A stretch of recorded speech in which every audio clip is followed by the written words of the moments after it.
I'm not going to call it a new series,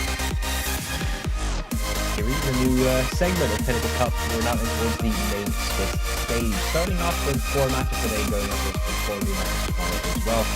Keep on developing through the entirety of the main teams to get to the playoffs. Well, first 2 teams are just going to be coming on through. We're going to be having Endpoint up the Asgard Forgotten and Mad Lions. That's the one we're going to be facing it already. I'm professional, you already know this, but you're rusty. It has been a while. I mean, I did some solo stuff, but now we're back together again, like semi face-to-face, as close as we're going to get ever. It's weird to be back, but nonetheless. Endpoint versus Mad Lions, and well, let's just take a quick look at the rosters immediately, because, well, we kind of know what to expect from both of these sides when it comes to the star power and all that stuff. Of course, the Endpoint side is basically just the Boros main show, because I've seen this guy everywhere on Endpoint's Twitter feed. It's hardly a day where they just don't post about him, and apparently it's for good reason. I've only looked at his stats. It's 1.20. That is kind of nuts. You don't need. That's not all either, because you still have Crucial, Mertz, Surreal, and most of the in-game leader of Mighty Max. You know, they just. It seems to be an extremely well-rounded roster. So I'm curious to see what they can deliver, because it's the first time I'm going to be looking at it.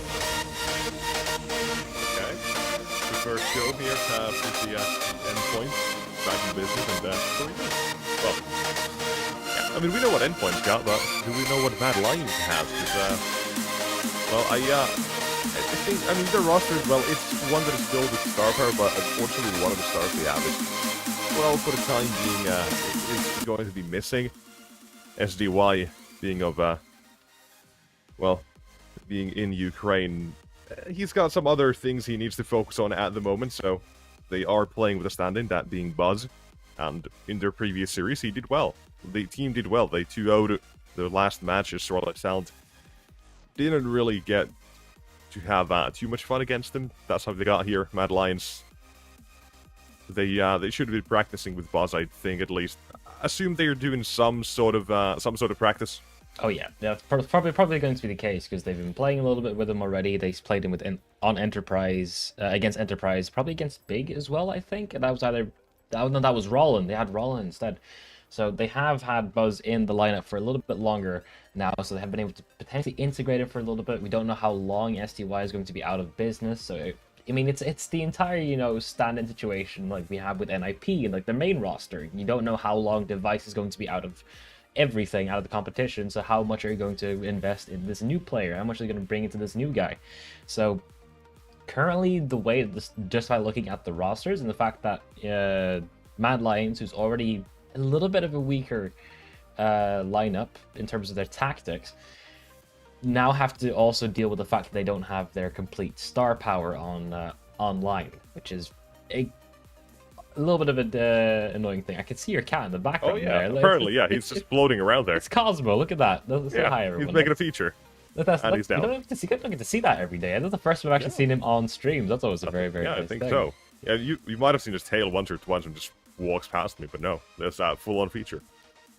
Well, hopefully we get to see more of him, because it's very cute. But going in towards the maps, we got 3 of them. So let's see who's going to be banning what are we going to get in terms of everything before we jump into the actual match ahead. So we have, of course, picks and bans.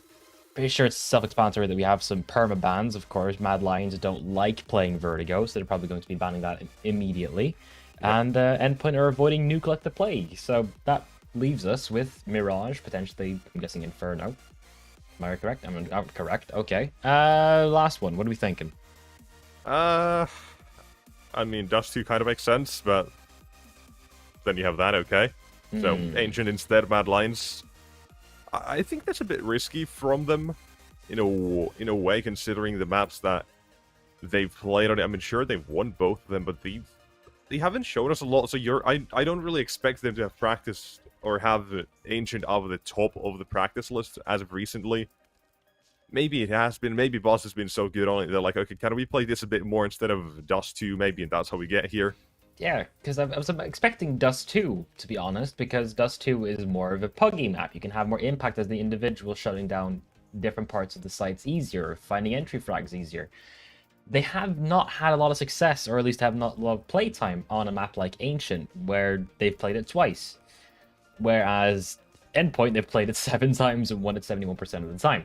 I mean, this is not a really even sharing pool, and the fact that they chose to go to Ancient makes you think, okay, maybe they have a plan for this. Let's see if they actually have been able to, you know, get some type of chemistry together in the short time they've been playing together. Because, well, if it does go towards Ancient, that's when we get our answers for those questions, but you have to still go through Mirage and Inferno. But I'm not really worried that we're not going to get towards the third map, because let's be honest, these teams, they know how to play Mirage and Inferno. It's basic. It's Counter-Strike standard at this point. Both these teams know how to play Mirage and Inferno, so it's more the question of Ancient in my books. Yeah, I think you're right about that one. It is going to be a bit of a question as well right there, because I'm not entirely sure what sort of endpoint we get to see. Sometimes we get to see the highs, the lows, and every now and then the middle. But the first question is going to be answered. Mirage, I believe, is going to be live. We've got to check that out already. That's the mapping of Endpoint. They played that 22 times. Mad Lions only 4, and 1 out of those has been a victory. So, statistics and all that, they do favor position. So, we'll find out exactly what can be done here on the first map.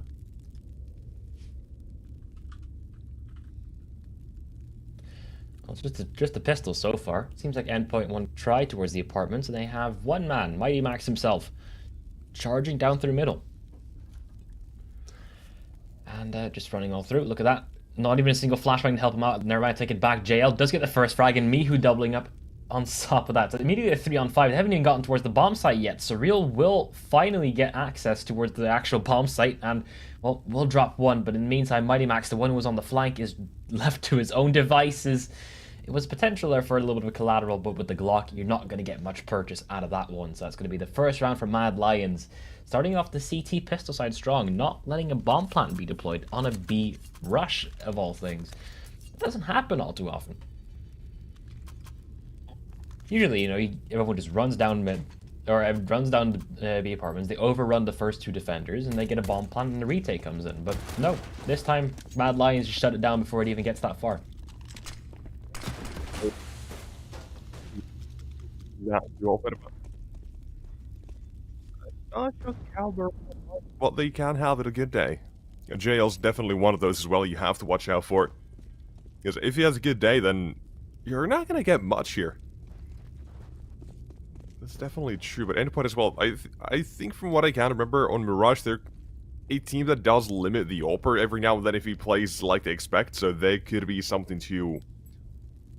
Or that could be something to keep check as well, that gotta remember as time goes on, and I'll definitely keep that in mind as well myself, but I feel like we might actually have a bit of action here towards A. It's a slow crawl, but it's definitely still a crawl towards the actual bomb site. Borb gets tested. He does get the first drop. He knows the second player and the third. All about connecting the headshots now, and well, these players don't have any head armor on them, so it should be fairly easy to clean these last 2 up. Oh, wow. Yeah, Crucial's burnt.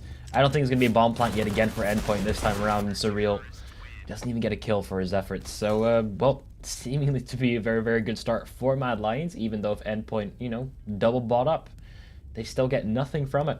And, well, this is the best start that Mad Lions could ask for. Yep, it is definitely. The 2-0 no bomb plant. T side of the force buy doesn't give them a single thing, so that means Mad Lions are now going to have the chance to, well, get max economy what they can here in the first few rounds. And you can see they've all got rifles as well, so imagine Endpoint get 2, maybe 3 kills here somehow. Even the 2, it's going to limit the economy for the future few rounds that we have as well. Yeah, this is a very expensive buy, you're correct about that. Yeah. But then as well, on the other hand, if they survive all 5, they're going to be rolling in cash for the next few. Also very true. You know, it's all about close range fights for these pistols currently, but if that deagle lands a couple of shots, needs to be a bit more careful about it. Oh, Nerds. He just wants to push that smoke, and I don't blame him, but it's not going to work out in his favor at all. He just ends up just showing his head towards the M4 and is more than happy to take it clean off. They should be aware of Surreal as well. He was there earlier, but still, JL does go down to him, unfortunately. They do lose one of the rifles, but Nope, can't recover that one. So, I mean, hey, it's an okay round there. Gotta keep on going with this. What about a bit of a pause? And this as well gives, it gives chance for both Endpoint and Mad Allies now to prepare for the next round and what's going to happen here. Because obviously the first gun round is the first round of play, or actual play, so that means we kind of have to think about what the future holds. It's all from the back of this. Sometimes you have a fast start for one team, and perhaps we get a bit of the tug of war, as you like to call it. I do, because, well, that's exactly what it is. One round gets one forced by, the other one forces right back on up, and it just goes back and forth. No one really gets any purchase. Until the economy is wrecked, yeah. Oh yeah, in most cases that's definitely the CT side, if they just keep like 1 or 2 players alive. It's a lot easier. But then again, then they have a round when they've got, what, 4 Eagles, 1 Scatter, they win that one, we end up wondering how the hell does this happen? Don't remind me of Dignitas, that's just a little bit insane. Now, well, because they lost the rifle previously, it means JL's got himself an op-out without having to, you know, lose a rifle for it, so it is the fullest buy that can possibly happen for both sides, bar the FAMAS. Exactly. Now, though, let's see. The D side, they all gotta try and play quite pressureful, or gotta play quite pressure towards A and mid, it seems, but at the moment, it is only middle. You've got 1 man towards A at least. We've got 3 towards B. Towards yeah, this is gotta be quite the tough read for Mad Alliance to make here. Because they know they're in mid, they've got 1 man defending A, you've got to have some alarm bells ring enemy who definitely has that, but it could be a bit too late because Borb now has a multi-kill here. Has to survive at least, if not that. Let's find out though, because the Thieves are there clearing this bomb site. Mihu does join his teammates, so there's a chance to stop the bomb plan if they really want to try and wallbang, but that's what I expect, really. Not gonna find that one. Is it even worth going through this retake? Because you only have 1 entry point. You can only go through CT, because the second you even try to go through jungle, you're going to be met with the murder hole of Boros. Oh. Wait, though, he might just overpeak it a little bit, but no, he'll play a bit more safely now. Or I take it back, he just swings on in towards Borp and removes him. So yeah, I mean, not a massively thrilling round, but nonetheless, it is the right call to make from the Mad Lion side. He just did not have any control. He couldn't go anywhere. He didn't have mid, didn't have jungle. He could only go through CT, and at that point, you're just funneling yourself. Yeah. And that overall, for Endpoint, that was a great round. The mid control they had, it was enough to stop them from going to retake overall. Right? Like, they couldn't. Like I said, they only had 1 entry point. There was nothing they could really do. Instead of choosing to play it a bit more safe, save the weapons, keep a bit more money in the bank instead of what would have been otherwise, and fight for a round of 5. And there's a chance now that we do get to see the tug of war. We get to see a bit of back and forth. Wouldn't exactly call it a forced buy round for Mad Lion still, though, because the saved guns definitely do help with this economy. Exactly. Next round could be maybe, but not really. They're still going to have money for M4s and a bit of utility as well. Ooh.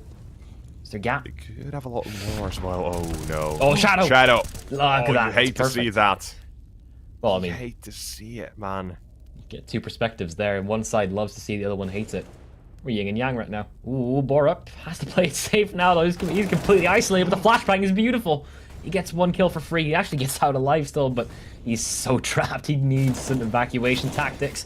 And, well, as his allies in jungle actually do drop, he does get a dink towards Mighty Max, making this a doable round, but Buzz is still on this FAMAS. You just know how much he would love to get rid of this thing in favor of something more adequate, like the AK. Well, that's that, but Mihu, in the meantime, decides to go down as well. He plays on 3 HP, there's a chance, but unfortunately, considering the fact that Crucial still has the angle with the AWP as well, position's known, but doesn't really have a way to go for this. Look at the health remaining on Endpoint. Total, it's 106. It's not a pretty sight, but they're still staying alive. That's all that matters to them. I mean, you just need 1 headshot on towards Buzz, and he's out of the round. But not much more economic damage he can do at this point. Now it's starting to shape up a little bit more for Endpoint. The AWP of JL, he hasn't found any purchase with it, fair enough. It's very early on through. But this time he won't be able to get one unless TMB wants to go for a glass cannon. Actually, hold on, I take it back. Buzz just goes on with a robbery. So they still have the AWP in play. And another force buy is justified. They actually get full rifles out for everyone. Utility is not that bad either. So I'm not sure if Endpoint will be expecting a complete full buy coming on through. Might still have to be playing a little more carefully. Yeah, I think they are going to be careful. They're going to be going for what they feel like is the best. You know, in the beginning, you want to play it safe. You want to play the more comfortable tactics for you, the ones you know that fit your playstyle the best. And perhaps some of the counter or anti-strats that you've prepared as well. This could be one of those sorts of rounds, who knows? But for the time being, they don't really have that information. They still don't know that they've got rifles on the other side. No one showed themselves early, so if Endpoint do decided to go away, it could be a bit of a carnage festival. But we'll find out. The smokes are going to be coming down. They're going to try and limit what the CTs can do, but they're forward smokes. They can't play ahead of them. They've got the rifles as well. They could surprise in JL. First man who could do so, but it does decide to go back. See, they've got so much control now. There's no entry. Just not allowed to get anywhere near this bomb site, and well, Crucial just kind of highlights the point I just made, and everyone else who just tries to peek over those ticket boxes just ends up getting shot down. Even though it's burning, the bomb still gets planted. And well, there's 3 players remaining right now for a sign of, well, 2 players remaining for Mad Lions. I feel like the second Buzz tries to go for retreat here, he will get shot by Surreal, and there it is! It's perfect timing, and everyone from Endpoint keeps their players alive. And just a simple A-smokes, not even that, it's a different type of A-smokes. They smoke it deeper than usual.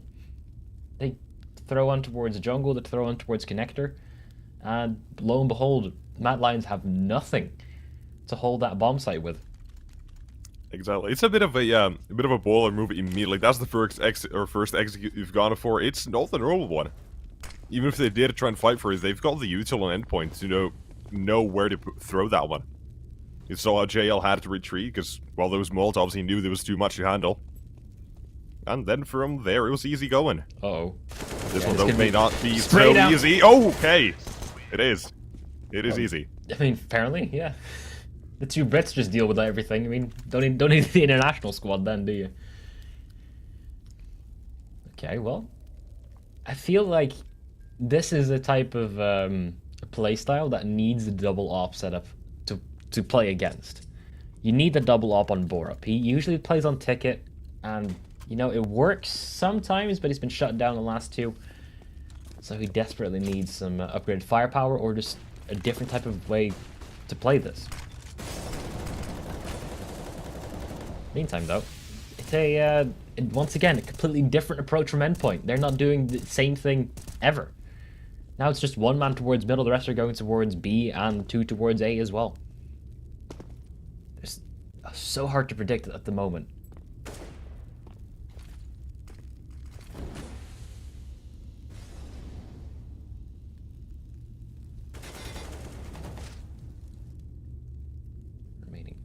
Time still ticks on through. Boris is just looking for this entry towards the window. Maybe he has spotted JL. I'm not sure if he has, but TMB looking for this fight. We'll find it, and we'll also take down... get away scot-free, rather. Absolutely nothing wrong with that. Moment Mighty Max are taking a bit too far. He will get shot at, but still won't get hit. Mihu instead will get that kill. Player on short. This mid-hit is falling through, but in the meantime, Nerds towards on a... Palace is struggling, but still getting these kills. Not looking towards CT, though. That will be his downfall. And now, just a few more players stand in Endpoint's way, but they only have a limited amount of manpower themselves, and Mihu still stands strong. Crucial in a 1-on-3 with 30 seconds remaining. Is it doable? I mean, you have to deal with the op on CT. That's your first target. But the moment that shot rings, all the other players will start flocking on through, and he's not being given an angle to play with, but JL overpeaks just a little bit. Crucial now, 1-on-2, it's doable, but Mihu, he goes way too early for that swing, and well, Crucial was not expecting such an aggressive move just yet.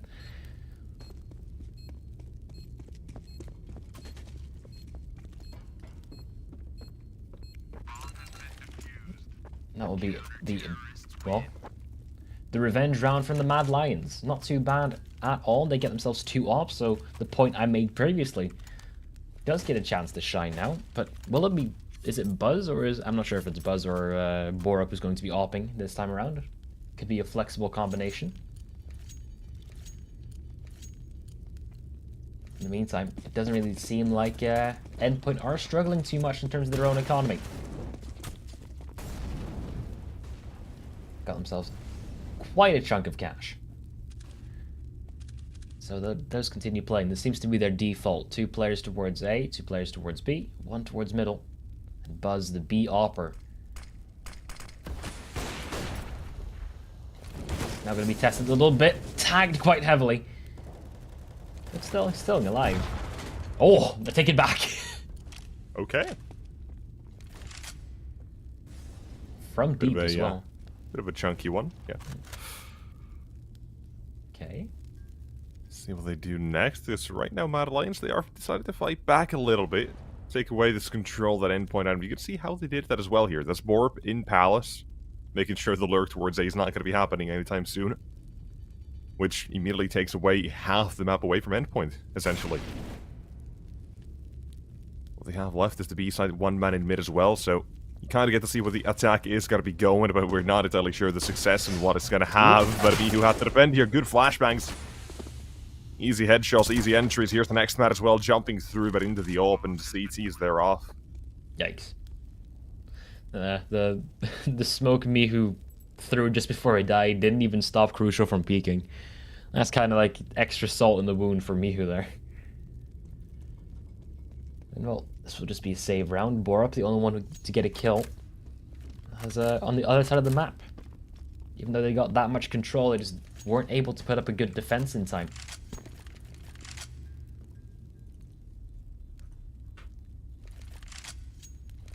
Well, Endpoint is straight back on into it. This time it's going to be more difficult for Mad Lions to bounce on back. Finally getting to see the real Endpoint, the fired up, where the strats are making sense.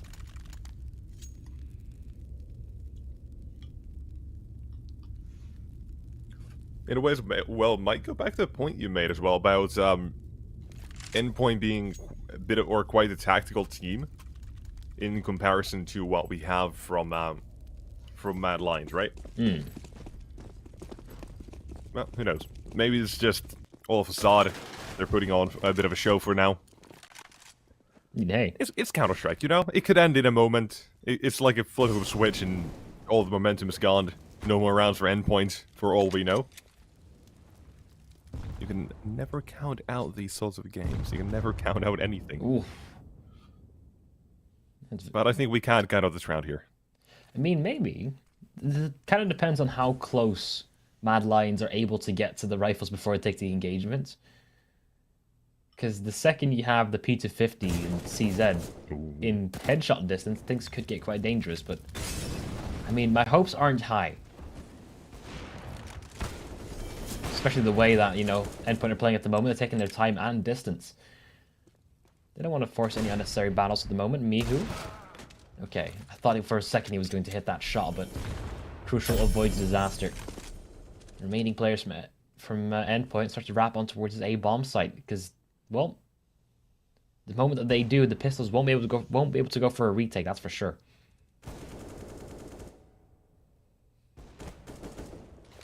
Oop.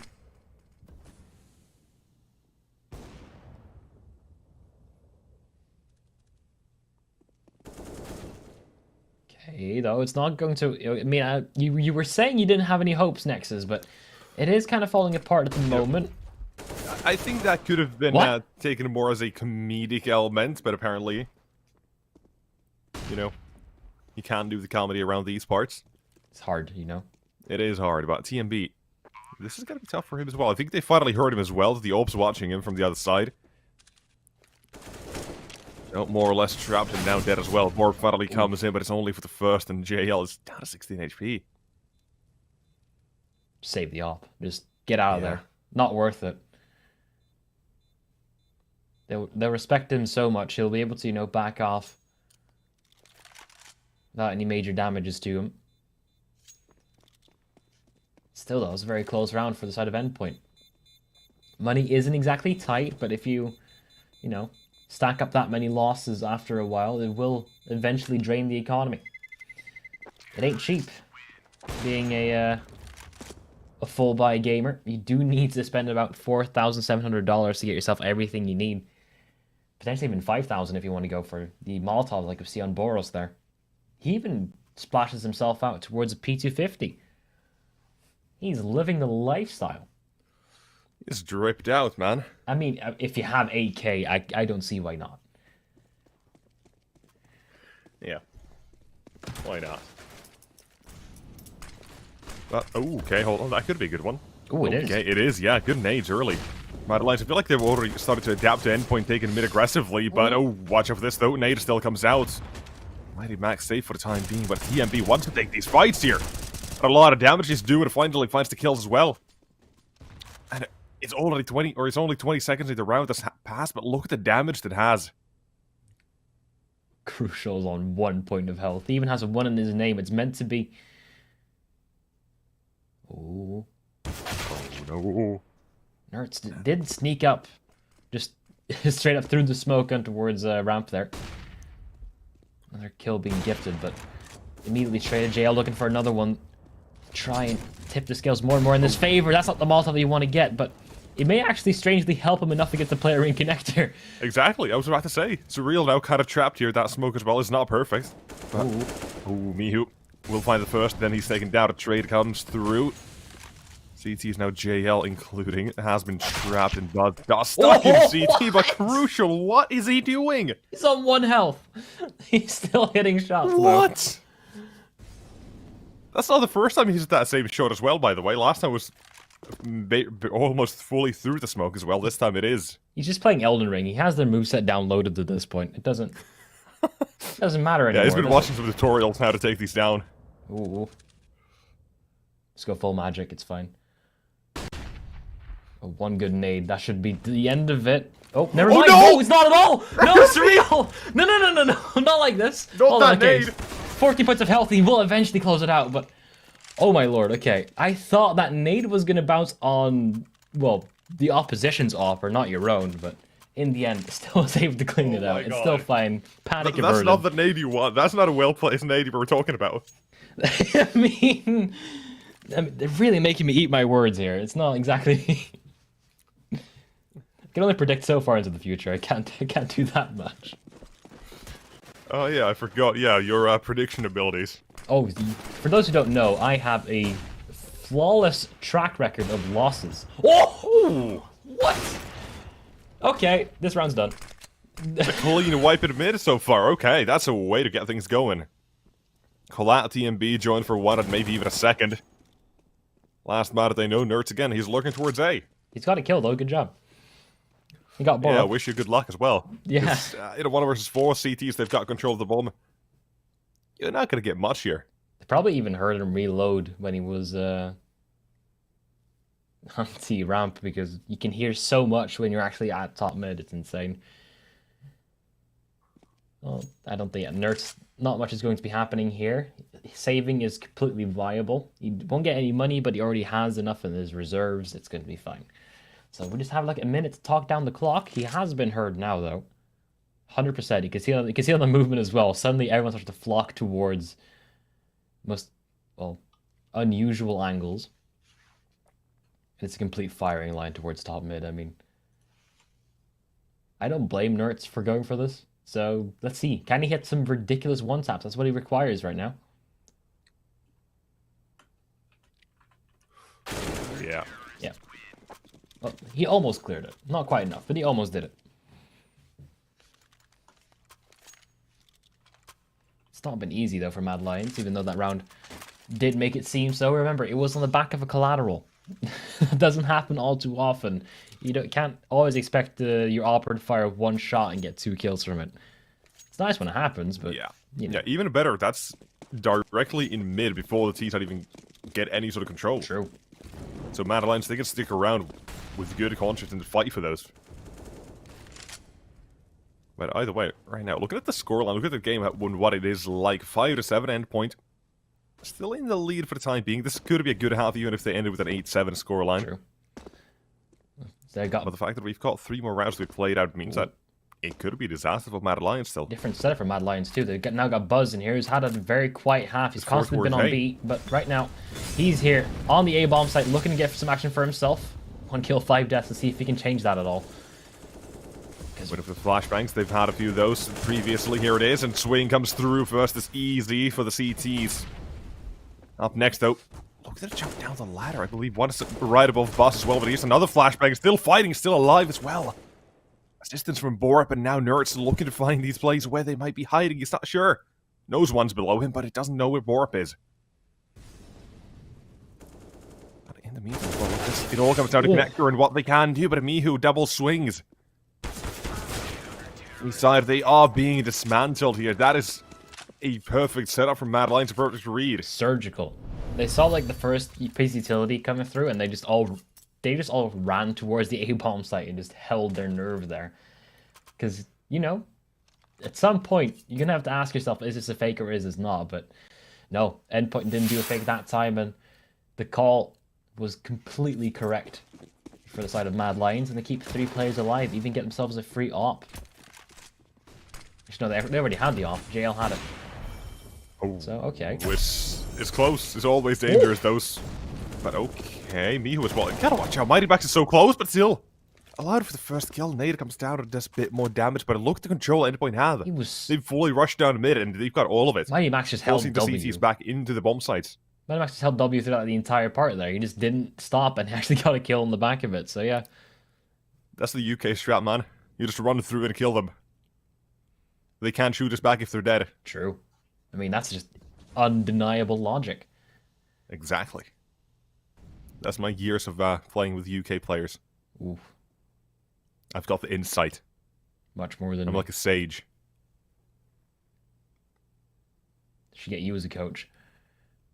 Instead of Alan. It's fine. Okay, well. Nah, I don't know. I think I'm a bit too expensive here. Ooh. Okay. Borup still struggling. Yeah. Oh. This time, there's a good nade thrown by Borup. That slowed down a T-side ever so slightly, but Borup is struggling. That's a good nade, finally. What? Nope. Borup is still alive, still kicking. How are you dodging all the bullets? Finally! What on earth? How does he stay alive for so long? Okay. That doesn't make sense. You would think by now that they would have set up like a complete retake now, but it still seems a little bit labored from Mad Lions. Still just 2 players trying to force their way through CT, and it's just not working out for them right now. Buzz, he needs to get some miraculous shots, and the players on towards jungle too. Mihu is here to help, looking for the first, but they're not expecting the second at all. It's gonna be shut down. Even if the nades are good, it's not enough here. Buzz can try and stick it if he wants, but yeah, not gonna be happening. Unfortunately enough. Round for Endpoint. No op save though, but and again, no guns for Mad Lions either. They're gonna have to buy it back on up. Final round. It's a lot closer than I imagined. So it's a good fight coming from Mad Lions, and Endpoint, they're kind of forced to pull out a lot of stops here. Yeah, a lot of it is still down to the mid control, yes, for sure. But the fact that they are kind of being pushed back from it every now and then as well does mean that they've got to do those other things. We've seen a few of the plays just towards A. Didn't work out the last time we saw that. Plays towards B, those have worked out fairly well, and that's what they're doing yet again here. Crucial though with the Galil instead of the op. And Borup with the MP9 instead of the M4. Ooh. Yeah, Borup, he's stacked here. Ready, locked in, loaded for the V-tack. But Mighty Max dropping down. It says a loaded burst, and it still fights that one. Looking so sluggish, but man, as he's got some turbo in him. Oh, okay. The round is over. Half is done, I guess. TMB. He's the only one with a kit. Let's see if he can actually get something with it. They already know where the issue is JL here. They already know where he is, though. They heard the molly tick. Yeah. If he misses the first shot, he's dead. Oh, simple as that. No, he doesn't even get the chance, Nerds. If he got the swing, but look at this in the meantime. 2 kills for the CTs and try to make this work. But tight angle held by Boros at TMB. Underneath, he has 9 HP, but it will be sprayed. Ooh. That would have been very... said goodbye to, and a 9-6 half for Endpoint. I think they're fairly happy with this. I think they're extremely happy with this, actually. Because the CT side is often a bit easier, in my opinion. Because you're able to, rely a bit more on your defaults. Retaking isn't a nightmare on this map. like it is perchance on Inferno, where you lose 2 players or 3 players early on. Okay, save call. You can't do anything. But right now, Endpoint have been playing a very, very good game of Counter-Strike on the T side, and now now they're going to be defending. And Mad Lions, they're not going for a immediate set piece, it seems. They're just holding it passively for now. Borup has a P250, and he dropped all his utility towards TMB. This is I'm trying to put this play together in my head at the moment for Mad Lions. I don't quite see it yet. You're trying to figure out what it is, and I think it might be some sort of opportunity attack. Just waiting for someone to overpeak, perchance? Yeah, yeah, maybe where they try to first just spread around ever so slightly, see if the CTs there doing any of their gimmicks or any weird shenanigans. If not, they just pull back, and this is the actual plan then. Okay. Right? A bit of a default in the pistol round, don't get to see that too often, but now, here's the play. USP dinked, crucial, fast to fall back, but T side, they're still splitting towards A. Waterfall out of Palace, and it's essentially all on to board to defend from CT. Okay. Oh, the flash. Oh, it's not good. Not anything, actually. Vent hasn't been popped yet.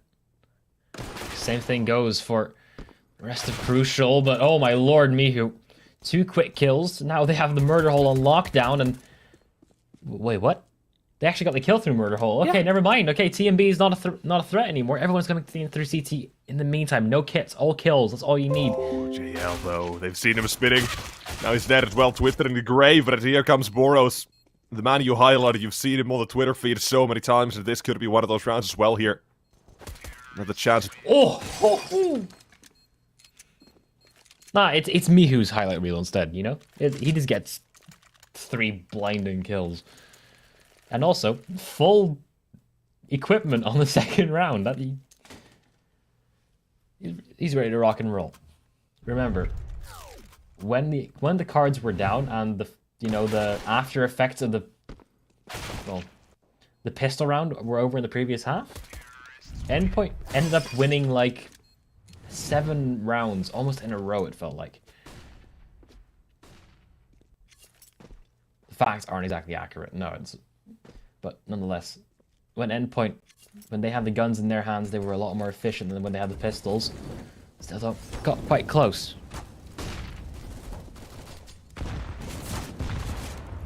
Ooh, hurts.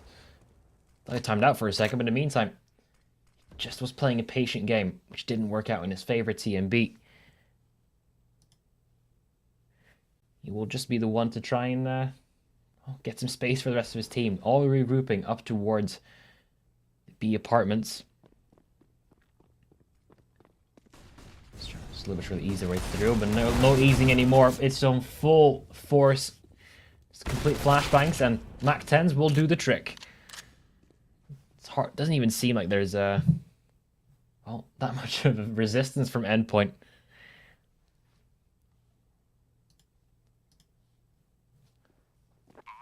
Right now, Boros and Crucial just have to hold on. It's all they can do. They can't do much more than this.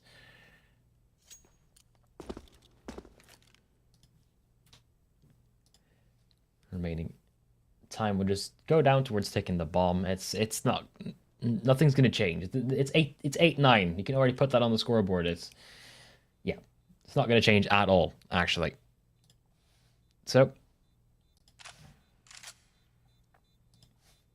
now let's just start talking about the next round and what's gonna be happening there. But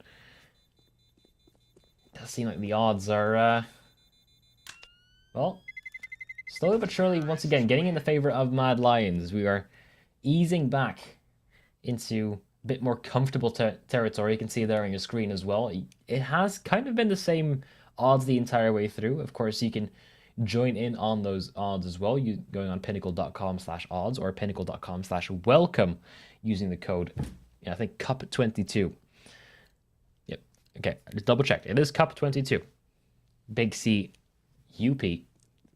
And then 22. Of course, no betting if you're under the age of 18. Of course, gamble responsibly.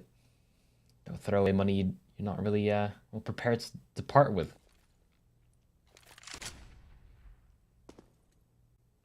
see what Endpoint are preparing to part with, though. It might be the 18th round. This might be the equalizer coming in for the side of Mad Lions, because this is just a full-on B stack. Almost. Nertz is... actually, no. Boros is the one defender on the A-bomb site with the Deagle in hand. So nade to work with, potentially, if he can... Well, because a little bit too early. Only tags TMB for a little bit.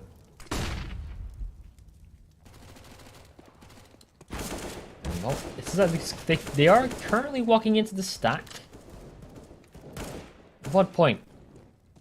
They're going to fully commit to the stack as well. So, Borup, a lot of cleaning up ahead to do if the Mac 10s can get into this. Everyone from Endpoint is already here. The first frags are landing.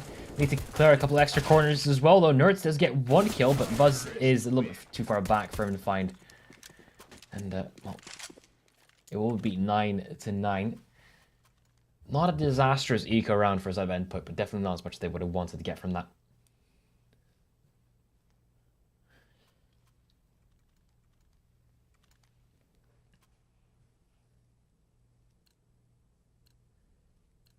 That's a full buy round. Okay, we're getting into the actual games, as Nexus would say. He'll be back with us in just a minute.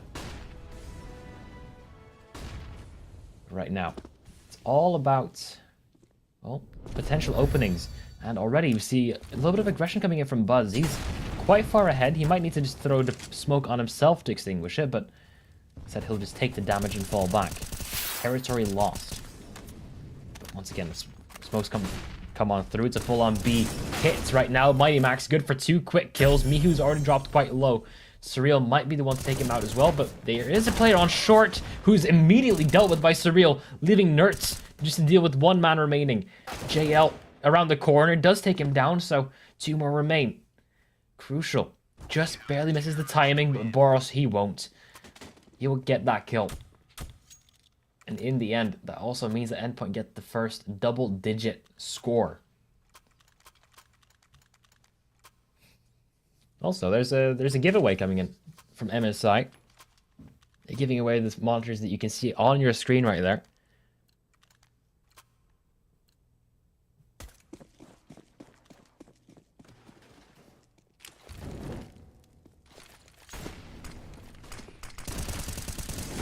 Enter on Twitter, Facebook, Instagram, all the stuff as well. Because, well, you might need to see your opponents. Unfortunately, ooh, it doesn't seem like Boros fully registered that they were there in time, but Nertz will have to fall on back. He's actually forced back extremely deep into connector, and everyone from Mad Lions has gotten full access towards the A-bomb site, leaving only TMB to go for a little bit of a flank, if he so wants to. Actually, TMB is going for a massive flank. You can see it on the minimap there. He's all the way in towards B apartments. I don't think he's going to be finding that much of anyone. Not that many people to go around with at the moment. He's just waiting for them to go towards him, and that might actually happen. This is the weirdest counter save play I've seen in a while. But he will find the first of Mighty Max. That's the Opera already dropped, and he's going to get hunted, potentially, maybe. Surreal will find it, so...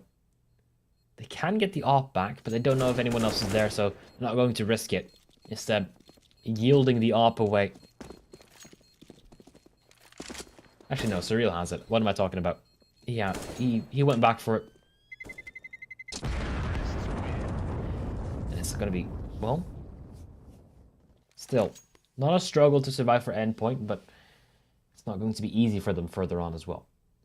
Full utility for Surreal. Just a small bonus. Okay. Round number 21. Only takes 6 rounds. That goes faster than you might think. It's going to be a half buy coming in from the side of Endpoint. Still, though, Crucial has gotten himself the op. Drop from his teammate, and Nertz. I like this play. See quite a lot from OG. Maybe OG got it from Endpoint, but no, not going to be working out this time, though. JL quickly removes him. Boros left on his own devices and towards middle, but he'll stay alive.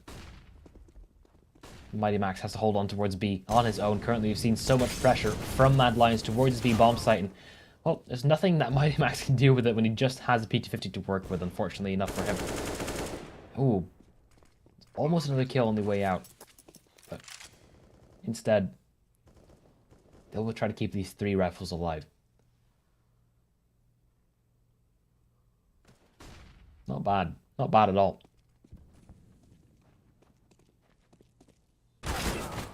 Okay, bore up. Taken down a bit early on.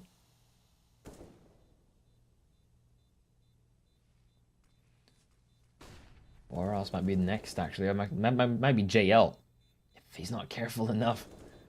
How far do you want to push for this? Because you know there's a player in jungle, but the remaining players you're not certain of, and that's going to be another kill first out of Endpoint, so... They lose the round. Still few kills, but crucial. Op removed. A tool they're gonna need to spend a lot of money to get back. Yeah, we can see Boros, he's the one that had to spend the big bucks. In the end, he only gets a flashbang because of it. He gets dropped some utility from his teammates. That's real nice. Look at that. They have so much synergy in this international lineup. And also crucial, he knows he's not going to use most of the utility. Most of his attention is going to be towards the scope of the op. So it's smart to give it towards his teammates instead, but... Mihu is looking for a fight towards, but he's the only one there though. JL does take down Boros, and Crucial's down towards 10 points of health. Remaining players start flooding in towards the A-bomb site still. Mihu's towards middle. Remaining players just trying to create as much space as possible. Nertz is doing a wonderful job, and the native Crucial is even better. Remaining players now. Mihu has been dealt with, meaning it's only Borup. And he does get a good headshot on the first one, so let's see what he can make. A little bit more, perhaps. Doesn't spot Crucial, but the nade... Actually, Molotov could be good enough to at least force him off the angle. Need to get the bomb, need to get a comfortable position for a smoke, or for plants, because Endpoint, they don't seem to be overpeaking anything. And it's the core of Endpoint. These guys have been together for such a long time, playing under this banner. Borup just has to try and be more patient than them. At some point, maybe Endpoint start doubting themselves. Has he gone towards B at all? Is he just sticking it towards the A-bomb site?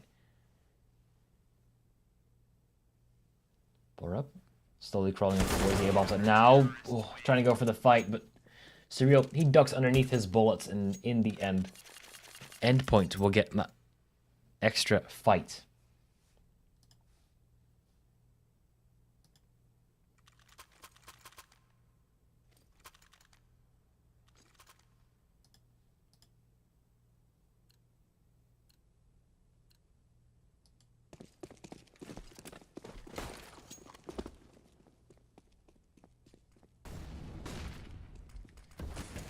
Mihu.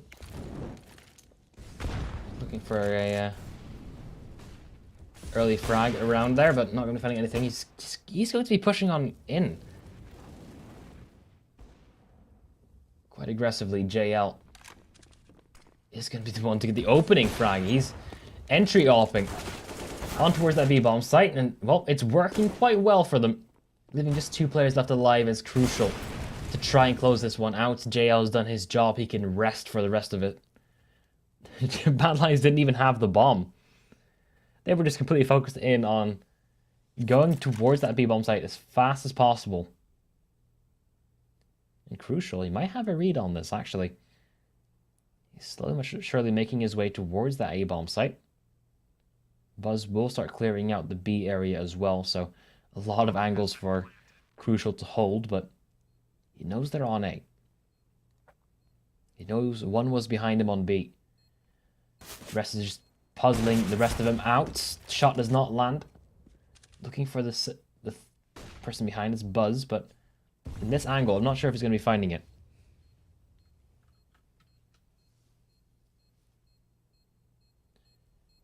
That small angle from Buzz. Just enough, and the timing is a little bit too bad for the side of Crucial. Endpoint, they will forfeit. They will get this. They will give Mad Lions the 12th round, and JL, he's the one getting that one. With just a lot of the opening frags.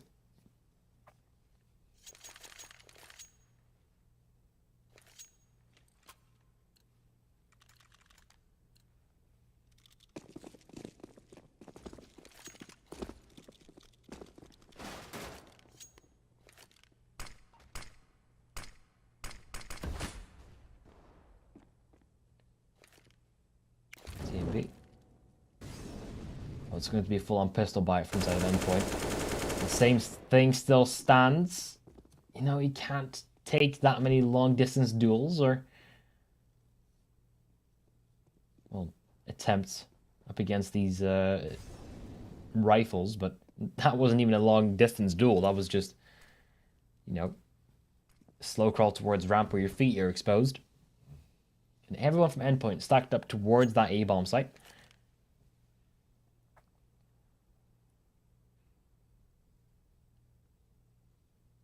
Well, they're just trying to slowly crawl their way in towards that B-bomb site instead. They could go through middle. Seems to be the case as well. A lot of utility being used. In the meantime, no one will be affected by it. It's a free site for the taking for Mad Lions. Endpoint will just have to, well, make do with what they can. It's pistols, that's all they have to work with. JL will gladly take a couple of pot shots towards the A-bomb site, but, I mean, there's nothing to find for Endpoint right now.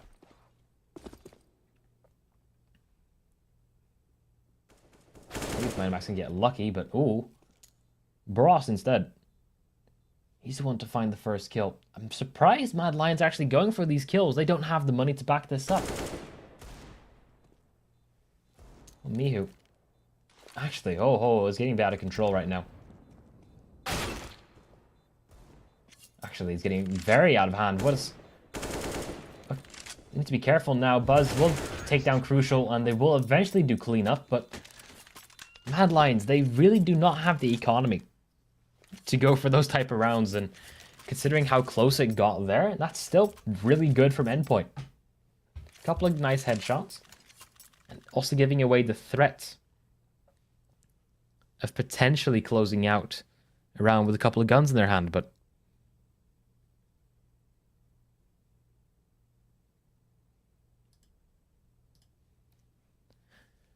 meantime, it will just be Endpoint.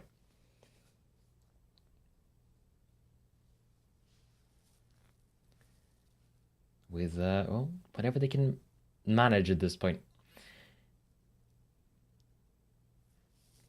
Crucial has the AWP back in play. A double AWP is not really on the card for them. Boros doesn't really have the funding for it. So it'd just be the one gun show still. But now we're back in towards the full buy versus full buy round. So, ooh, aggressive play, but TMB does get shut down by the close range AWP of Crucial. Now there are many players from Mad Lions who try to force their way in towards the B area potentially, but a good place Molly for Mighty Max. Make pushing in just a little bit more difficult. In the meantime, more and more bodies are dropping on the other parts of the map.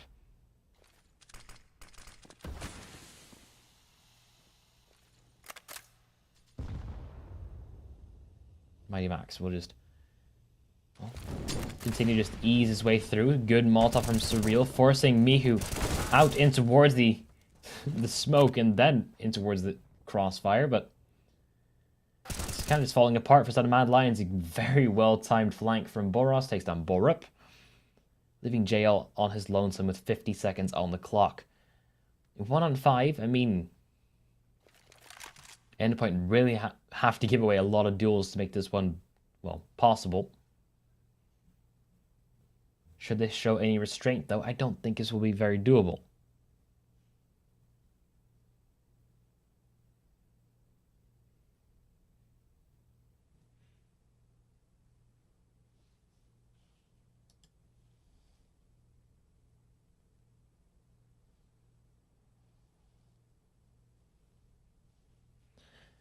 Though, maybe. Okay, actually, you just saw the immediate reaction from Nerds there. He saw the AWP of JL, and immediately started to back away from it. And Surreal just pushes through the Molotov instead, so they'll just force their way through. They had a choice to pick up the double AWPs, but opting not to go for it. Loss bonus is 1900 for the side of Mad Lions, so the economy is struggling a little bit. Borp was still going for a full buy, but I don't think anyone else on his team can really join in on it, so that might be a little bit of a, well, bit of an early call to make. Mihu can get himself an AK and a flashbang. JL can get an AK, a smoke grenade perhaps, but you can't really execute anywhere with those limited pieces of utility. And Buzz, okay, so they've got 3 smoke grenades. There's potential here for a default A exec. They can actually execute anywhere on the map, but they don't have any spare smokes. They have to be very, very cautious about where they use them. Definitely timeout worthy.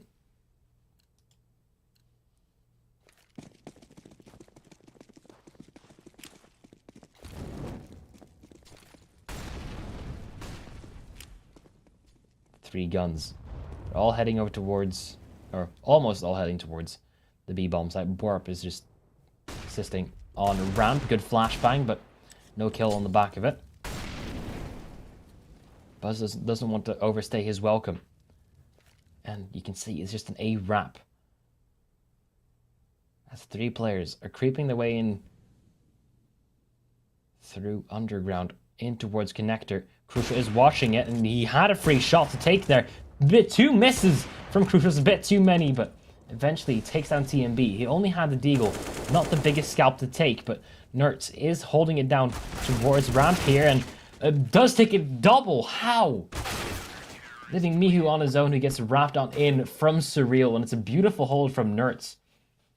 Someone gets 2 kills in that situation, but they're both just lined up for him perfectly. And a very doable round is kind of thrown away by the side of Mad Lions. Now the snowball starts rolling. Endpoint getting closer and closer. Also, Endpoint, they do not break the vent when it comes to their jungle holds. Oop. It's had a bit of a scare there, but that's a potentially beautiful nade, and well, this should just be complete cleanup. Well, a little bit of a casualty along the lines, but in the end, 1 man to fall is not the worst scenario. Nerd still gets a triple. And despite me highlighting him earlier on, we haven't seen that much of a designated star power performance from Boros, because he hasn't needed to explicitly. Others have picked up the slack for him, but he needs to he needs to show himself at some point. I think 13 is as usual. A little bit higher than that one. Single flash in from Borup, but in the meantime, flashes towards middle. Got a little bit less answered. Boros with a assisting flash from Crucial, and Nerds gets another kill as well. So far, it just feels like Mad Lions get stopped before they can even get going. It's aggressive at the beginning from Endpoint, then they just ease back on it. They don't want to go too deep in towards something for potential trade or returning smoke spam. Then again, it's a lot easier to spam through the smoke if you're the M1S, but right now, not the easiest thing to deal with in the world. Mihu, he has to try and get his team a chance back into this round. Might be the way to start now, but Boros has good timing on it. And Buzz now with 13 points of health. He needs to try and fight every single player. And he won't be able to do so. So Endpoint, they're on map point.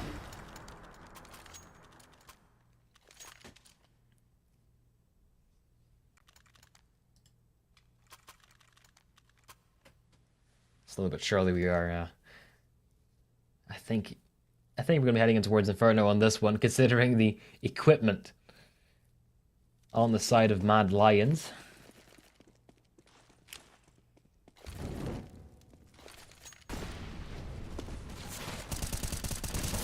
Desperate attempt towards the middle area, though. Nertz is good for 1. Surreal now trying to pick up the pieces where his team left off, but Mad Lions, they need to be careful here because they don't have a backup plan. This needs to work or else they're on towards Inferno. Borp is dropping all the utility towards the one man who's staying in towards middle. They're going to be trying to go for a different type of play. I think B is the call they're going for. As Endpoint starting to reclaim territory in towards middle, not standing idly.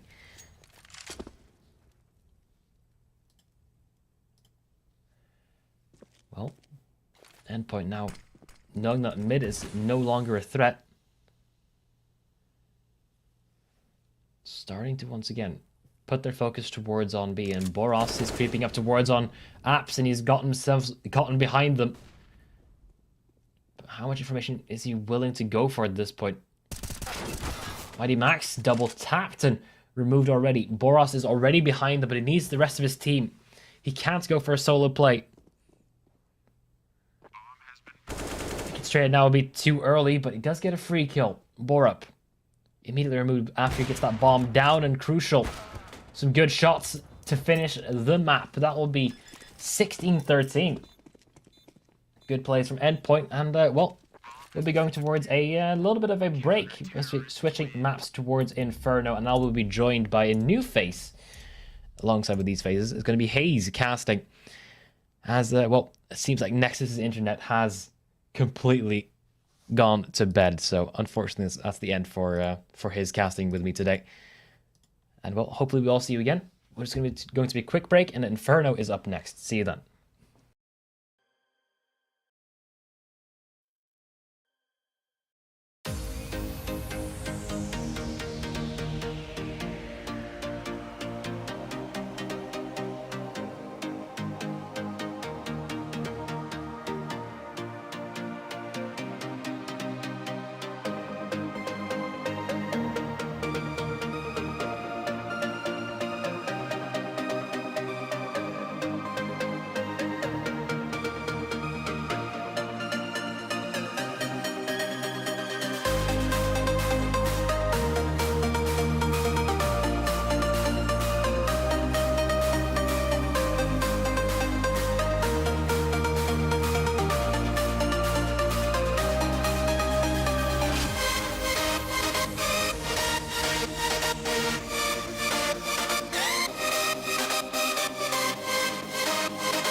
It does look like there's going to be a bit of contact here from the CT side. Borison towards Boiler. He's got to play it towards Archers as well. So a bit of a setup, but Mad Lions have got numbers here too, and it will be the T side who draw first blood.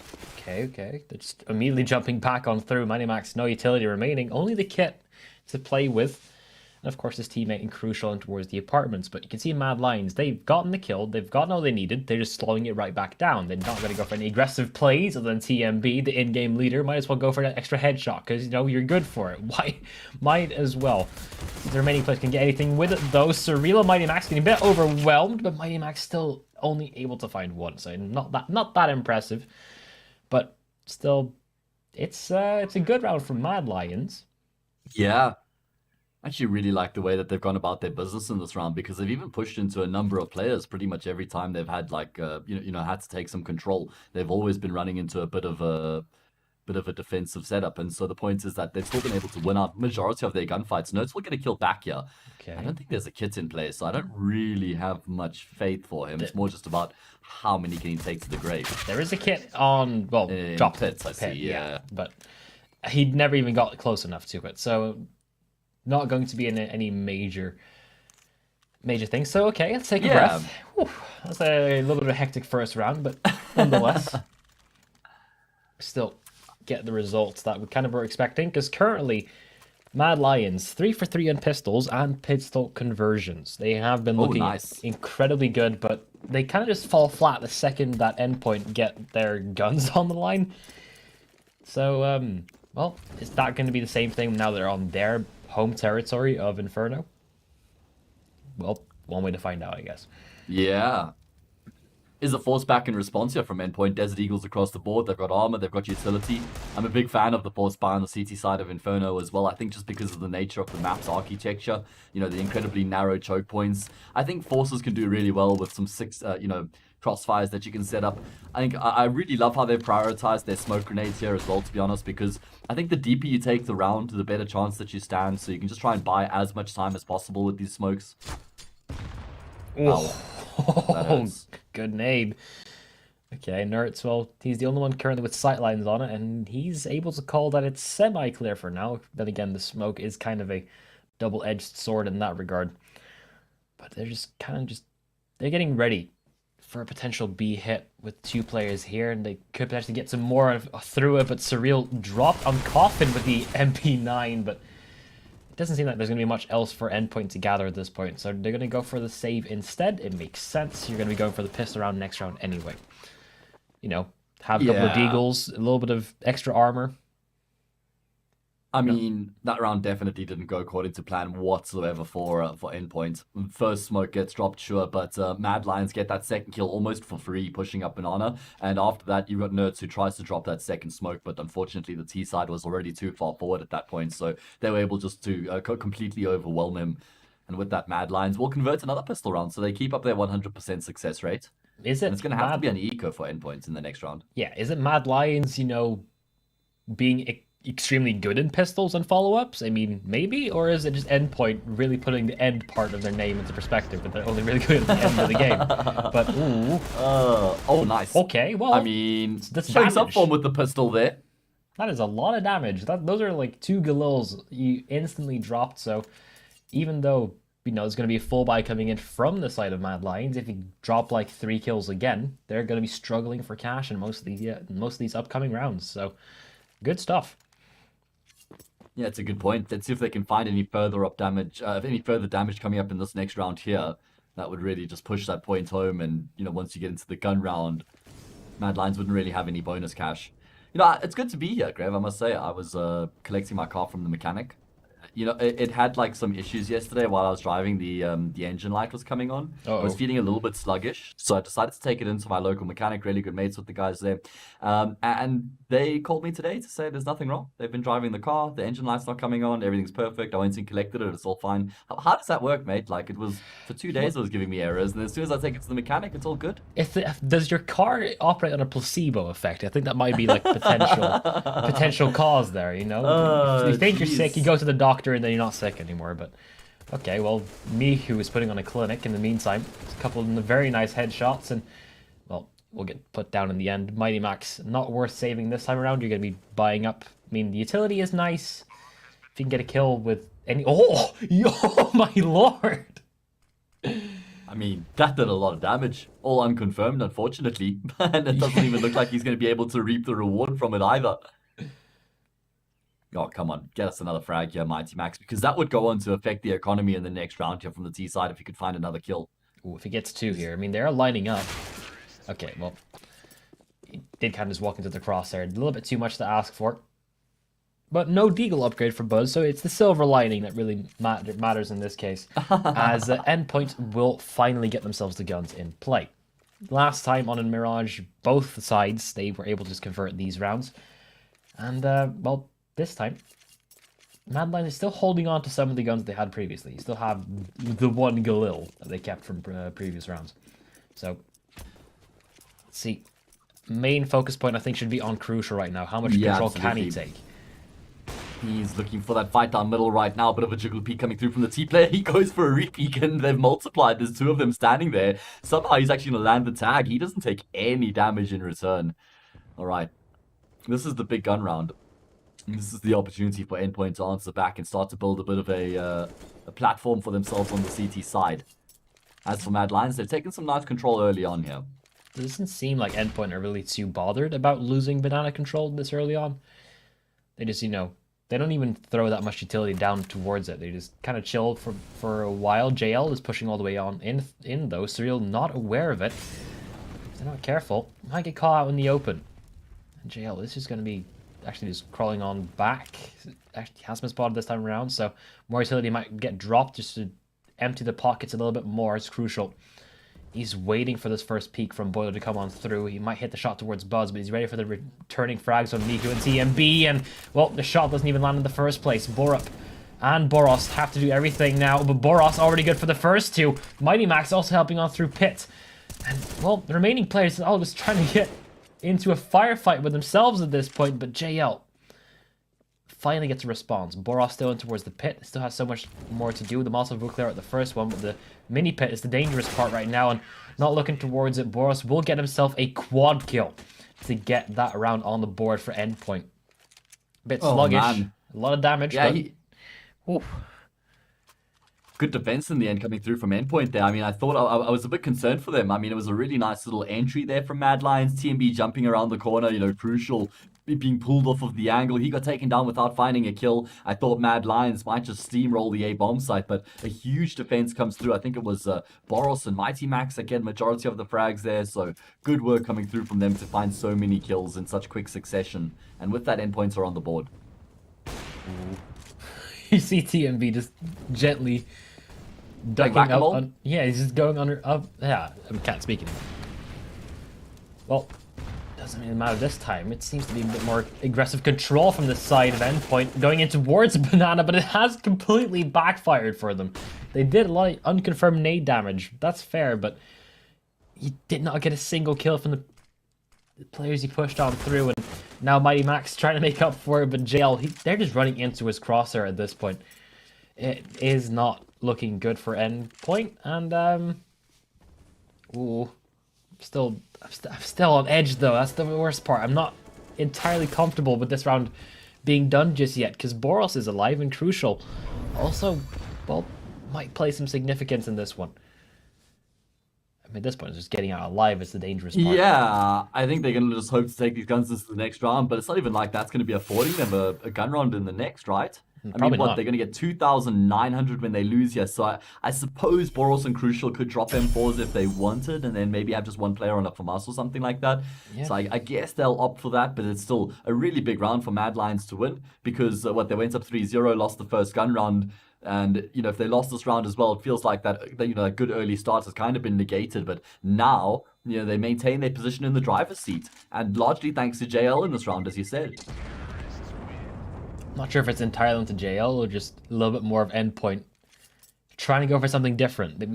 I saw this on Mirage a lot, where they constantly had a different setup on their CT side. They had like first 3 players towards B, then 3 players towards A, and then everyone suddenly went towards on middle on full buy rounds. So I think they're still trying to go with some type of unpredictability, but it is kind of not working out for them, especially in that round.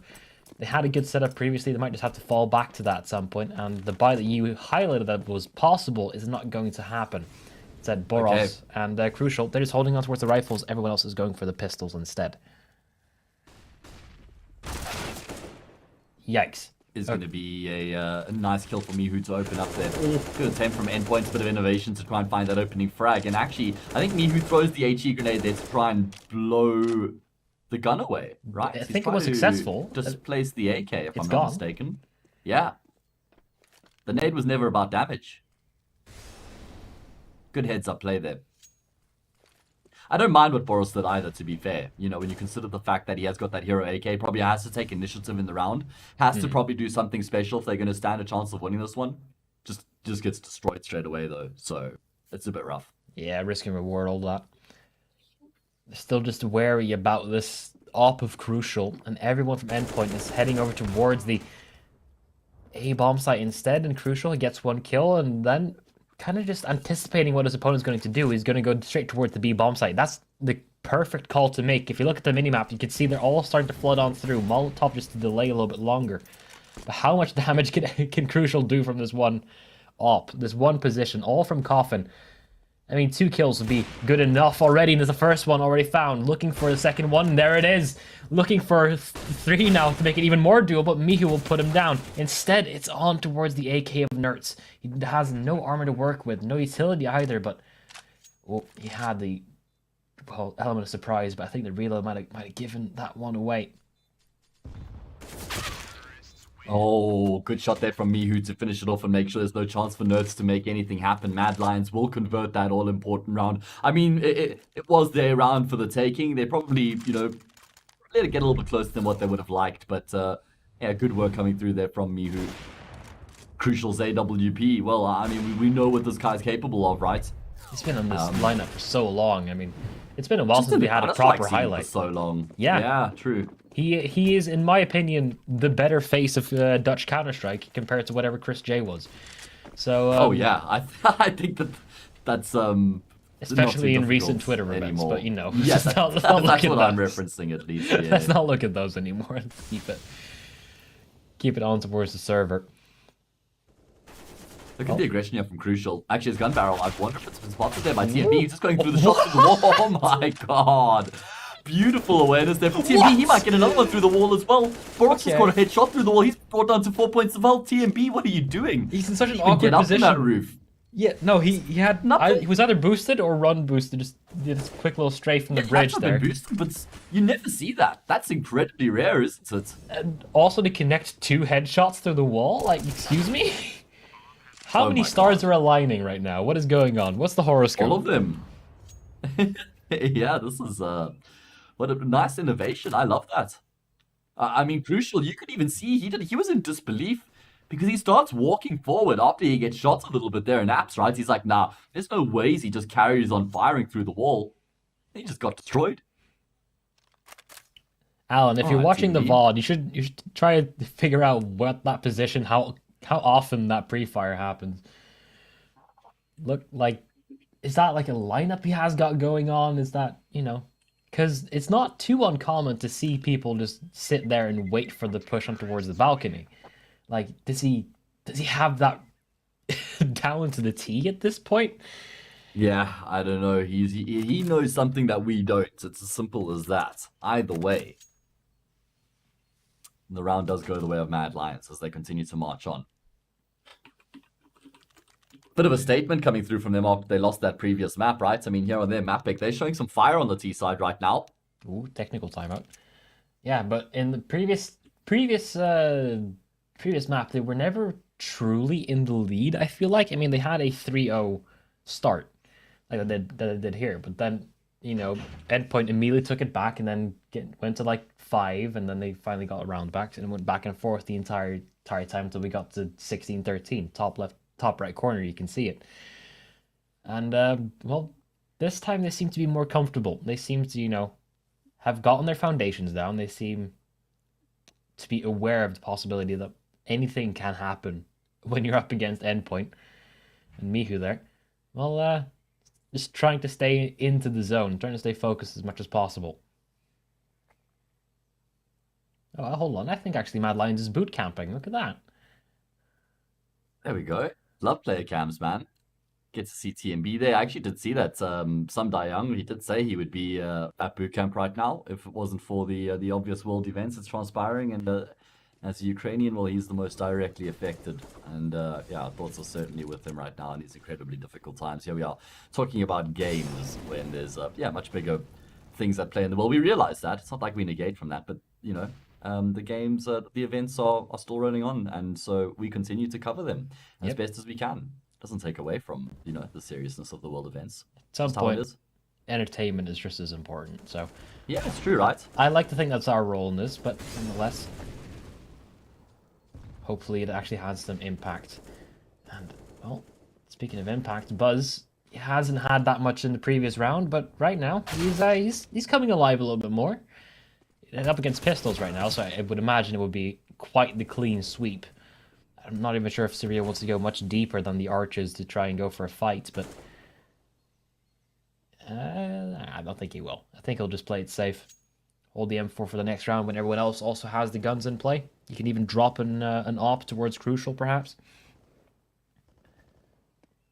We'll have to see what they opt for in the end.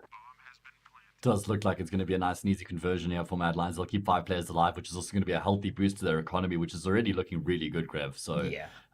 They're in full control of proceedings right now, winning 7 of the first 8 rounds. Remember, they lost the first gun round and was like, all right, well, we got a game on our hands here. Thing is that Endpoint do play Inferno. It's one of their strengths. In fact, I think it's their second most played map. So it's not like this is a punish pick or anything like that coming through from Mad Lions. I expected a fairly close contest between these two teams on the map.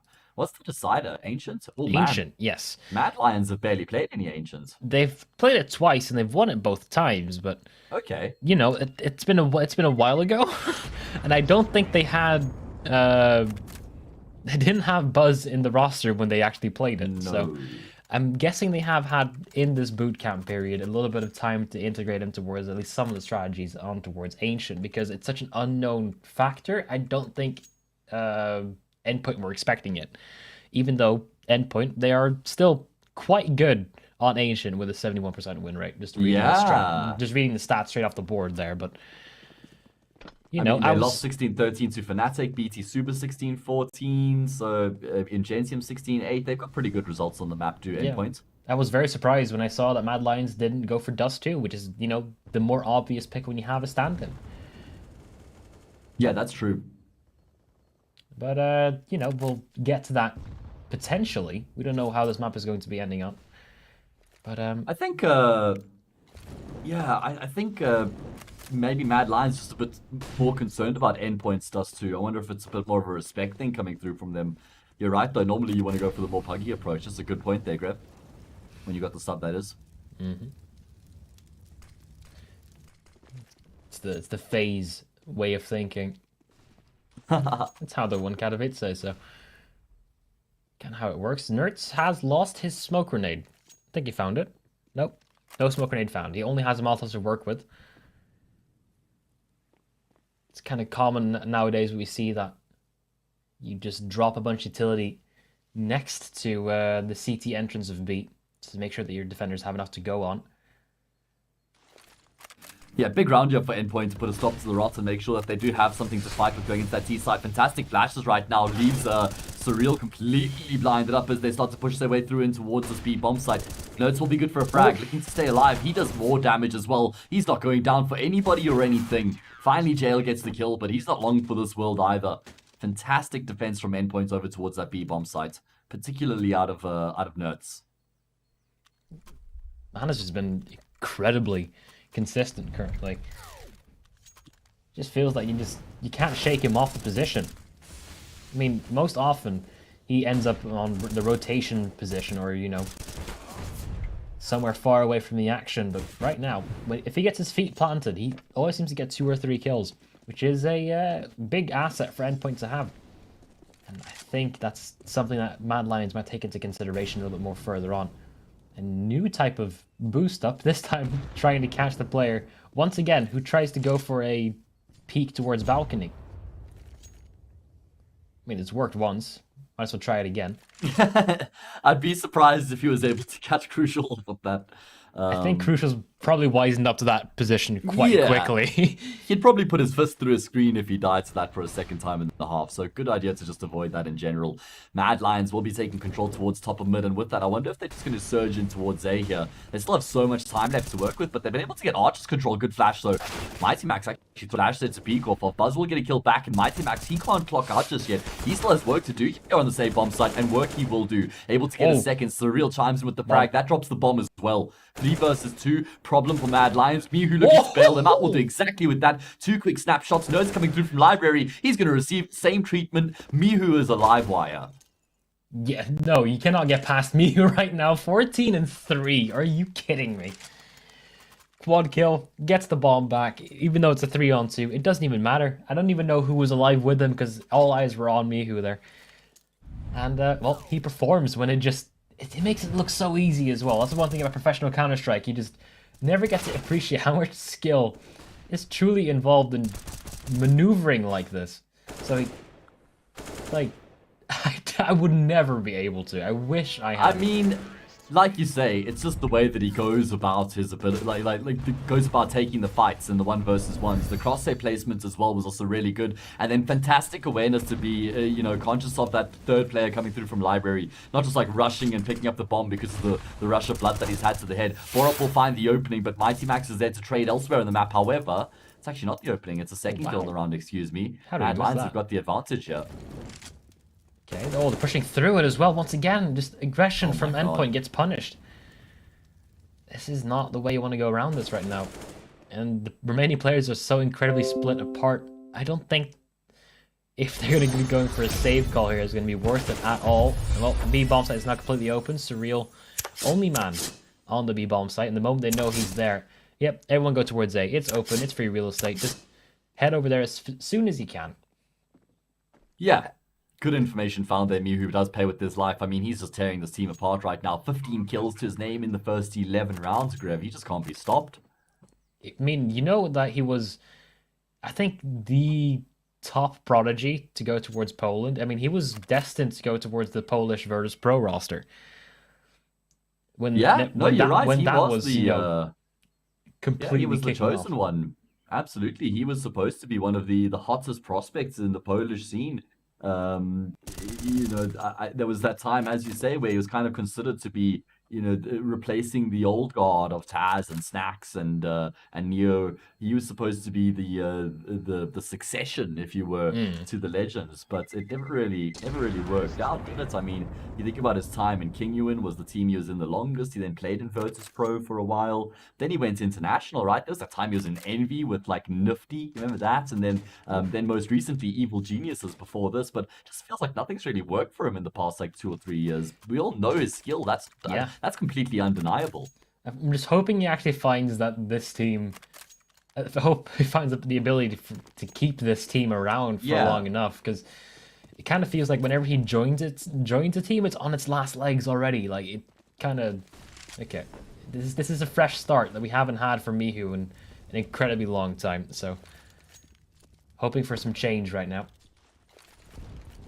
Yeah, I feel like there's still definitely a chance, right? I don't think that it's like dead in the water or anything like that. I think we're seeing in a lot of these games that he's playing for Mad Lions that he still has it as an individual to be the star player. I think JL's the other player who impresses me the most on this Mad Lions team. He's been opting to rifle. Obviously, he's the AWP for the team, but he's been opting to rifle for majority of this half. Quite standard on the T side of Inferno, to be fair. And then obviously some Daeyoung, when he's back in action, is just such a fantastic player as well. Oof. Okay. Let's see what this A push is going to be holding on through. Just smokes towards... This could actually start to give us a little bit of a signal of a split B push, but Crucial, still good for 1. In the meantime, in apartments, Boros has been able to be... Well, Boros has been taken down by Borup, rather. And, well, as the reinforcements start to fall, Mighty Max still the only one on the server, but it doesn't matter. Surreal. He has to be the one, once again, to try and claw us back together. It always feels like he's just a little bit too late to the party. He shows up when everyone is already dead, and, well, can't do much. I mean, the Larky rotates, right? So it's just unfortunate that they're losing the safe sites as quickly as they are. Once he's rotating through, there's really, you know, not much he can get done because the round is already too far gone. 10-2, Mad Lions dominating proceedings right now. looking set to take us to Ancient if they can continue in this vein of form. I mean, of course, that was an anti-eco, I suppose, but still, they're just looking so convincing. Okay, full bite. We're gonna need to see some progress from Endpoint soon. I mean, this is currently just pointing towards a complete landslide. Some good nades went towards a banana. You can see it on this the health bar of JL dropping from 100 to 11 in the span of a fraction of a second rather. And now, remaining players from Mad Lions, they are slow, not going to go for any quick control.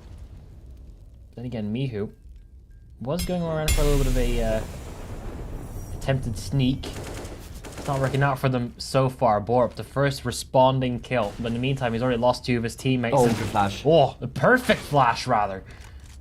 Crucial has to do everything. Man. Yeah. At least he's been able to get that kill into Borup. That's kind of stemmed the approacher for Mad Lions. Jel's just going to jump straight out to get that bomb onto the site, but Crucial's been able to make his way forward. He drops Buzz. It's only JL left remaining. Plant should come through here and does. And actually, JL stands a chance after getting that kill. Low HP on Surreal as well, leaves him vulnerable. JL looking to use the default boxes as his cover behind him, but Surreal will just spot him out and get the kill anyway. Endpoint ever so slightly keep themselves alive and give themselves a fighting chance. Surreal just uses the motorcycle a little bit better than JL was expecting. In the end, another point going towards side of Endpoint. A 4-11 half is probably the most likely outcome right now, and it is known as the Zonic halftime because it's ridiculous how many comebacks come from that type of scoreline. But that will happen now, I don't know. It's kind of sporadic. When you look at the points that Endpoint have gotten, it's not consecutive. You get 1, and then my lines get like 2 or 3, then rinse and repeat. So gonna need something, well, perhaps a little more consistent from the Endpoint side to try and counteract the Mad Lions right now. Taking a quick look at the opening frags as well. It's been mostly just Mihu and JL. Okay, no surprise there. Yeah, they've been tearing it up. I mean, no surprise at all.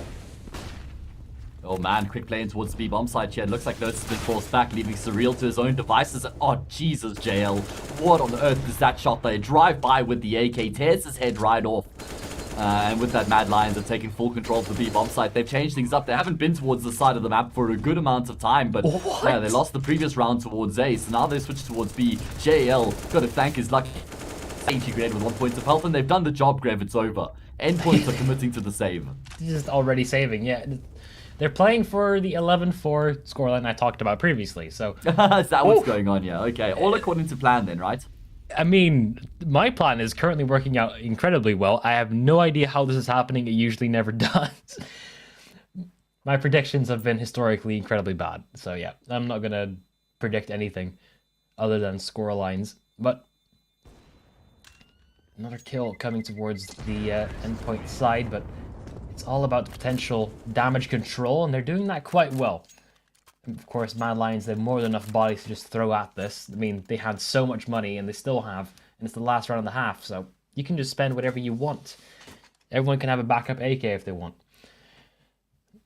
Meantime, yeah, they could bankroll a lot of weapons, like you say. It's going to be the last round of the half, though, so they've got all the bells, all the whistles. As for Endpoint, they've got the AWP as well. TMB with the op this time. Yeah, good point. I wonder if that is a spawn-based thing. I guess JL said, bro, go for it. I don't want it. If you want it, go for it. It's free. I think he was trying to go for the challenge up against Crucial there, but in the end, it didn't work out that way. Look at JL. I mean, I just love how versatile he's been. You wouldn't say that he's the AWPer of the team when you see him playing the way that he is right now. Just, getting in their faces with the rifle, not afraid to swing. Normally, AK, let me make that point after this as we see Surreal peeking off the back of a flashbang. Will find the opening pick, and he's dropped the bomb as well. He was so far from everyone else. He had... What? That's a massive mistake from Mihu. I'm pretty sure he was so confident that he was going to get that kill that it didn't even matter to him. But right now, he put Mad Lions in an almost unwinnable position. This has gone horribly for the side of Mad Lions, and it's a gift to the side of Endpoint. Yeah, I definitely wouldn't say according to plan by any stretch of the imagination. Buzz with some good awareness will at least catch Boros, but it's not really going to be helping the team Yeah. out that much over towards the focal point of the map. 30 seconds. You have to get the bomb, and yeah, good luck. I mean, What util do they have? Molly? Oh, they don't have a Molly. HE Whoa! flash, smoke. Oh my god, TMB. He gets the 1 kill boosted up, just jumps down, finds the second frag. Yes, Mighty Max gets the trade, but there's a chance here on the 2v1 take of this bomb site. Mighty Max, though, locks it down. Fantastic multi-kill coming through from him. We'll see Endpoint through to their 4th round. okay. Just have to be ever wary with the potential of the Mad Lions just dry peeking into you, I guess. You can't do much against it. So, 11-4. Will the Zonic scoreline happen, or will it just fall in towards normalcy, heading in towards Ancient with just a wild card of a Mad Lions roster? Well, I mean, we're going to find out. I'm still backing Mad Lions to win it from here for sure. Could definitely happen here. You know, just to finish off that point before it gets too far away about JL and rifling on the T side, think about AWPers. They're normally the pretty boys, right? They're normally dainty, and they like being like cushioned and comfortable, and everybody just makes their space and plays around them. And you know, AWPers are like the pretty boys in the team. Not JL, man. He's willing to work at the face of the coal mine there. He's getting dirty. He's getting his hands in the in and apart the action there as well. And he was doing a great job with the AK. Yeah, I mean, Crucial is it's a very different approach to opping, isn't it? He is a little bit more like reserved, a little bit further on back. And are you a dirty AWP abuser, Grev? I am not. I'm not an opper. No. I'm a filthy AWP abuser. I love that gun so much. It makes the gun easier, the game easier. I mean, rather. Oof. Well, Mihu, he's out of the game right now. Yeah, okay. Well, talking about pretty boy oppers, Crucial, who, in my opinion, looks a lot like Mihu. They have kind of similar facial structures, in my opinion, and also the hair does help. But right now, he's gotten the first frag on towards their top fragger. And well, the pistol, Mihu will have to spectate it. And, well, Endpoint. You remember how Mad Lions did it? Well, they're doing almost the exact same thing. They get the first opening kill, and then just slow it down. They just don't go for any aggressive plays, don't show any presence anywhere, not even on Banana. And the second that Mad Lions start over-rotating, that's when they strike it towards the A-bomb site. It's absolutely free, no one in their way. JL, he's not even seeing anyone yet. There's no one here for him to fight at the moment. And his rotations will come on through, and it's not any easier for them at all. Couldn't have been a better case scenario here for Endpoint to get themselves in towards the A slide. JL even takes his frustrations out on the chicken. Why you gotta go and do that? What the chicken do to you? Buzz says, take my flashbang. I don't have armor. I've got nothing to save, so I'm gonna try and get a kill, but well, he just ends up suffering the same fate as what Mihu did at the start of the round at the hand of Crucial's P250. It's going to be the pistol round that goes the way of Endpoint. Yeah, finally they win a pistol in the series here, Grev. They break the streak. How did that happen? Well, immediately you can also see like the second it happens that Mad Lions, they don't want to give any confidence boosters towards that of Endpoint. I mean, a couple of good headshots from Crucial, who has been, you know, not the most active, but has not been a slouch at all. Actually, it's been him and Mighty Max who've been posing up the most amount of numbers, but I wouldn't exactly say they have been the most impactful. You saw his, I think it was a 1v3 attempt from Crucial where he had the op on the B-bomb site. A couple of good shots, but in the end, it just wasn't enough to get that round on the board. In the end, that's all that matters. Now, Mad Lions, they will just go for the complete pistols. They have... I'm seeing dual Berettas on TMB. I mean, it's good when you're up against, you know, no head armor opponents, but up against AKs and Galils, that you're playing a risky game. Yeah, I agree. I mean, you're gonna hope to really catch them off guard to get them to be able to get that kill with the Julies. I'm right there with you. Endpoints desperately need this round. They can't afford to drop the ball here in this anti-force fight. That would just set them back almost almost as far as to go on to lose the map, I would say, if they lost this round. I mean, maybe that's a bit of a stretch, but they need to win this round. One good nade could do quite a bit of damage from Mihu. He's waiting for the Molotov to fall behind it. It's a little bit too late, unfortunately, for him. Oh, actually, he has a double nade. The second one would do a little bit more towards Boros, so CZ's could be a bit more dangerous now. Chipping away at the health, but I think that Mad Lions kind of stacked a little bit too far on this one.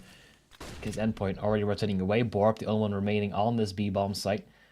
Has the smoke deployed to buy him a little bit more time, but can he play around it well enough? Only good for one. Nice trade coming through immediately there from Crucial. I thought Borup actually played that quite nicely. Able to get a frag. Still 3v3. Mihu off the back of the flashbang will come through, but nuts. Believe he was looking towards Banana, so inadvertently avoids the flashbang with that pivots 180 degrees, gets the kill. And it's a 2 versus 3. I don't think Mad Lions have any shots in the round. Or maybe now that Buzz just gets that kill through the smoke. They don't have the kits. The time's of the essence. They don't have much health either between the two of them. And yeah, I think this one's just too far gone. A good attempt. Don't think it will be much more than that, though. Smoke was good. Nerds couldn't see anything. He'd end up spraying through that smoke as much as possible to help his team out. But in the end, it will just be 6-11. So I'm hearing some sirens currently going on with Mad Lions not able to convert any of the rounds they've been desperately trying for. 7-11 is probably the score that I'm going to be seeing next round. Oh boy. At that point, you're getting quite close to it. It's only, what, a 4-point gap? That gets closed before you know it. Just be careful about these things. Yeah, you're right. You need to keep in mind the fact that Mad Lions are also down 0-1 in the series right now. So if they were to, lose on Inferno, that would be game over. Will be a 1-for-1 trade, but I mean, just USPs left remaining. Shouldn't be able to get too much work done here. A second kill is actually really nice here for Mad Lions, and the bomb's all the way towards ramp, so it's not like Endpoint can immediately capitalize and take full control of A. Well, I mean, Endpoint. Mad Lions are still going for the correct read on this one. Despite getting 2 kills, they've only gotten 1 gun out of it. Mihu. With the MP9 staying over towards that A-bomb, or B-bomb site, rather. And Borup catching a timing on towards Crucial. Can he get the kill? Taps are good, and indeed the kill is there. USPSs could be the end of Endpoint right now, but Mighty Max has to be the one to close it all out. The MP9 is perfect up against no armored opponents, just chewing through them, and closing distance definitely helps out with that as well. So 1-on-1. Trying to get that bomb down, but right now, Mihu coming in through short. A little bit of a... Oh, I like that. Smoke a lot. And Mighty Max, timing isn't in his favor, but still trying to go for the fight. And in the end, the aim punch makes all the difference. And he will get himself that 1 versus 3 up against the pistols. It's still pistols, but damn, that was close. Yeah, that was close. I mean, the fact that they're able to get 4 frags and, nearly win the round is actually amazing for Mad Lions. In fact, they're probably just going to be a little bit aggrieved that they weren't actually able to win the round there. I mean, fantastic effort in the end there from Mighty Max to clutch out 1v3. He looked so cool, calm, and composed as well. Love how he closed the gap, as you so rightfully said there on the player in apartments. Just rushes him down with the Mag-10. Makes sure there's no chance for him to make something cheeky happen from apartments with the USP. So, good effort in the end. Going to be 11-7. You can see a bit of a frantic flick around there from JL as he misses the shot. Definitely backs himself to hit that one. And the opening frag goes a-begging. You don't want to see emotions from him now. I mean, you're still in the lead. Got to have as much composure as you possibly can. Confidence has to stay on top right now, TNB. Looking for a little bit of an extra fight, and they're still just spraying a little bit further on ahead. The frags are still good to go. Actually, there's going to be rotating Borup away from it, potentially. They're still hesitant. They're not exactly sure where to place their pieces just yet. So Borup will just be converting right on back. And good timing as well. Endpoint just around the corner. Oh, there's going to be good damage coming through here. TMB finds 2 kills there to complement the opening frag that comes through. Oh, Borup on the boost can finally get in on the act as well. TMB was robbing him. Shots through the smoke like a criminal. Mighty Max will fake out the plant. He tries to get a couple kills, but only going to be the 1 frag. TMB, the IGL, finishes off with a quad kill. And Mad Lions are able to actually pick up their 12th round. Double spray down through the smoke. Okay. First round on the TCT side. That's a good way to get started. You have your in-game leader fired up. Maybe that means that the calls will be coming on a little bit smoother through. Okay, well, movement maybe not their strong suit just yet, but in due time, in due time. Endpoint going for a full-on force buy. 3 deagles, a Tech 9 and a Mag-10. I mean, it's doable, but you definitely need to either hit some miraculous shots or magically close a distance with these close range weapons. I mean, it's a big round for Endpoint though, Greg, because if they lose this force buy, where does it leave them here in the context of the map? Not well, I can tell you that much, but JL, he's looking for this fight. The nade will actually force him back just a little bit longer, and now that he's smoked off, leaving everything on towards Buzz and Mihu. Now it's only Mihu, and they can't hit a shot, but Boros and Serial definitely can. Alright, yeah, round's over. 2 deagle shots is all you need. I mean, that can be the life of Inferno sometimes, right? If you're able to find the bomb site, which only has 2 players on, obviously, not naturally, there's going to be a 3-2 stack, regardless of which site you're going to be stacked up on. And with 2 quick kills on A, there's just no chance for the other 3 players to rotate or have any impact on the round. They're going to have to commit to the save.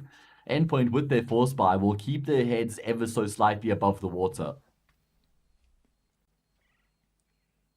Still, though, it's a good save coming in from the Mad Lions. They will have the economy to keep it going, keep it safe. Endpoint, though, they still get themselves 2 free rifles they didn't even invest into. And every single player staying alive as well. I'd say it's a big boost. And Mad Lions, yeah, certainly is. They don't get even to, you know, get a double round. They're stuck to 1. And now to fight for it all over again.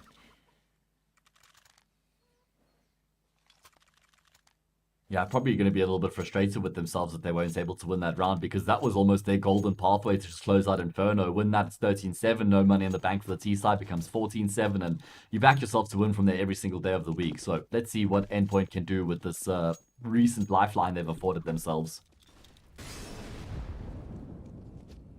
Okay. Some already quite devastating damage towards Crucial. If he had an AWP, he wouldn't really be sweating as much, but this time, the AK's in his hand. It's struggling beyond the logs, but only for a little bit longer, though. Enough to take down TMB and deliver a massive nade on towards Borup's forehead. And remaining players from the Endpoint, they're still looking quite safe. And don't look too pressured at all. They're taking, once again, banana control. All theirs. They just leave it be. Focus towards A instead. If you can overwhelm the AWP of JL, there's only 1 man in your way. Seems to be the plan. But already you can see the rotations coming on through. They've pieced it together on Mad Lions as well. It's taking a little bit too long for Endpoint.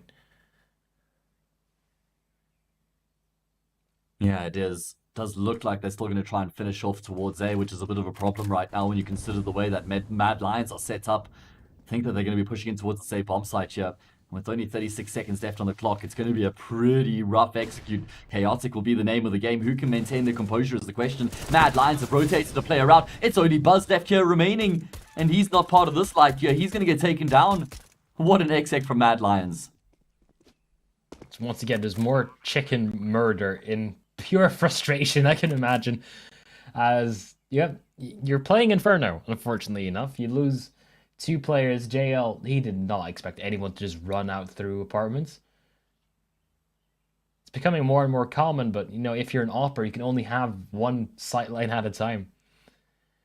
Yeah. That'll be the 9th round for Endpoint, too. You know, I was getting a little bit nervous there for Endpoint because I thought that they were just leaving themselves too much work to do with too little time on the clock. But actually, in the end, that's what allows them to be so successful. Because they take so long, Mad Lions get concerned and they start rotating that extra player away from the A site. And that means the defense is weakened at that point. They're more vulnerable. And Mad Lions, unfortunately, couldn't get the job done with the 2 players that were left behind. So Endpoint will continue to fight back. 12-9. Going to be a bit of a buy coming through back from the CT side here, but still starting to get precarious. Mihu rocking the M4A4. One of the few. Actually, no, it's becoming more of a trend to rock it again. I think that the A1S is way superior, just the fact that you can spray through smokes without getting punished is hard, but what do you think? I'm a huge fan of the A1S. I don't think that there's any world in which the A4 is actually a favorable gun right now. I don't even think that the extra 5 bullets is worth it. My god, lots of kills coming back and forth right now between the 2 teams. I think that the super narrow sort of circumference of, spraying bullets through the smoke is actually a really nice advantage from the A1S as well. The fact that there's no bullet traces coming through the smoke is a really nice advantage. So there's I just think the A1S is all round a much better rifle right now. Exactly. And see, consider the price element as well. It's a bit of a joke, actually. All right, so glad to know I'm not the only one thinking that the right path is right. Ooh. Boris, a little bit of a spray. Still good though, but JL is a bit better. These goes for both peaks. He's not even scared of any potential angle holds with an AK. And now Surreal, 1-on-2. Has to get past the first hurdle. This team weren't able to, and now he's able to do it. But he does not know that Borup's right behind him. And Borup, he didn't shoot his gun, so element of surprise still on him. Has to just play around the smoke, or around the site rather. Once again, smokes will be deployed. Surreal trying as much as possible to just keep it as passive. Oh, man. Surreal. He makes it look so easy. 1v2, and now Endpoint are in double digits. It's getting closer and closer. Money is dwindling for Mad Lions. And the most positive point here for Endpoint is just the number of gun rounds they've been able to overcome. Seems like there's going to be another one here from Mad Lions. This time they're going to be light on utility, though. I don't even think Borup's going to have the luxury of a rifle. Nah. Goes for the MP9 to make sure you can afford that full util. Makes sense as the B player. You need as much as you can have. And Endpoint, actually, I was starting to do some digging on Ancients. Obviously, I wasn't prepared to do the cast today, so my research was a bit limited. But the point is that I might have to put that research on pause, as they could be closing the series out 2-0. Already got banana control here. Vitamax looking to take the fight to the CT players. Little does he know there's 3 around the corner, but he doesn't care. He's still jumping and spraying, and he gets a kill. I mean, yeah, sure, why not? You've already got the advantage. Keep on going, Surreal. Just want to keep on firing through it as well. JL almost had a collateral in that situation, but in the end, not going to be happening. And Buzz will take down Boros, but that does reveal his position towards the entire enemy team. They're not going to be hunting him down exactly, but they know they have time to, position themselves more favorably. And the time will start ticking on through. Buzz will save it. Keeping an AK in play when, well, Endpoint, they are getting closer and closer towards equalizing. It's, clock is ticking. It isn't good for the Mad Lions side. They were so far up. The Zonic scoreline, it's a real thing. 11-4, and now we're suddenly in almost a tied game. Let alone on the T side of Inferno as well, right? I mean, it's definitely one of the most 50-50, if not the most 50-50 map in the pool. So, if there was any map that you would sort of be all right with going down 11-4 on, it's probably Inferno of the lot. But Endpoint just showing a fantastic fight back right now here on the T side, bringing it within 1 round. And not only that, but there's no cash here for the CTs, mate. This is almost a free level scoreline for Endpoint. I mean, you wouldn't even really be doing them much justice if you didn't back them to win the map from here, right? Based on what we've seen so far. It seems so much more confident, and seems also like they're Mad Lions. They do have like individual showings of brilliance, but it doesn't seem like it's disconnected. You have like one-man spray downs, but where's the crossfire? Where's the pop execute in towards the 5 blinded T-side players? We haven't seen those. Yeah, it's true. We need to get something like that, because at this point, well, it's only so far that individual brilliance can get you. Boros, whoa, he's not thinking about slowing down anytime soon either. So AK not collectible. Oh god, yeah, it's gonna be third for him. Oh, fourth. You go for the ace. Oh no, Nerds took it away. But in the end, sore loser. Yeah. Yeah. But I mean, listen, Boros was a bit quiet on Mirage, I think, if I'm not mistaken. Right, in the first map of the series, he didn't really have his normal lights out contribution to the server.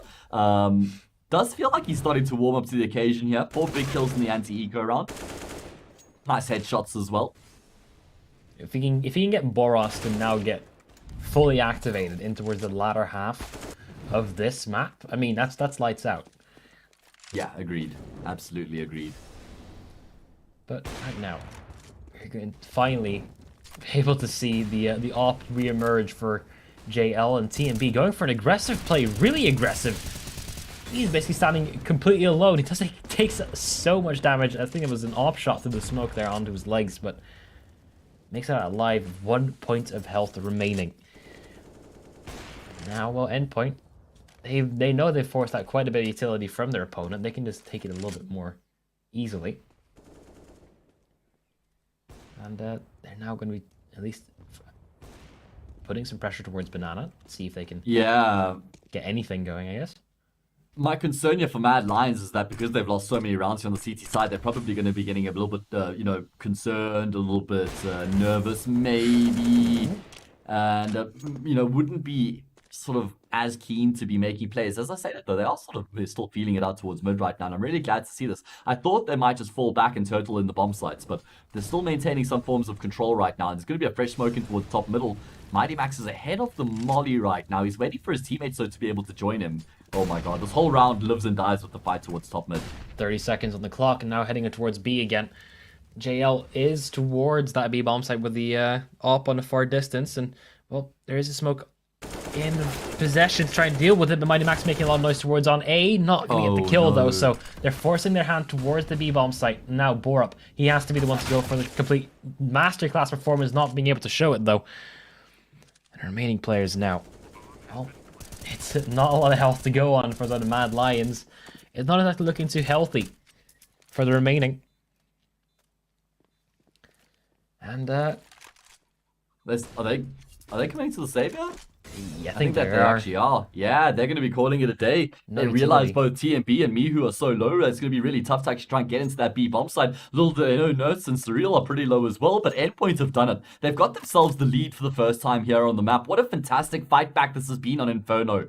Oh my word, I didn't expect to be here, to be completely honest with you. I thought at, 11-4 on the half, Mad Lions had done more than enough work on that T side, especially based on the individual form we saw from the players. But Yeah. Endpoint have just pitched up in such a big way on this T side. Ooh.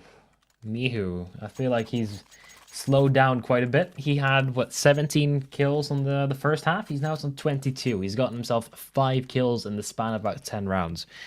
That is not what you want from your star player in this situation right now. Then again, not as easy to get as many entry frags when you're on the CT side.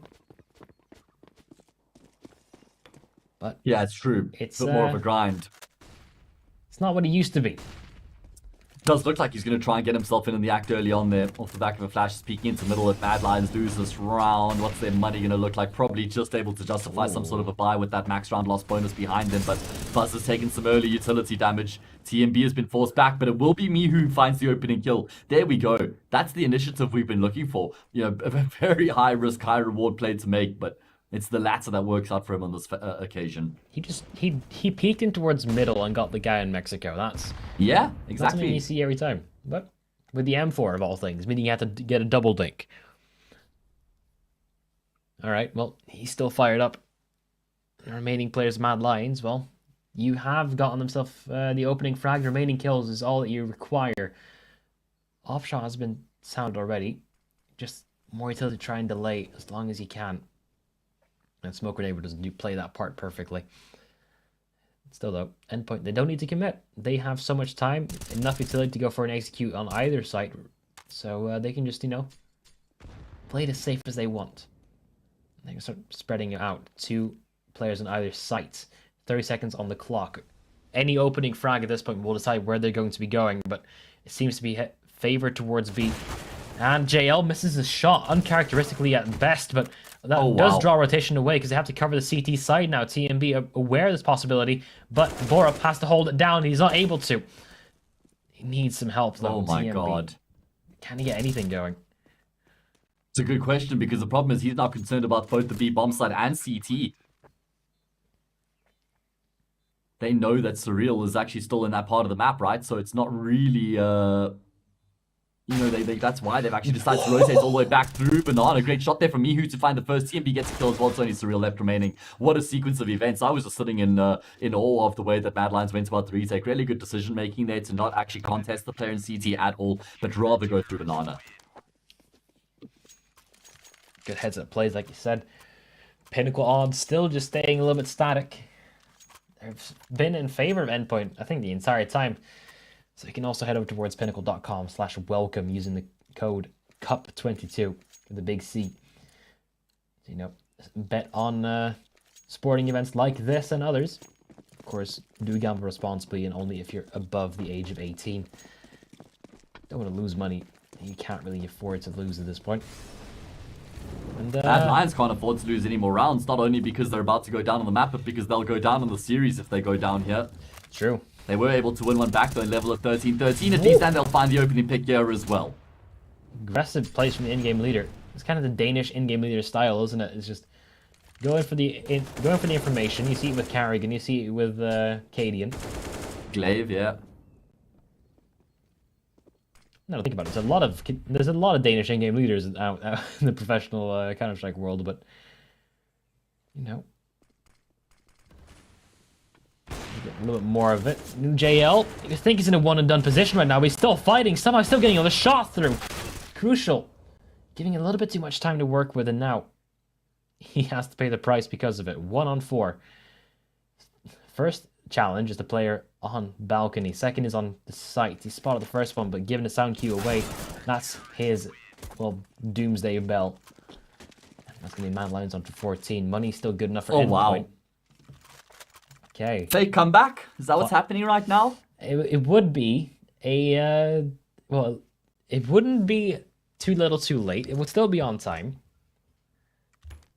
Let's see if they can make it happen. As for Mad Lions, they're probably going to be breathing a little bit easier right now after finding a bit of success here in these past few rounds. I was actually surprised that JL did as much work as he did from underneath quad in that previous round. I didn't even think he'd be able to get one kill. They knew that he was there. They missed so many shots on him initially, and then he just went crazy. 2 quick kills back. I mean, that pretty much won the round for his team.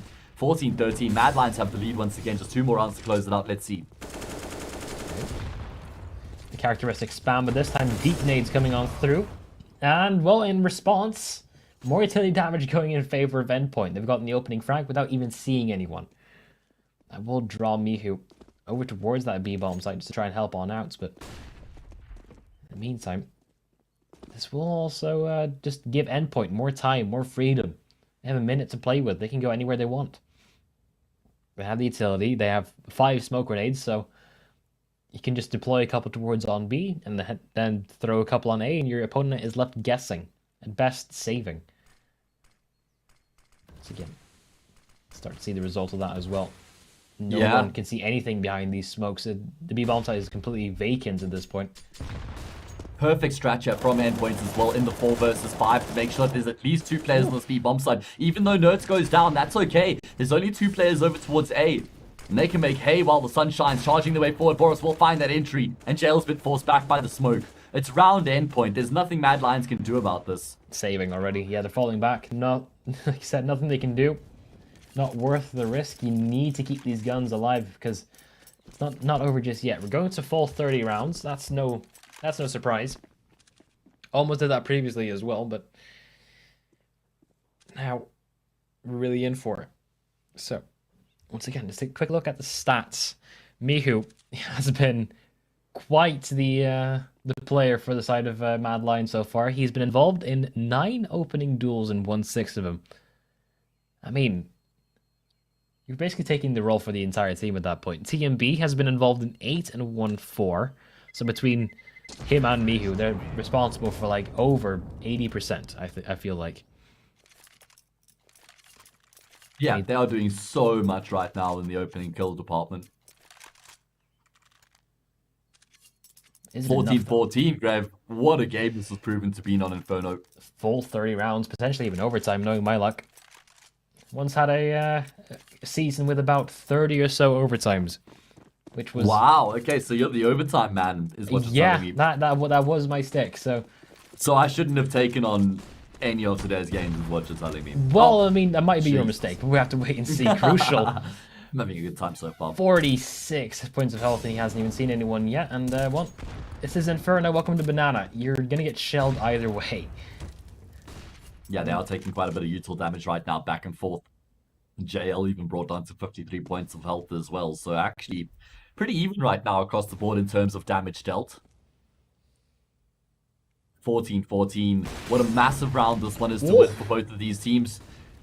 You know, whoever wins this gets themselves a bit of breathing room going into that next round to try and, you know, close that in regulation. But JL, oh my god, just taking the responsibility on his own shoulders will get the kill, and he's done damage, but Crucial answers back with his AWP. Mihu and TMB both looking for a fight right now. Mihu with a good time on the swing, and he does get a double in the back of it as well. Crucial. 1 on 4. Already got in the first one. Looking to ace to try and get themselves the first map point. I don't think it's going to be doable, though. The bomb is dropped out in the open. At this point, saving on towards the op is kind of all you can really hope for. 35 seconds. Yeah, I think that's the best option when you consider the fact that he's not going to have too much cash coming into the next round. It's such a deflating round to lose, though. I mean, you got the opening frag, you did quite well, and now you're going to get caught out like that in the end of it. I'm not sure what his plan was there, to be honest with you. 1 versus 4, I think that round's, you got to just cut your losses quarter to day. That's practically impossible. He's not going to have an AWP play anymore, Grev. There was no reason at all for him to make that play and commit to the round. I'm sorry. Silly. Yeah, he's paying penance by playing with the Galil right now. So we're going to have to wait and see how this one turns on through. Mad Lions using the timeout. Now take the extra time, breathe a little bit. He had a very successful previous round. Let's try and do that again. Yeah, huge round there from Mihu, though, right? The way that he trades his teammates, he knows there's so much attention towards Archers, so he peeks out and he's able to find 2 kills. And those were huge frags. I mean, he's come back to life. You were saying that he's cooled off a little bit on the CT side, and you were right on with that. But, it's no coincidence that once he's found his footing once again and started to contribute with the kills, the success has come through here for Mad Lions. And there he is. 27 kills at the moment. If he gets a triple or more, he gets 30 in regulation. Crazy. Very realistic as well, based on what we've seen so far from him in these rounds. Okay. Let's see. 30th round, map number 2. Mad Lions win this, we go to Ancient. Endpoint win this, we go to overtime. Could still be a 2-0 at that point. Oof. There's more and more shrapnel damage being thrown at them. I mean, the nades have done their job. Every single player, almost, is in the headshot range for these M4s, making that initial peak just a little bit more dangerous. Oh, even more just smoke spam. They haven't even seen each other. This is just the Inferno way of playing. Everyone just spams through, throws nades, trying to soften your opponent up as much as possible before we actually have to go to the actual fighting. Oh, JL, I feel like these past few rounds, he's also really come to life with the AWP himself, and Mihu have been getting a lot of the kills. He hasn't contributed much with the AWP on the map. He did a lot of his work with the AK in the first half, and it does look like the B bomb site's going to be where Endpoint end up here in the round to try and take this into overtime. Smoke's raining in. All 5 players going to be execing together here. What can Mad Lions do initially to stop them? Okay, well, flashbang's being deployed once again. They haven't even dealt with the player on top of the boost just yet, and once he drops, he gets another kill on the fallback, so it's starting to fall apart now for Endpoint. Looking to go in for a second slice, though, and this time will get punished. Mighty Max looking to get that bomb across. 20 seconds on the clock. They have to stick that bomb down now, but the rotations are coming on through. Flashbangs as well to try and push on through those smokes if need be. Borup, he might be the first man on in. Tapping on through, does get dropped by Nerds. These players are so low on health. Mihu, good for the first one. No second one is. Mighty Max is the only one who's left unknown. They have to try and go for these fights, though. Not looking too good for the beginning of it, but Mighty Max will get dropped eventually, but Nerds for a double. Looking for the last one. Not going to be flashed by that. No nade on Jail to try and remove it, but the M4 might be enough, and Nerds will not get that killed. Is there time? I think there should be. Yes, there's just enough time. I'm sure of it. Defuse will be completed, Mihu is holding his breath, and the job is done. 16-14, Mad Lions will win the round. With that, they win the map. The comeback is indeed a fake one. Endpoint, gonna have to dig a bit deeper in the playbook. It's gonna be Ancients up next, but before then, we're gonna be taking a bit of a break.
The unexpected pick of Mad Lions, now heading out towards the final and decider map. So, we're, well, my name is Grab, joining me is Hayes still. Used to be Nexus, but Nexus internet just kind of just dipped on I him. could do my best Nexus accent if you want.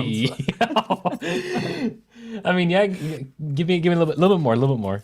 No, he's got like that weird Finnish accent, like that just nobody. It's can really emulate. deep, and it's He's got the really deep voice, like really, really deep. I don't know how he does it. Sorry, Nexus. I just I didn't mean to, I wasn't trying to rag on you or anything. It's just a horrible attempt at an accent, if anything. Either way, into the third map we go here, Grev. Pistol round is live. Endpoint on the T side. We've got a smoke and a flash. Mighty Max with the P250 as well as Crucial. And they're pushing in towards the A bomb site with Steam. Oh no. Oh, Borup. Oh, he just gets his head torn off. He misses his nade. It does no damage, and Endpoint's have full control. A couple taps, maybe. If JL gets a couple connections, might be doable, but I don't think there's that much more on the cards right now. I mean, the dualies, the ammo capacity is there, and Boros going for a little bit more cheeky stuff. Mihu, in the meantime, 3 kills for him. What suddenly happened? Kit's still available. No headshots connected, though. Actually, there's no kit available either. Full 10-second stick is what he's going to have to do. Nerds looking for this fight, though, and with the dualies, it's labored, but still, that got a little bit out of hand. I did not expect that to go from a 5-on-3 to a 1-on-1 in that fashion. Mihu was still red hot from Inferno. Mihu. Yeah, he's picked up here on Ancient where he left off on Inferno, as you say, man. Still on fire. 3 great kills to sort of breathe some life into the round there for Mad Lions. Unfortunately, without the kit, it was still kind of felt like it was all in vain. You know, Nerds holds his nerve as well. Doesn't start rushing through as the bomb gets tapped. It's just calmly makes his way forward. It's going to be a full eco from Mad Lions in response. There'll be a stack over towards Endpoints or executing, though, and taking contact. I mean, it's a good read. But Molotov might be a bit difficult. It is a bit too shallow, though, but here come all the USPSs.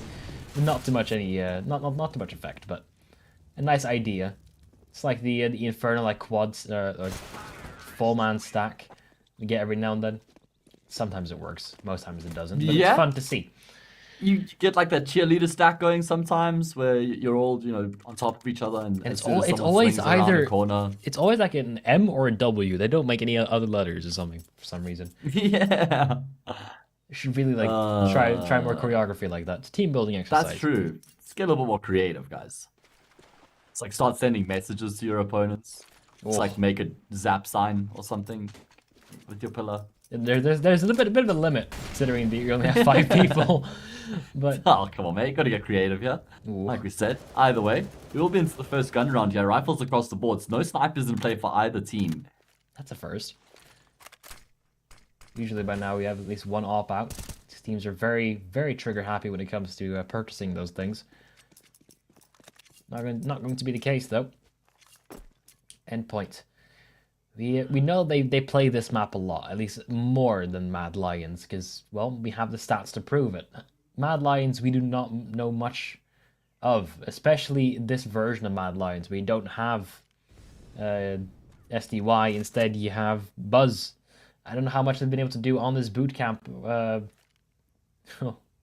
I mean, it better be something, or else you're looking at 0-1 start to the Pinnacle Cup. Not exactly we want to be going on further with.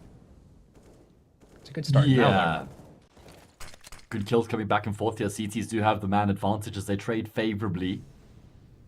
Does look like Buzz is going to be the next man called into action here towards Donut right now, playing around in the corner, going to be able to get the kill. Trade does come through. Mighty Max takes some damage in the process, which means Borup will have a really easy time of him getting that kill. Again, more trades come through, but because Mad Lions traded favorably earlier in the round, they've got the man advantage as a result. Positioning from JL, and he'll clean that one up too. There's a Galil there, but instead going for the M4. Because, let's be honest, the Galil isn't exactly what you call a favorable weapon. I would prefer, potentially even the Scouts over the Galil most cases. Or an MP9 or a MAC-10. I just never bothered to learn the Galil spray pattern. I think it might just be might just be a fault on my part, but you know, I'm not going to admit it. It's random. Nobody knows the Galil spray pattern. There's two types of people actually, Grev. There's people who say they don't know the Galil spray, and there's people who lie. That's all it is. True. Because why would you bother learning it when the AK is so superior? But already proving the AK superiority this time over the M4s though. Crucial with the opening frag. Getting Nerts and M4 to play with as well. And, well, Endpoint, once again, they get the first kill, they reposition. And now Mad Lions left to shuffle around with whatever they can. They have pushed Mihu all the way in towards T-spawn. I hope that water noise glitch is still not a thing anymore, because they're going to need him to potentially speed up a little bit. And Buzz, well, he's the only one here, and he has an MP9 and a lot of damage towards Mighty Max, but not the kill. Which is a little bit of a downer for that one, actually. You need to put as much damage as possible before they get into comfortable positions. This is not going to happen. This is all falling apart already. 2 players remaining, Borup and just Mihu now. 1 on 5. Man, oh man, sick kills coming through from Endpoint here to entry in towards the say bomb site here. Particularly that one dig from Mighty Max. That was the most tasty of the lot. Oh, Mihu actually gonna just snap up 2 quick kills there. All of a sudden makes his way in towards the say site. I'm surprised that he goes for those kills though, to be honest with you, Grev. I think a bit of trigger discipline there might be the better option. Allow those 2 players to completely bypass you, run all the way towards T-spawn. I don't know if he had a kit. If he had a kit, 100% the better option to go for trigger discipline and try and go for a bit of a ninja defuse, maybe get 1 kill and stick the defuse, but gets 2 snapshots, makes it look good anyway. He's just showing off the aim prac, the aim lab stuff. Quick reactions, quick taps. They were snappy, yeah. Now it's full on USPS from side of Mad Lions again. 1 kill found, 2 actually, and that's a little bit more than I expected, but I don't think, considering the last players with this much health, not going to be going that path. 3 kills. They got more kills with the USPS than they did with the full rifle round. So, paints a picture. The odds this time are now actually updating. There you go. Fixed that from the previous maps. And you can see that the odds are definitely in favor of Endpoint. You can also jump in on those odds as well if you head over towards pinnacle.com/welcome using the code CUP22. Either bet on these games or any other sporting events that you might like. Of course, do take caution when betting. It is real money after all. Yeah. Absolutely important note there, mates, as you do see Endpoint looking to execute it their way in towards the speed bomb site. Full buy does come back here from Mad Lions in the round after they lost the previous. They've lost the opening pick here as well, and with that full side control, they're going to have to make a retake happen. No kit. Oh my god, TMB.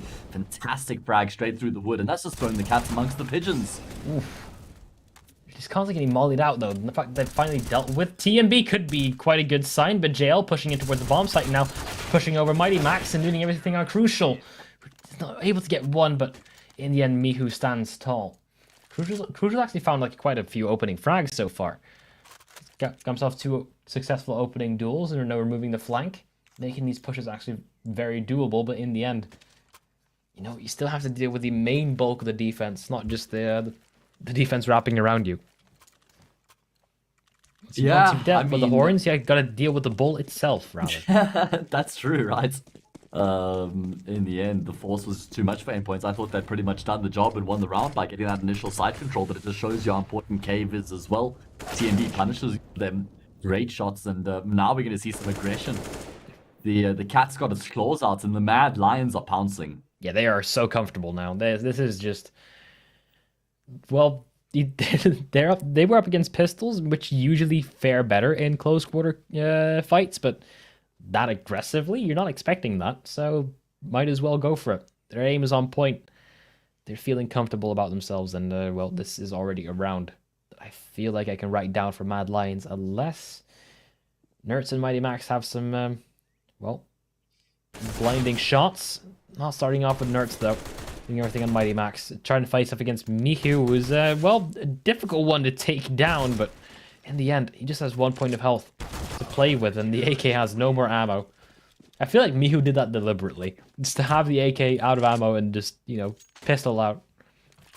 If he kills you, that's fine. Yeah, true. Either way, it is going to be Mad Lions, who are starting to give us something to get excited about here on the decider. 4-3. There's a game on our hands here. Going to have to be an eco from the T side as well, which should level it up to 4-all. And it could go either way at that point. Who are you backing to win it from here, Griff? Currently, I'm seeing a lot of structural stability from Mad Lions, which I like. I wish I saw this earlier on Inferno, because they're flashing each other in, they're setting themselves up for success. Didn't have that previously, and it does prove that they have been working on this map as a team. So, now it's just a question of how well can Endpoint respond to this, because what's probably the case rather, it's quite difficult for Endpoint to counter-strat Mad Lions, but it's a lot easier for Mad Lions to figure out what Endpoint are doing, considering they're this bigger, sample size. Sample size, yeah, true. That's a good point. Okay, so, 4-all.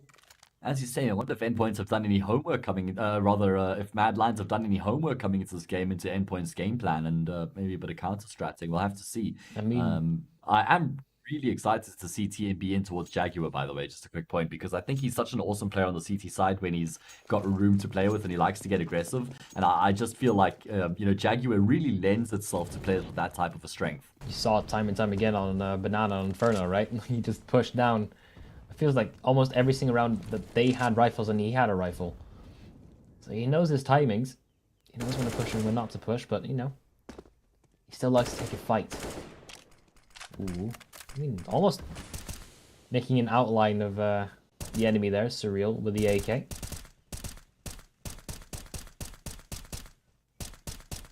This is what I'm talking about with TMB, by the way. Just going to be getting into his opponent's faces, looking to make these types of plays. He loves doing this on the CT side.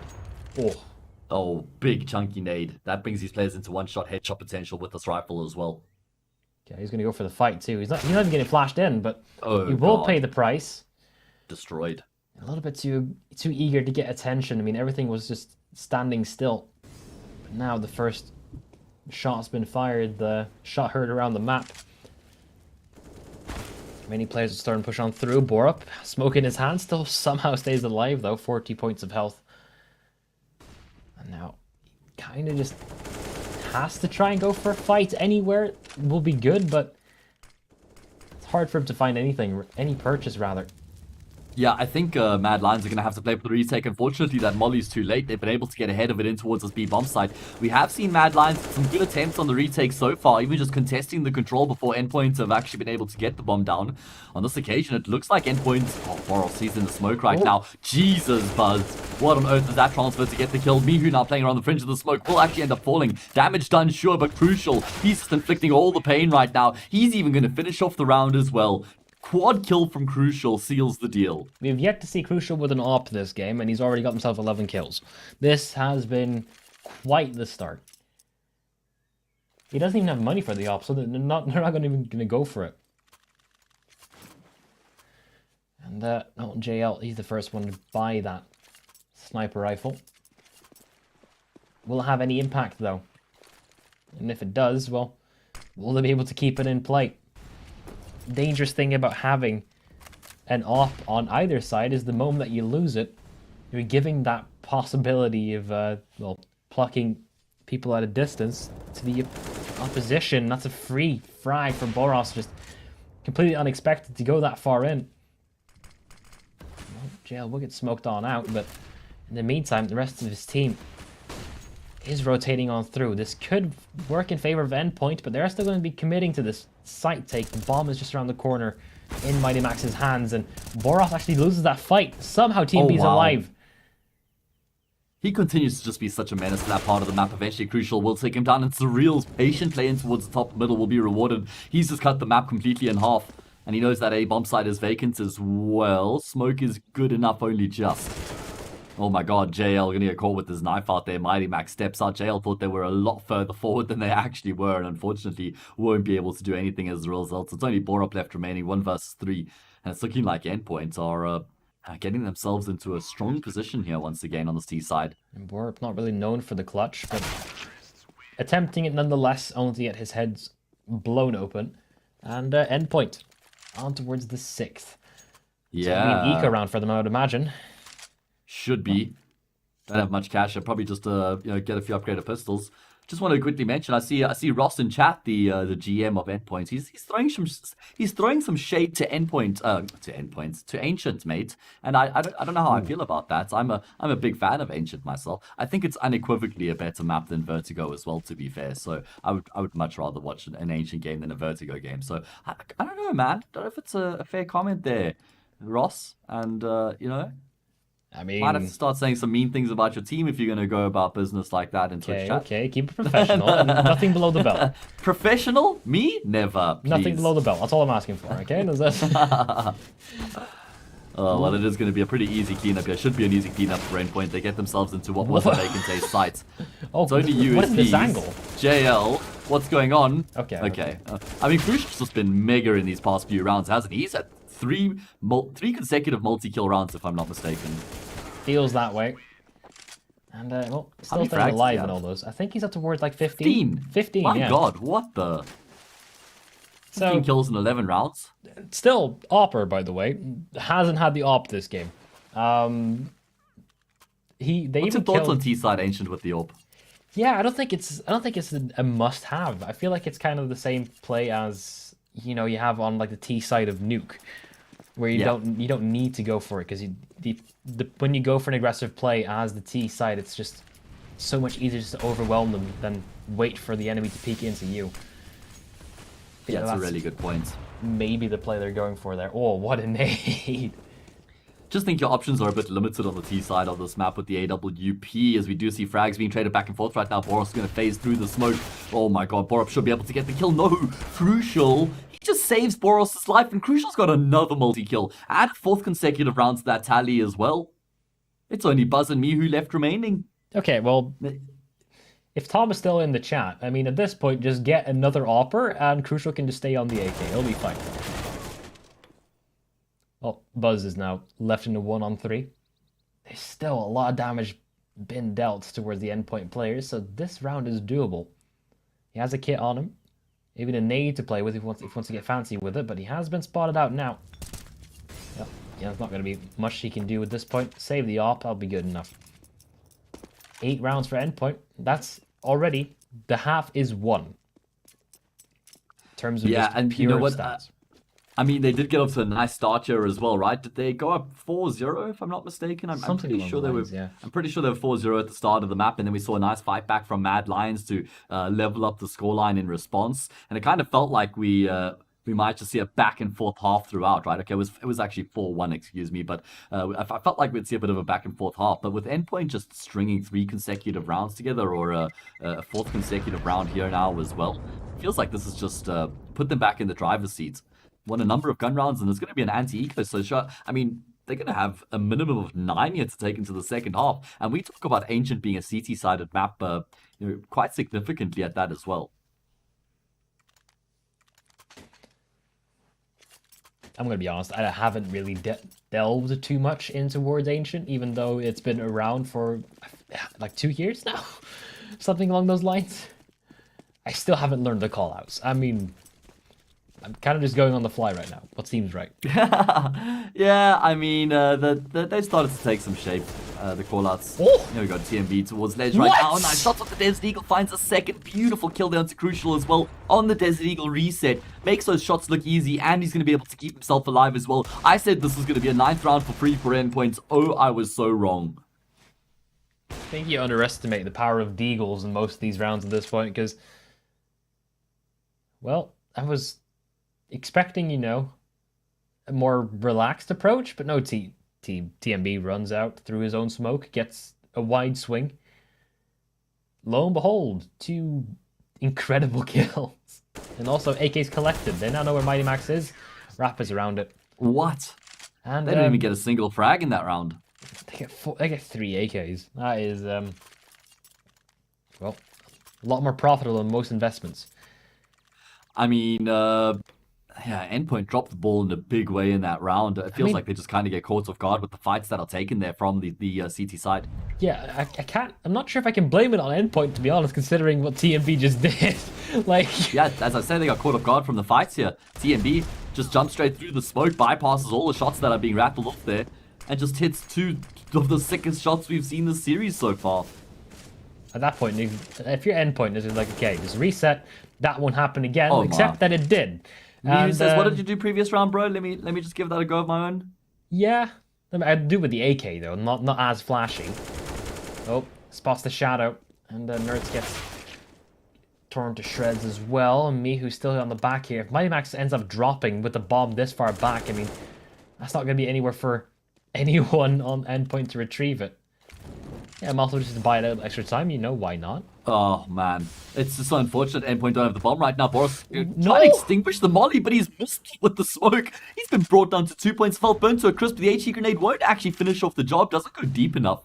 But Mewtwo's just bought so much time. The rotations have come through thick and fast. 2 Boris points of health. 2 points of health says it doesn't matter. He's alive. That's what matters. He gets to kill JL. Will be able to find that frag. It's crucial. Left remaining. But Borup activates on the flank. Shot to the back of the head seals the deal. Round is 1. Mad Lions reduce the deficit to 2. Okay, Endpoint. Here's things are starting to slip right now. It's getting scary. I mean, I didn't expect the 7-8 considering the fact that it was 8-4. Now, yeah, I know. Looking more and more doable. Okay, first time on the T side where we're seeing Crucial with the AWP in hand.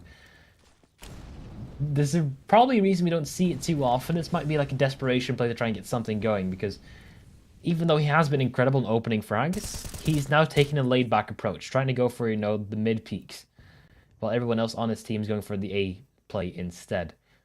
So if they get him towards the bomb site and set things up, the AWP will be a perfect role to play.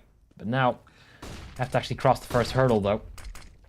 That means Buzz is already in the crosshairs, and Borup just around the corner trying to help on out. Flashbangs are beautiful, but once again, have to deal with all these extra players though. That's not going to be too easy. Crucial, good for one, but nothing more, and everyone else around him falls. Nerds. Yeah. Yeah, nothing you can do. Oh, nice. Mad Lions knew exactly what was going on there because they played aggressively towards B ramp and through Jaguar as well. They had got all the information. There was no presence there from the T side, so they immediately started rotating players across. And they pretty much had 3 players over on that A side of the map by the time Endpoint started to come through. So it was the perfect defense coming out of Mad Lions. I love that off angle there. You know, at the entry point of Donut, you know, watching towards A main, it feels like you're always good for at least 1 kill from that position. Last pistol round of the map here, Grev. Of course, we've gone the full distance in the series. I think we're almost at a break-even point in pistol round wounds as well, because I think Endpoint have gotten the 2 last ones, and Mad Lions have the first 3. So let's see if we can balance it out, full equilibrium. And a similar play to what Endpoint had. Once again, just crawling over towards that A bomb site. 1 player in Mihu, all alone, on towards B in case someone tries to push in aggressively. But I like this play. Buzz. Yeah. Not finding anything just yet, though. Here they come. Oh, man. Surreal falls back into Donut. He's actually baiting for Nerds here. Nerds gets brought into the angle, gets a free frag as a result. Beautiful setup here from Endpoint. They need to get more kills, though. Oh, Mad Lions have committed everything. They wanted those fights and they wanted those kills so damn badly that they end up just tunnel visioning, and as a result, just get destroyed. It's only Borup left remaining. Not even a single kill in the round here so far for the T side. They know exactly where he is. Desperately tapping away. Finally, he will connect. Oh, my God. Laborious taps there on the first kill. Second kill only needs the 1 bullet. Is there a chance here? I don't really believe, to be honest. I think all depends on how many chances Endpoint give to him. True. They're playing it right now. They're though. Playing it by the book. Yeah, they're not giving him any of the fights that he wants, right? Okay, well, that's another one given away though. 20 seconds at least. Now, Borup, he hasn't taken damage yet. I mean, there's the player behind him that he knows of. He knows where both these players currently are. Going for the fight, though, might be difficult, and Mighty Max will eventually close it on out. So they do balance it out. 3 pistol rounds for either side. Okay. But, okay. I feel like we've gotten no bomb plant in any pistol round other than 1. Like, they just go for the kills at this point. No, it's true. We saw that in the previous round there as well. They just decided instead of focusing on the sites and trying to get the plant, they decided to try and rather rush down the player in Donut. Little did they know that was actually the plan for Endpoint all along because Nerds was tucked into the corner. Nice shots there from Borup on the attempted clutch, but in the end it's in vain. Mad Lions will force back in response. It's going to be contact in towards middle. Frags being traded back and forth. Nerds needs to be careful. But it's going to be Boros who gets the kill, and Surreal should have been able to get in on the act there. Good attempt, a good effort there from Jail to get the kill before he goes down. Still an advantage for Endpoint, but the round is alive. It's a hero AK play, and it's giving themselves the space that they need. They only need to get 3 more kills. Boros will get the AK though. Meanwhile, TMB is running for the hills, running towards the A-bomb site. Nerds is already there. Not sure how much TMB is expecting, but it might not be that. Especially if he's going for the jump peak and 20 points of health remaining. Yeah, not going to happen. That bomb is now dropped on the floor. Mihu is looking for anything at this point. If he can find a back, that would be perfect. He can, put his knife in between the shoulder blades, but I don't think they're going to be giving him that much. Endpoint, they are playing, well, very safe in that regard. And you saw it last round, especially in the pistol, how long it took before they actually gave any challenges away.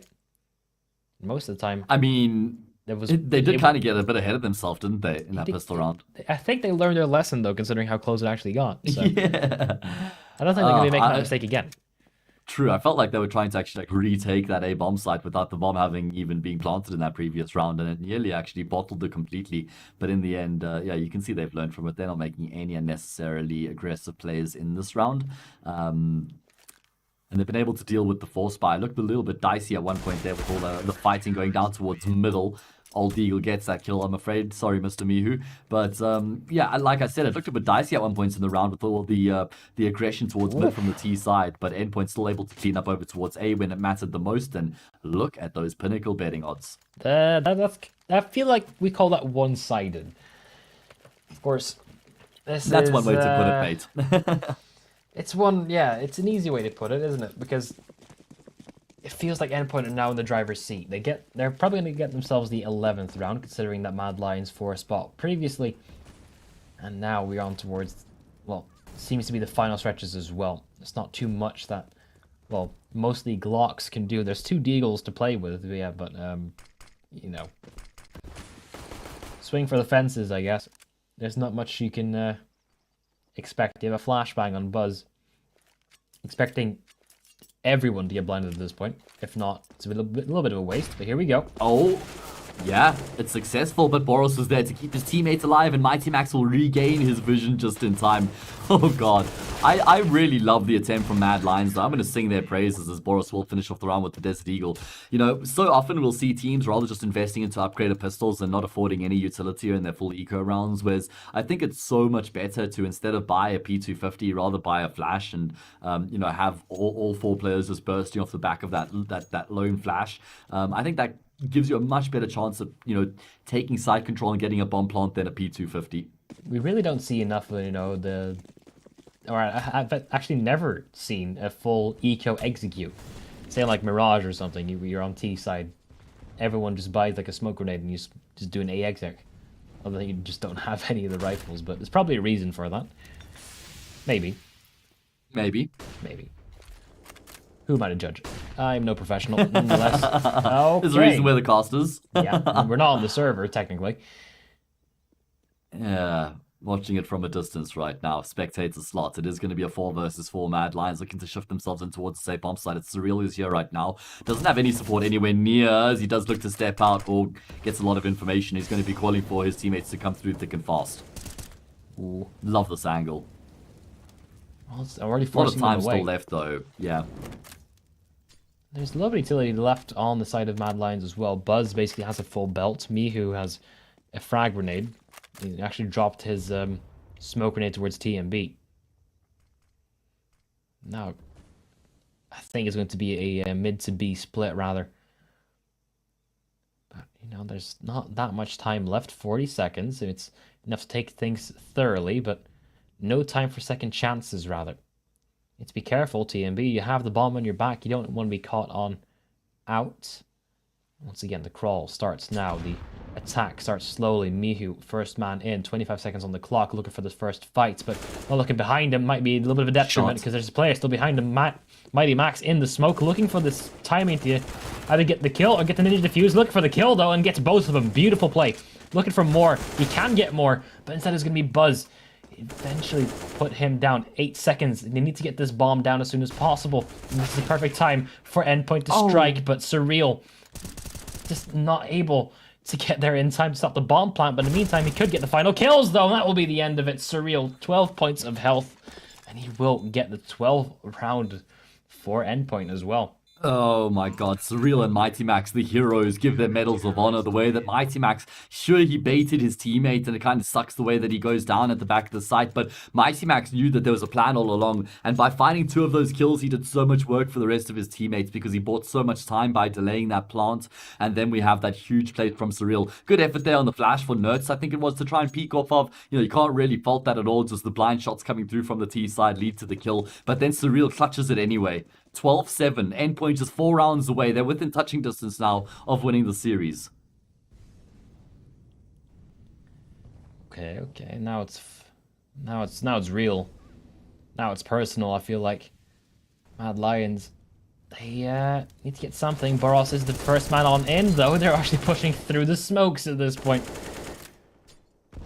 3-on-3. After the first 20 seconds have already passed. Bomb still dropped on spawn. Someone's going to have to get that at some point, but, you know, establish the little control that you actually have at the given moment. Nerds looking for this fight. Actually looking to hold on towards Jaguar instead. But Surreal, rather, he has to be quite careful because there's a lot of extra players around the mid area that he's not really prepared to take down just yet. TMB, will get taken out by Nerds, and Nerds will strike twice, leaving everything on Borup. Not really known for his clutching abilities, especially this series. He's going to give it one hell of a shot, and good flashbang to try and delay, but there's 2 players in Hut. There's so much extra to worry about at this point. If he gets the kill on Crucial, he could go towards A instead, but Crucial's so patient. He's holding this the entire time. Beautiful discipline coming through from Endpoint right now. Not overextending whatsoever. Oh my goodness, it couldn't be more awkward. Borup has been brought down to 1 point of health. 1 versus 3 clutch situation. Will be able to find the first. Was hoping and praying maybe for a lineup. Notes was low, so perhaps there was a reality in which that transpired, but not in which the world we live. And it will be that 13-7 scoreline. The gun round is not successful for Mad Lions. They lost a number of gunfights there initially towards middle. It just feels like they never really have the full force for an execute to come through. I'm loving the CT side from Endpoint, just constantly throwing spanners into the works here for Mad Lions. Feels like I'm just going to once again point towards the veto, the fact that Mad Lions had the choice between Dust 2 or Ancient, and they chose this map. Well, I mean, we still have time to, you know, become believers, but currently I am just not feeling anything from this T side. The C side was phenomenal. You know, they got 7 rounds after being back for so long, but right now, I don't think they're going to be getting much more than this. JL struggling to find the pistol that his teammate dropped. Not going to find it. Just gone with the wind. Yeah, kind of like this game, unfortunately, for Mad Lions. They showed such fantastic fight on Inferno to bring this into a decider. But they just haven't really done themselves justice here on Ancients, unfortunately. Buzz and JL, the 2 players left remaining to try and make something happen in the Seco round. They've been able to get it into a 2v3. But, no! Oh, Buzz. That is, that's super unfortunate. Can he find a bomb plancher to try and find some sort of a positive in the situation, perhaps? That is the only positive you can ask for at this point. Endpoint. They are just shelling him with utility. I don't think they'll actually allow a full stick of that bomb plant just yet. They know he's just tapping it, and now the last one, still no bomb plant going to be coming on through. Crucial, he will get himself the 22nd kill. Man, oh man. Yeah, he's huge. Ooh, okay, well, I mean, it's now or never. Might be too little too late, but we've seen more ridiculous comebacks for Mad Lions, and well, we're going to have to see something, either a massive blunder from Endpoint, or some incredible individual skill and tactics from Mad Lions. That's currently the stakes. Let's see if they can make it happen. Yeah, absolutely. As you say, now or never, do or die. Mad Lions need to put up or shut up. Got themselves the AWP, the AKs, the utility as well. Looks like they're gravitating in towards A main right now. JL, is he just going to step this angle dry? Oh, nice little jump jiggle there to bait the shot out, and Crucial's actually suck. He's trapped behind the box. He needs Surreal to bail him out here. Given an angle, Actually turns away the worst time, though. So does Surreal. They're getting caught off right now, but still managing a little bit of composure. Don't want to lose things just as they are now. Still regaining. Mad Lions still have options, though, by the way. Yeah, they're just They don't actually regaining have to control go right now. here. Yeah. Ooh. Oh, what? All right, opening found towards the A-bomb site. Surreal still stuck towards Donut, though, but TMB does have the bomb if he's going to go for this swing. Team has to be careful, though. Looking for this fight. We'll deal with it, but we'll be dealt with, too. That bomb now so far away. They have to take like an extra second or 5 to actually get that. But in the meantime, everyone else is falling apart. It's not going to go well for the side of Mad Lions. JL, 30 seconds on the clock, has to get that bomb, which now Boros has rotated towards. This is one hell of an angle to try and take away, but the Op could possibly do it, but not going to be happening this time around. And I feel like this is going to be the end for the Mad Lions right now. An Endpoint looking to start things off strong. 1-0? Yeah, 1-0. This is still the first day of main squads. Yes, it is. This is the opening match for both of these teams. Of course, Mad Lions came through from the first stage of the competition, whereas Endpoint were invited here. But man, what a sick round coming through from Surreal and Donut. They're able to get 2 huge kills. And then Mighty Max, I can't actually sing his praises enough the way that he plays that situation. Dropping the smoke in front of Donut is so smart. And then he drops the, in front of Temple rather. Then he drops the flash outside the right side as well. And he just takes the fights all around the smoke, just stays alive. I mean, that was just really clever play coming out from Mighty Max in that previous round. Smart decision making. 15-7. Opening kill goes to Mad Lions. They need to win 8 consecutive rounds to take this to OT. And it's going to have to be done through a 4 versus 4 here in this round. A bit of spam coming on through. Already the opening frag going either way. But the damage on Endpoint is a bit more significant. You can basically breathe on Nerds and you end up falling over, but just, you know, it's still close on through. A minute on the clock. Utility, though, for Mad Lions is gone. They have a flashbang to their name. Actually, no, there are 2 flashbangs in the smoke grenade, which is just being used towards that B bomb site, where everyone from Endpoint currently is. They're fully gambling on a stack towards it, but as it turns out, that's not really the case. Everyone from Mad Lions is instead going towards that A bomb site, which is, well, free for grabs. Are Endpoint going to go for a full-on retake? That's the question now. Or TMB could potentially find a little bit of a timing with everyone else around here. They're going to be planting over towards A right now. Endpoint realize what's going on. TMB, I thought maybe he could get a kill down a low HP player. Endpoint need to realize that the jig is up here. Finally, they start to actually rotate back in towards that A side of the map. They've got kits. They're pretty low on health. I mean, they take so long. I think they're saving. Yeah, they're calling it in this round. They don't have much cash. And I think this is actually a really good call coming through from them, to be honest, as well. I mean, why wouldn't you? You have, like, I got to do quick math here. 8 rounds to play with. 7 rounds after this one. Before it's even tied. And, you know, the chance to strike true in one of them is, you know, hopefully quite high. Might as well make sure that you have the best chance of doing so. Actually, Mad Lions end up losing another player. That does put a little bit of dent in their economy. JL, he can get himself an op after he drops his teammate an AK if he wants to. And that's a risk, though. You don't have any utility if you do that. But the odds, oh good lord. Oh lord.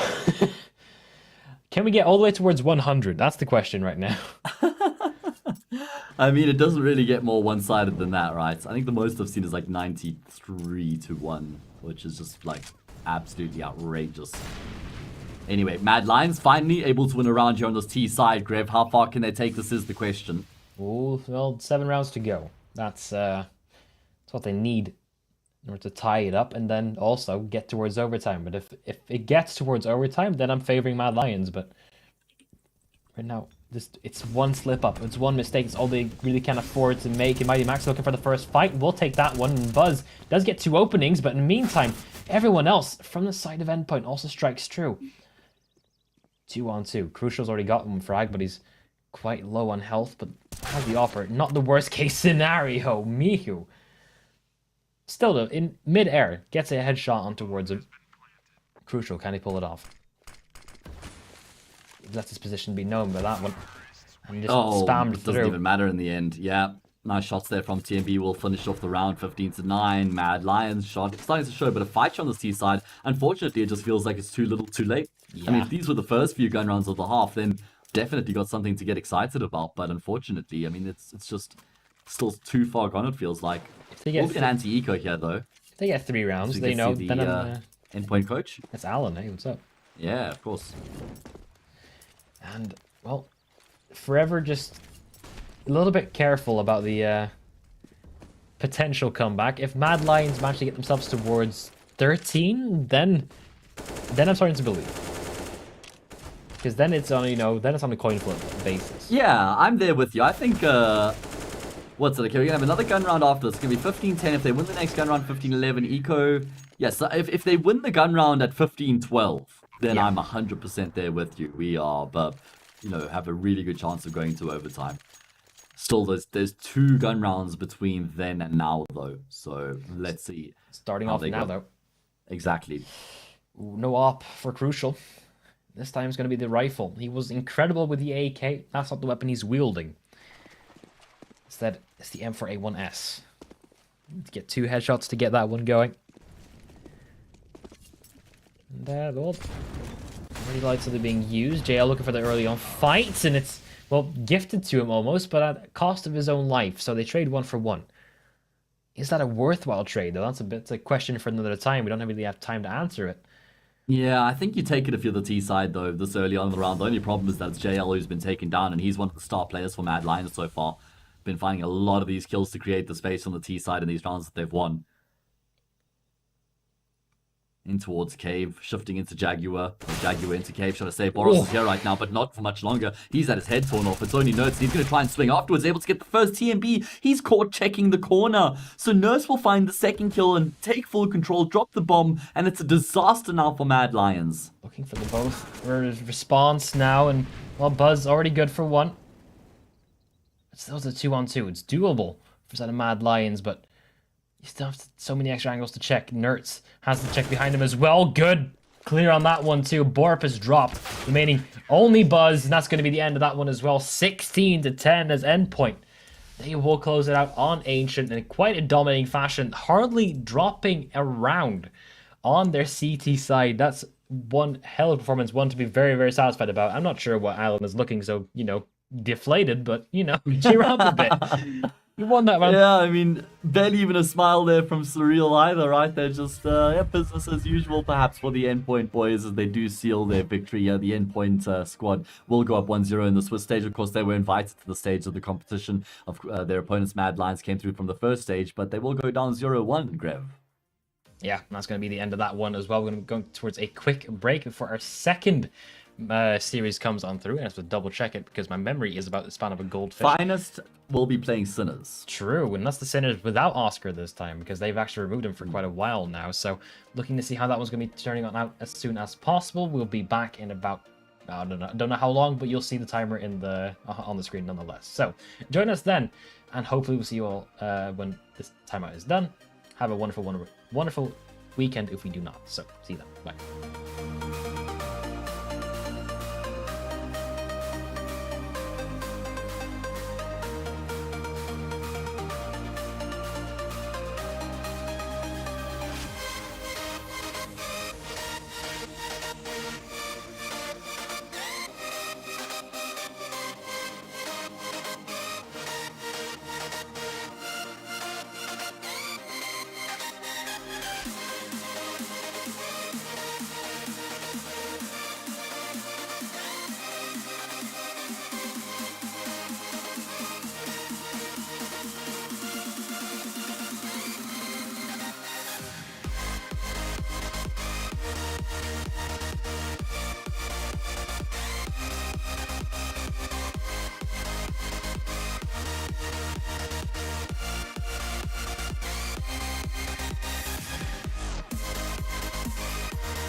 everybody, and welcome back to the Pinnacle Cup. We are here with the third Pinnacle Cup. My name is Hayes, I'm joined by Greb, and we will be bringing you guys the next game of the day. What a game we have lined up as well, Mr. Greb, don't we? It's going to be Finest taking on Sinners, and it's going to be a hotly contested game. It's going to be a rematch as well, because last time we saw them, Sinners actually lost to Team Finest. This is, well, mostly to the fact that they've recently updated their roster with 2 new players, Twist and Plessen. Which, you know, a couple months back they didn't have these additions, and well, it worked out beautifully for them as they took the first one in 16-14, the other one in like 19-17, and well, see if they can either recreate it or if Sinners can get their revenge. We don't know exactly what we're going to be heading on into, but Team Finest, here they are. This is well, you see some familiar faces if you've been around the tier 2 scene for a while. Twist, of course, has been part of NIP. That's a while back, but of course, Plessen, Anarchez, Shocks have been quite large names in the tier 2 scene for a while now. Absolutely. I'd say Team Finest has been a bit of a rotating door for a while now. Of course, Anarchez, Shocks, and Kriez have been in the roster for a while. They've just been looking for those other 2 players. They've been through so many different individuals to try and find the winning recipe. And now signing both Twist and Plessen from Savage. Of course, you know, they were looking for an organization there, if I'm not mistaken. Either way, they now find themselves with a home, and they've got themselves in a really good-looking team. I'm a big fan of this Finest, you know, team in general. I feel like the core 3 they were working with is really strong, and now they've finally got the foundation on which they can build and go forward, right? Not still looking for that recipe. Let's bring up their opponent, Sinners. Of course, you mentioned they are missing out on Oscar. It's been a while since they've lost his services. One of the, the best AWPers in the world, incredible reaction speed, but they have got 4C in his place, and he's been more than an adequate player to step into his shoes. I'd say he's had a lot of impact, and Sinners have still been, you know, largely successful since Oscar's departure. Yeah, I mean, you still have Neofrag on that lineup, which has been, you know, an incredible bonus. 4Z has been performing incredibly well as well. 1.15 rating, that's way above average already. That's almost, you know, if he gets that consistently throughout the entirety of, you know, that was just in the 3 months he's been here. If he gets that consistently, we could potentially be talking about a next big great in from the Czech area. So if it continues on, we might have a new project on our hands, and that's a very good pickup for the Sinners lineup to have as well. And honestly, I don't know which way I'm going to lean with this one, because I don't know how the previous match went. It seems like it still went quite evenly. They could still go either way, but it seems like Finest just had a small edge last time, which closed it out for them. But take a quick look at the maps to decide where we're going to be fighting on through with the immediate best of 3. See if it even needs to go to 3 maps. Who knows?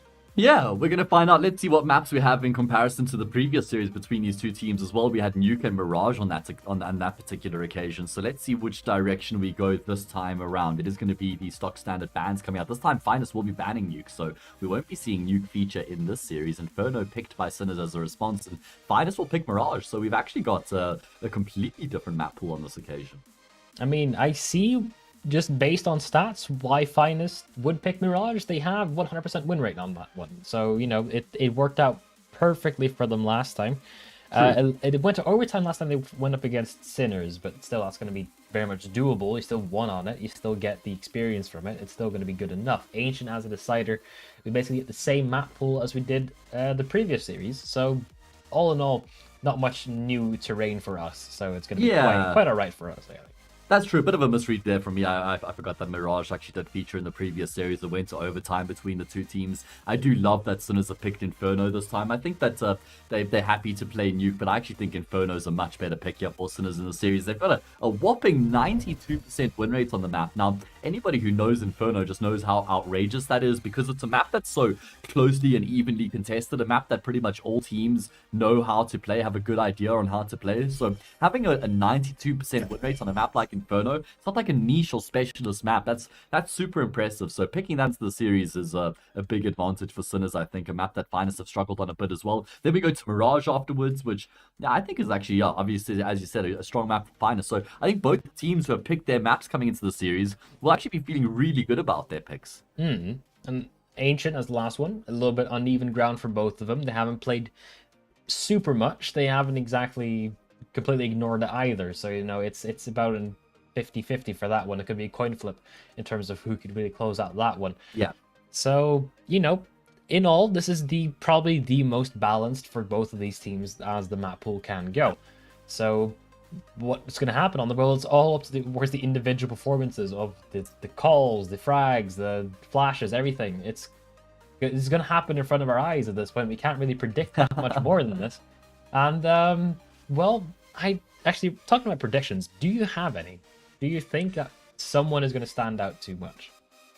Well, I think, even though Finest won on the previous occasion when these two teams played against each other, I'm still kind of backing Sinners to win from here, to be honest with you. I just think that they've got more synergy, more cohesion. I like the map pool a little bit better here as well. I prefer Inferno in the pool over Nuke for Sinners, so I think that that's already a better change-up. I think, they would have rectified their mistakes from the previous series as well. Finest are still, such a new roster when you think about how recently they added the two Swedes, Plessen and Twist. So I think it's going to be a while before we see exactly what they're capable of. So yeah, I'm gonna back Sinners to winners. Let's see how it goes down because the game is live and we're going to be getting into the action on the first map. It's been taking a while to get them implemented. Well, I mean, starting off with Inferno is probably the easiest way to get them implemented, isn't it? Because, well, like you said, everyone kind of knows what they're doing. Everyone kind of knows what the strategy is and how to correctly rotate and all that stuff. It's all about the individual calls and adapting to them at this point. So, the Pinnacle odds, well, they're quite even so far. Of course, they're always going to be changing on through. Currently, they're in favor of Finest. If I read that right, might not have been, but nonetheless. Twist. He's responsible for the flashbang, setting his team up for success at this point, and they're all going to be flooding on him towards the actual bomb site. Shock good for the first and the second. Wow. Pleasant. Does get one before he falls. The remaining players now from the team Finest just try and, well, claw themselves anything. Shocks and Twist. Nice shot there from Twist at least. Yeah. Does get a kill back, 3 versus 2 on the retake. I don't think that there's actually a kit in play here for the CT side, and Twist is taking a lot of damage. Looks like Neofrag wants to try and finish this round off with force. Still kills coming through for the CT side to try and keep them in it here, but unfortunately, they're just too far gone. Shock's going to finish it off. The player who started it ends it as well. I mean, great entries from him there. You're very rarely going to win the pistol round as the CT side if the T players are able to get as far forward as they did on that occasion without much contest. I mean, look at where Shock is once he finds the first kill. There's no contest up until that point. They're just too deep. They're too defensive, and Sinners just overwhelmed them. It's the standard response as well for coming in from Finest, just, force back on into it. And, well, I'm also expecting potentially to see a save in this round, because that's often the case. You lose due to an aggressive play, a couple players, 2 or 3, and then the remaining players, well, you've already lost a round. You're going to be going for an eco next round anyway. Might as well hold on towards these deagles, but let's not, count a lot of chickens before they hatch. The remaining players, they're playing extremely passively. Everyone here is not really going for any type of challenges. It's just, kind of just waiting around who will make the first move anywhere. Seemingly towards B. But this could be, this is always deceiving because people rush up towards Banana all the time. So much time left on the clock here as well. Sinners don't have to make any commitments. As for Team Finest, they're looking to try and take this round as deep as they possibly can. You can see Kriaz is just peeking for some information towards the top of Banana and Pleasant it towards Boiler. They want to try and get a little bit ahead of the round here so they can perhaps pounce on the rotations, but Sinners are going to be throwing them a bit of a fake over towards A right now, and that will pull Anarquez back. Ooh, Kriaz calls the bluff. Now it needs to get the extra utility over. It needs to get the extra assistance as well. But you can see on the minimap that there's one man currently in the way of all rotations of coming in their way. Twist gets 1, but this defense is all that they have to try and hold on towards this entire round at this point. They don't even know about Kriaz. Kriaz is still just the unidentified man at this point. Gets the AK, but can he get more than this? He actually gets a double. So already creating himself a possibility. Bombs drop. He needs to get that bomb down, but eventually they get the kill. But can they get the bomb down in time? They will definitely hit the digits, but I think just enough. Shocks, though, makes this very doable. Forzy's already low on health. 2 shots should do it. And, ooh, the pickup is just the worst timing possible, but the deagle shot is perfect. And there you have it. Immediately bounce back, even though that round almost seemed done. Just from the positioning.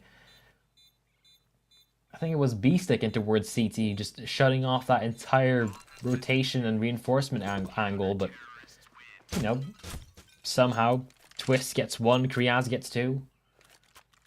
Things just fall apart. Very nice round in the end there coming through from Finest with the way that they go about their business, getting the kills to make the retake happen. I thought that Shock had still too much, or Shocks rather still had too much work to try and get done there, but really nice kills on the Desert Eagle there to able, sort of get him into the site. And then he finishes off the job. Good effort from Kriaz to find these 2 kills. Love this little transfer with the AK. Gets the headshot, stays alive for a little bit longer after that as well. And it is going to be a 4-spy round win here for Team Finest, answering back after losing the pistol. And actually, it's not going to be a force back here from Sinners either. Yeah, it's just Beastic who's got the hero AK. Outside of that, it's Glocks. I mean, Neofrag has a bit of Kevlar to back it up in case that gun does hit the floor. But, you know, I've just realized how much of a tough time we're going to be having in front of ourselves, because there's a Shock and there's a Shocks on the server. Yeah, notice that as well. So apologies in advance if there's any mix-up between the two, but I'm sure most people can understand why. Yeah, gonna keep us a bit tongue-tied, a bit tongue-twisted. Keep us on our toes, perhaps. Nothing wrong with that. As for Sinners, they're looking for damage. What util did they have? They got 1 flashbang. Oh, God. 1 flash to aid their cause. There's only 1 player towards the side of the map right now, and Arcas is slowly gravitating back, but I think that Sinners actually are... They find themselves in a pretty good position right now. I wonder if Shock can pull any rotations. Ooh, that smoke's perfect timing as well. No access. Everything's on close. And there you go. Twist, he spots him. Knows that he's around. They're not going to be going in again for that peak. They're instead going to be going full force towards the A-bomb site. This is going to be as fast as humanly possible. But in the meantime, the flashbangs ring true. And Kriaz now trying to hold on as much as he can. 2 frags already, but that's not the AK. The AK is still alive. B-Stick, good for 1. Needs a little bit more, though. And everyone is just playing decoy for him. And Kriaz, well, he gets 4 of them. Still, the 1 man remaining. Shocks will deal with him. So AK's collected. A good round. Oh, but no AK's collected, unfortunately enough. Yeah, great work in the end coming through from Finest to make sure they don't drop the ball in that anti-eco round. Beastic gonna have to carry the can after going for that hero AK in the previous round and not accomplishing all that much. It's gonna be a Tech 9 in armor. Finest do get themselves the lead. Quick shout out to our title partners, AstroPay. Of course, they are the online payment service. And you guys should be sure to check the banner below our Twitch channel to get some more information on AstroPay. If you're looking to make online transfers, be sure to check them out. Ooh. Just extra shots coming on through. And so far, no ops out. I mean, at this point, we're just getting too spoiled from the Endpoint game. I think there's an op going to be an op every single time, but not going to be the case. So the AKs are more than worthy enough. A couple extra shots being fired, and well, already Sinner's a man down. And Finest is playing it comfortably. 2 players on the B-bomb site, 1 boosted up near New Box. Everyone else kind of just assisting on through. Where is the smoke going to be landing from B-Stick? I think it's going to be front site. In the meantime, everyone else is heading over towards that A-bomb site. Once again, a fake, but no one's really getting sold on it. I do like that smoke, though, because it just blocks off the Coffins player or the player at New Box from being able to get any information. They do just throw these little small fakes to try and draw maybe one player off, or at least just turn his back before they commit. 23 seconds left. Now they make their way towards the A side. Zetko will draw first blood as he makes his way forward. That's going to be enabling them to plant at the bare minimum. There's still Pleston in the side to be dealt with, and you got Shocks there towards Library. No, man, Pleston just making a nuisance of himself right now, looking to stay alive. Will actually be able to get a kill through the smoke. Surely nothing more. Yes, he takes B-Stick down as well. He could even finish the round off. Pleston, well, not all heroes wear cape, but on this occasion, Pleston will get the job done. There's no time for Sinners to go for anything else at that point.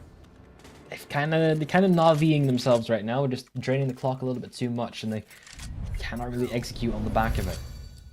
I'm surprised they didn't actually just go for the bomb plant there. I like, why are they taking the fight with Pleasant through the smoke? B-Stick, or was it a Forcey rather? He's got the bomb on his back. He needs to just commit to the default plant there without actually even giving Pleasant a chance to get the fight. Rather force Pleasant to make the move to try and get the kill. And in the end, I think that was probably not the best way to go about business. 3-1. Finest are actually showing a great start here on their opponent's map pick. Keep it going too, where they're playing now. It's at least the hope that they have. Anarchist hasn't even gotten anything yet. he's died 3 times. He hasn't really been able to participate in much. I think he's usually the AWP, either him or Twist. Yeah, between the two of them, they'll share the load, no doubt. So he's still just saving his money. You can see he's not really going full on in the investments. Could have got himself a Molotov and a flashbang, but you know. What a double AWP setup to have as well, by the way. Twist and an Arcade, it doesn't really get more deadly than that, right? Not in tier 2, that's for sure. But still, it's a bit more expensive than I would imagine so far. It's not the most clean eco round, but Anarchist is holding down mouse 1 and W. He's just going straight on for the kill. Eventually, we'll get traded by... It doesn't really matter too much in the end. It's all under control still. Economic damage is massive from the side of Sinners. They weren't able to get that round on the scoreboard. They will still get themselves another fighting chance, considering they don't let their opponent's economy get much further than out of arm's reach. You can see it on them. Twist has no backup money, and Anarchy has hardly any. Same with Kriaz. So all the individual numbers start to add up in that perspective. Big gun round. It feels like this is one of the first full gun rounds that we've had of the map so far. And it's going to be 4C with the AWP. As just about to point it out, he's able to find that opening pick onto his opposite number. Fight down middle does go the way of the T-side player, but Pleasant will get a kill back.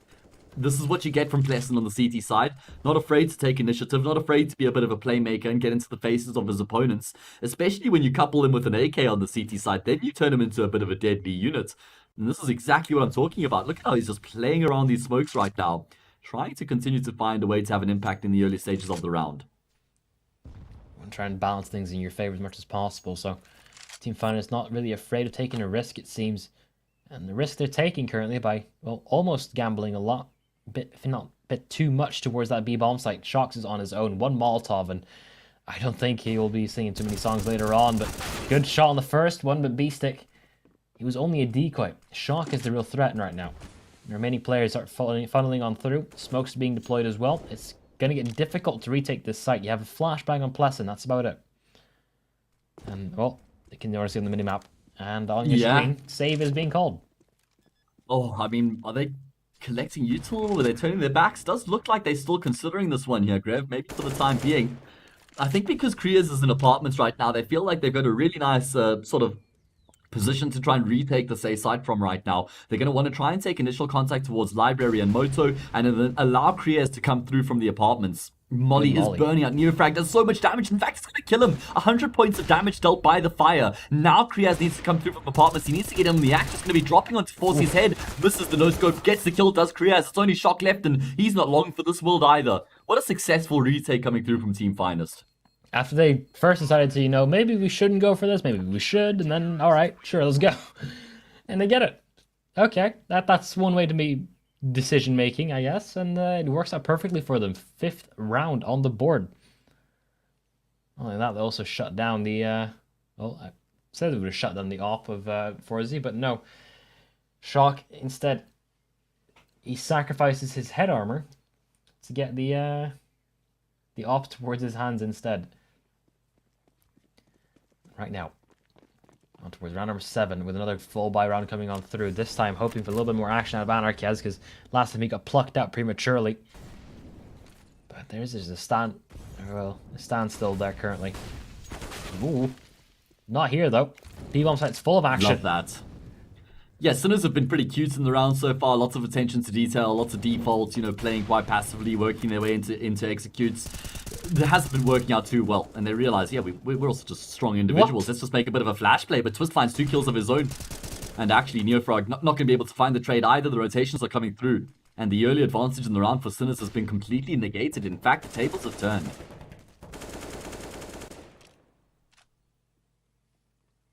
I mean, this point, Sinners, you have to make a decision. Do you want to go back to B? Do you want to go charging in towards A instead? Time is on your side, but the utility isn't. I feel like B is the better bet here. I mean, considering the utility that you have, you can smoke off CT. That's already quite a chunk of the opposition removed. Only have to deal with Plessen. That's no easy feat. It's been quite formidable so far. Sure, that's true. Bomb has been spotted. Now all the pieces are falling together. Finest, the rotations are coming on through. Oh man, look at Twist. He's on such a massive flank right now. Nobody from Sinners is considering this whatsoever, as they all have their focus hyper fixed on towards that B site. Once they start to plant the bomb, then maybe someone's considers Banana. But right now, Twist, he's still going to catch the perfect timing. The flash is perfect. He'll be able to get himself 2 kills. Oh no, it's spray transfer into the teammate to take down Pleasant. Consider Griff. Colored surprise. Twist will even finish off the round. He gets the ace, but consider it a 6k.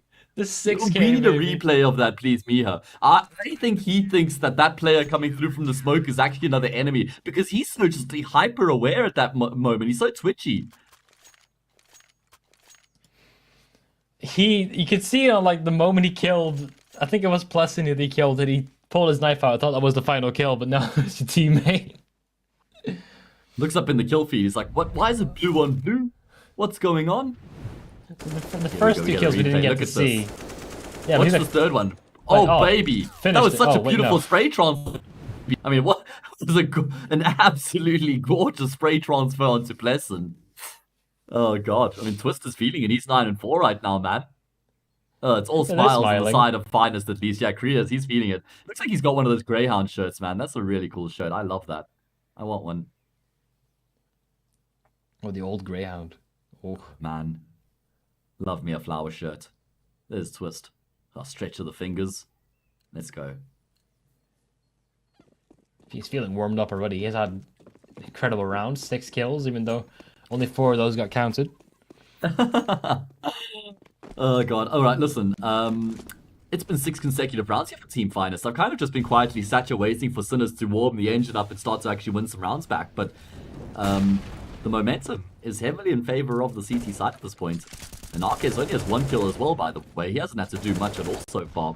So if he starts to find his footing, this could get really grim for Sinners. Full speed ahead. Pleasant. Looking for some control back after they lost. The Anarchaz already got that first frag. And once again, Sinners, they're just kind of just backpedaling. They're not fully committed on anything just yet. Pleasant go for a very risky play and does not pay off at all. Now, yeah. Woo!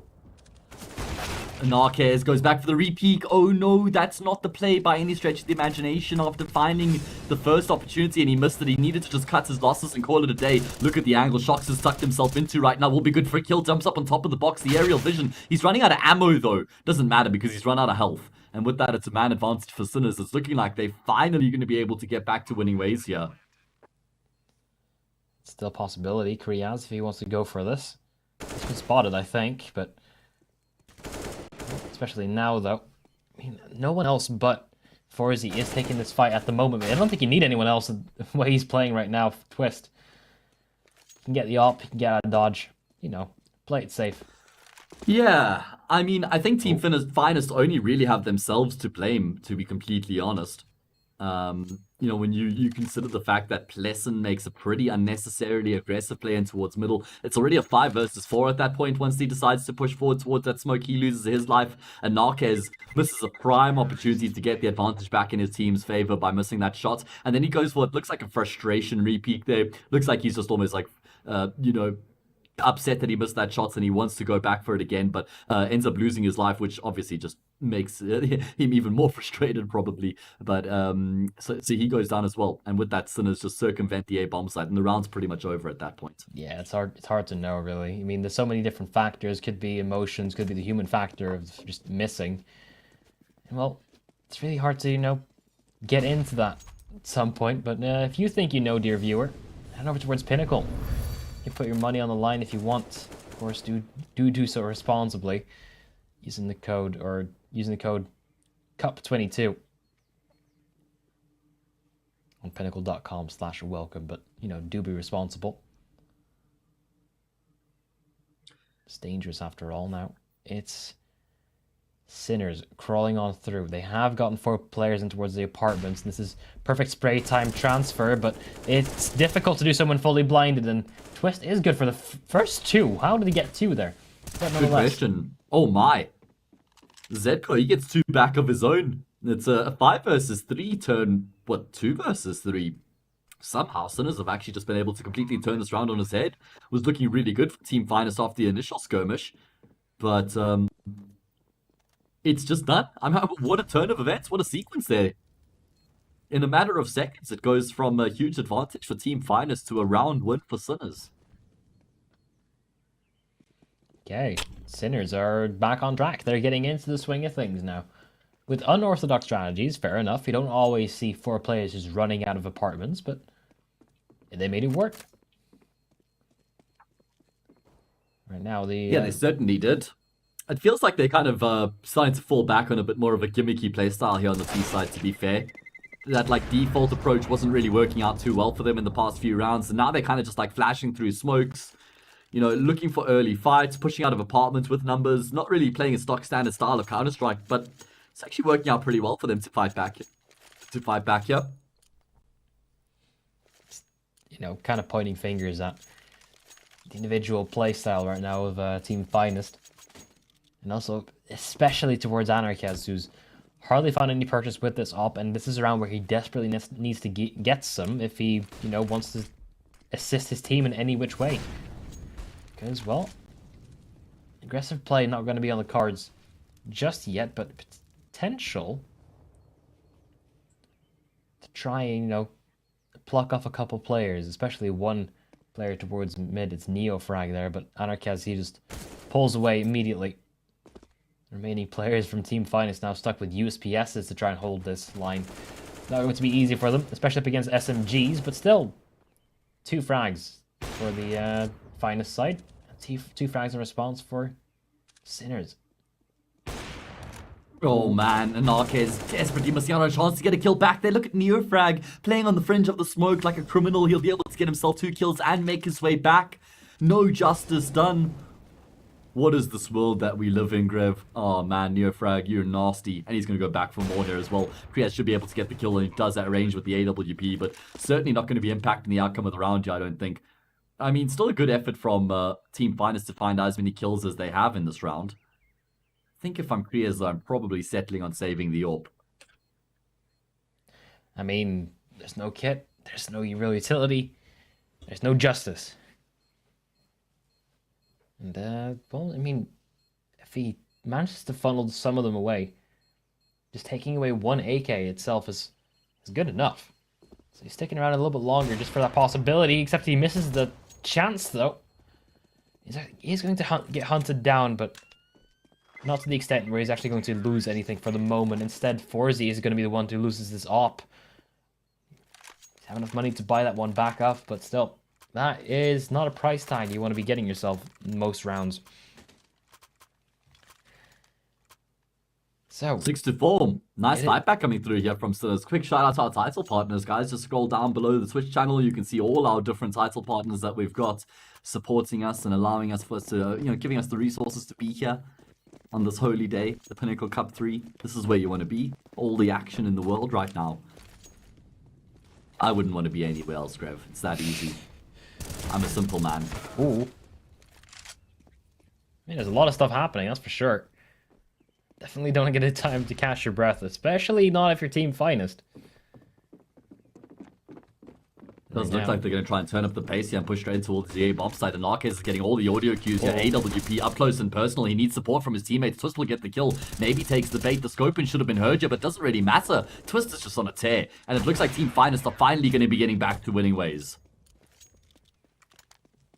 That was just Twist. That round was just Twist. He's already 14-6.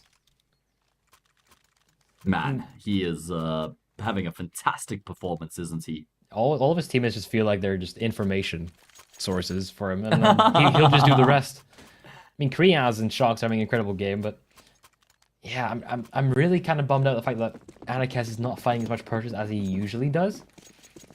He's usually a lot more impactful than he is right now, because 4 and 7 with the op, and well, he's had the op quite a lot actually. not sure if it's Sinners just outplaying or playing around him.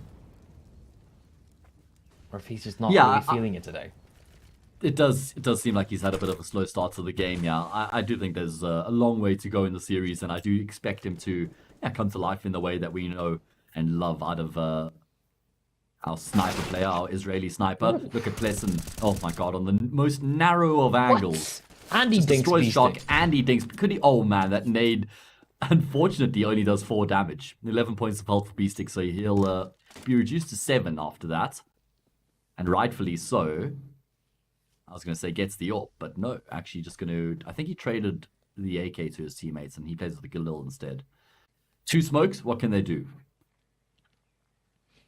Well, I mean, B play seems pretty standard for now, so... That's potentially the plan. Just a little bit of noise over towards the A-bomb site, and now it's full on towards B. Smokes, it's all they got. 2 smokes.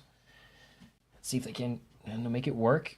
One towards CT, one towards Coffins, meaning that there's only 2 players on the back of the bomb site there, but defense is already quite stacked over here. Plessen, he's not even on the bomb site, but he's already doing all the heavy lifting for them. He didn't see anyone, and he got 3 kills. Yeah, Forzy has left to save. Nothing can be done here. Get a couple kills if you can, but yeah, deny the ace. What? That's my heart broken. Forcy, why are you going to have to do that? I mean, that would have been our 2nd ace in the half already for Team Finest. We've seen Twist have an ace plus a team kill in 1 round. And, well, Plessing gets a 4K there to shut down Sinners. Big effort coming through as well. Finest actually showing some great signs of fight in these past few rounds, aren't they? I mean, they're looking on course to actually secure a pretty strong first half here. It seemed like Sinners had actually found their mojo on the T side. And, you know, this is their map pick. We know how good they are in general. But they kind of just been shut down emphatically in these past 2 rounds. If he would have gotten the ace there, I wish he would have also just gone and just double dink Twist as a message, because Plessen was the guy who was killed by Twist when he got the ace. So, you know, make sure you're completely even. But unfortunately, yeah, that would have been so damn funny, man. It did not end up that way. So one can dream, or should continue to do so.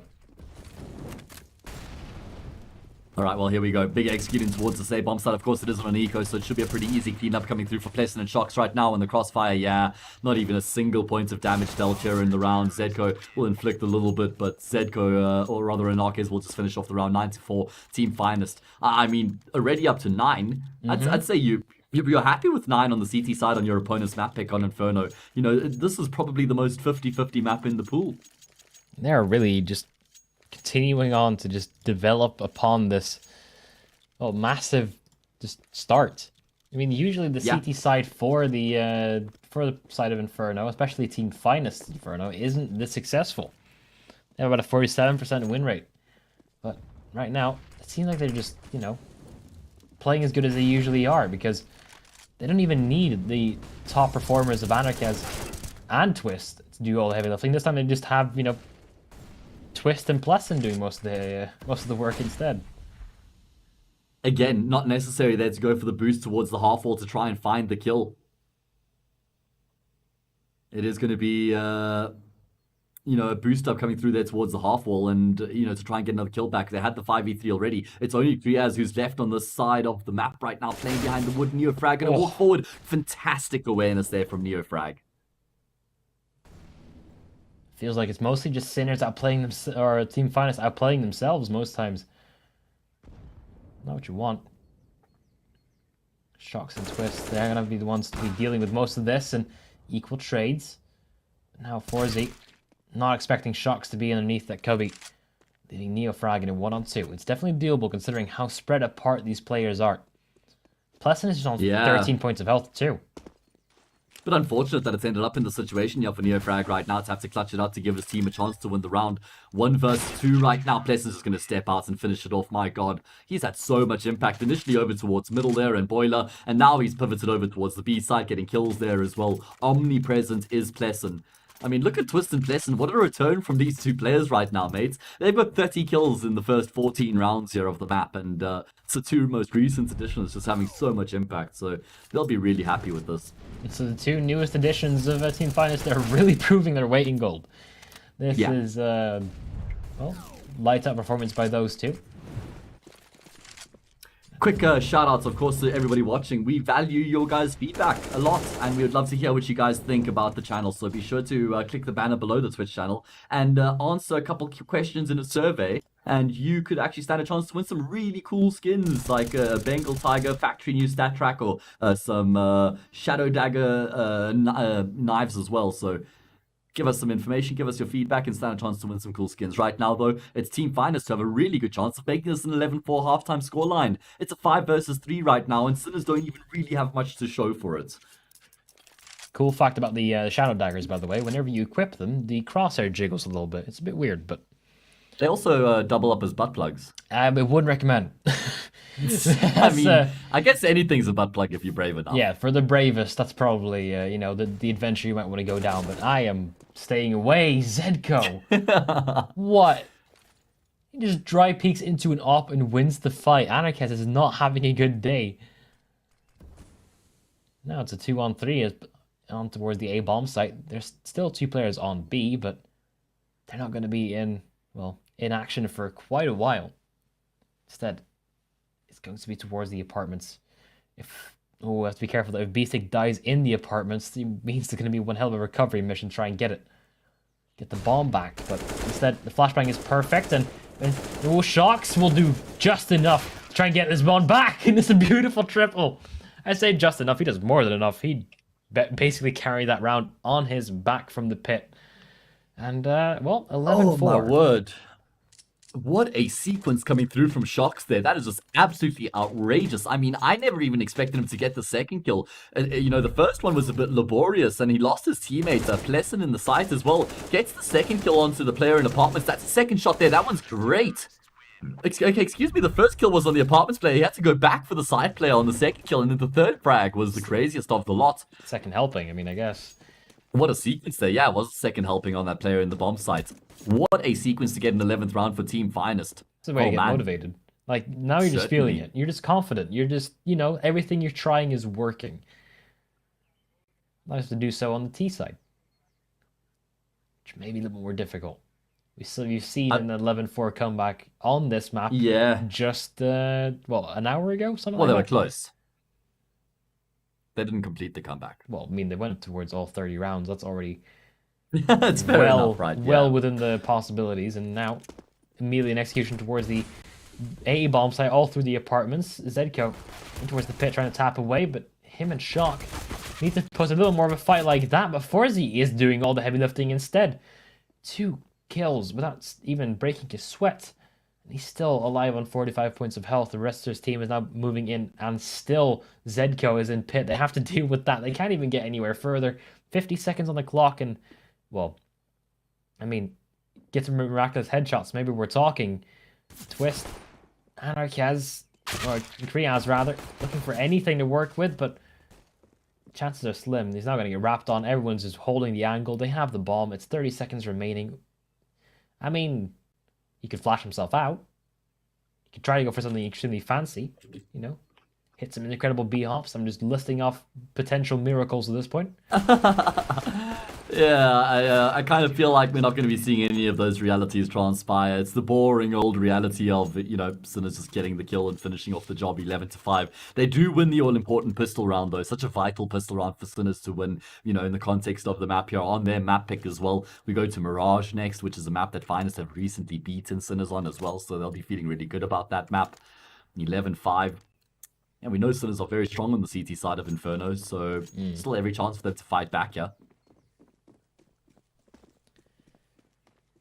Still the first round. I mean, Team Finest not going to go for a force buy on the back of this one.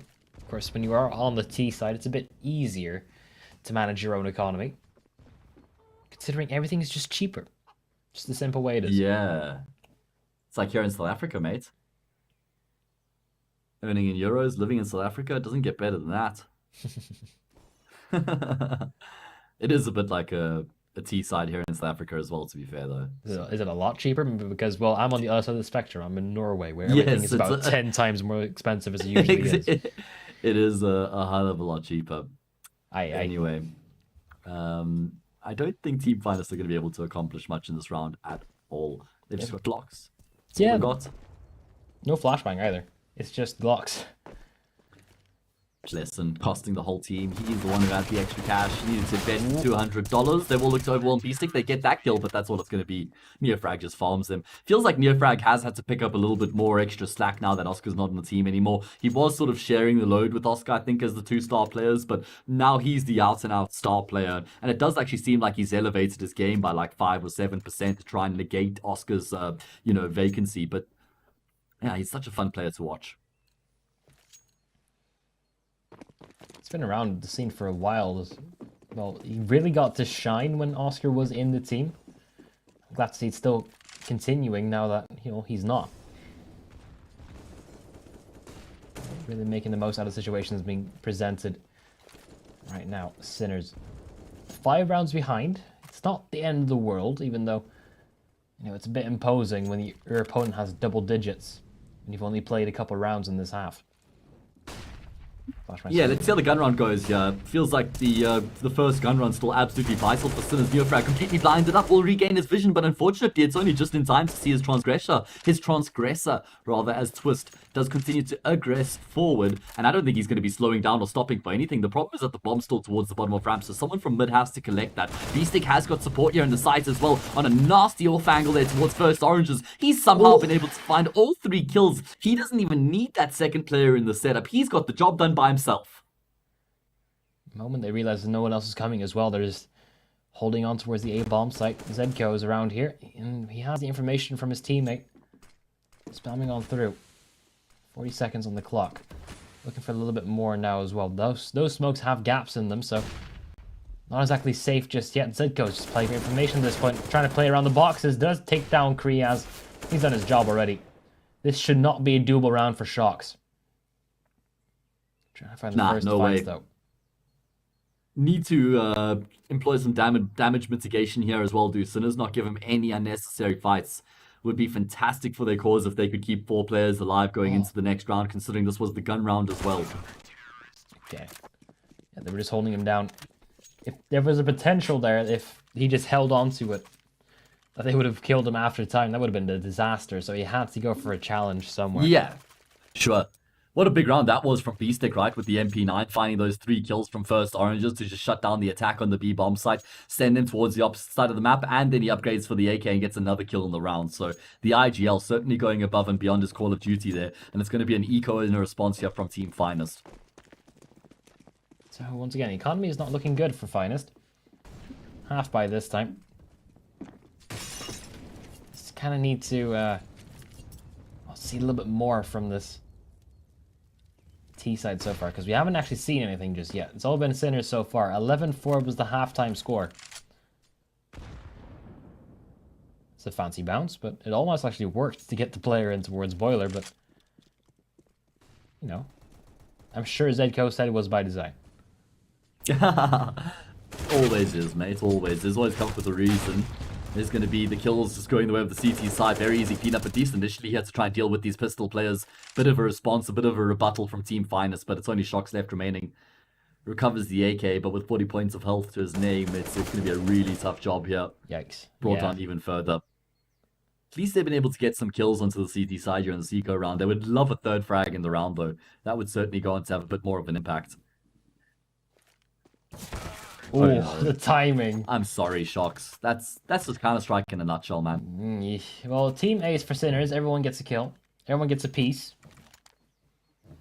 Well, despite the flashbangs being thrown out, you still couldn't see them, but maybe you can, because there's a giveaway currently happening with MSI. Saw those 3 monitors over there. You can all get them if you just go on the banners below this Twitch channel. Or potentially on the YouTube channel as well. I'm not entirely sure on that one, but if you're on YouTube, head towards Twitch. It's better there. But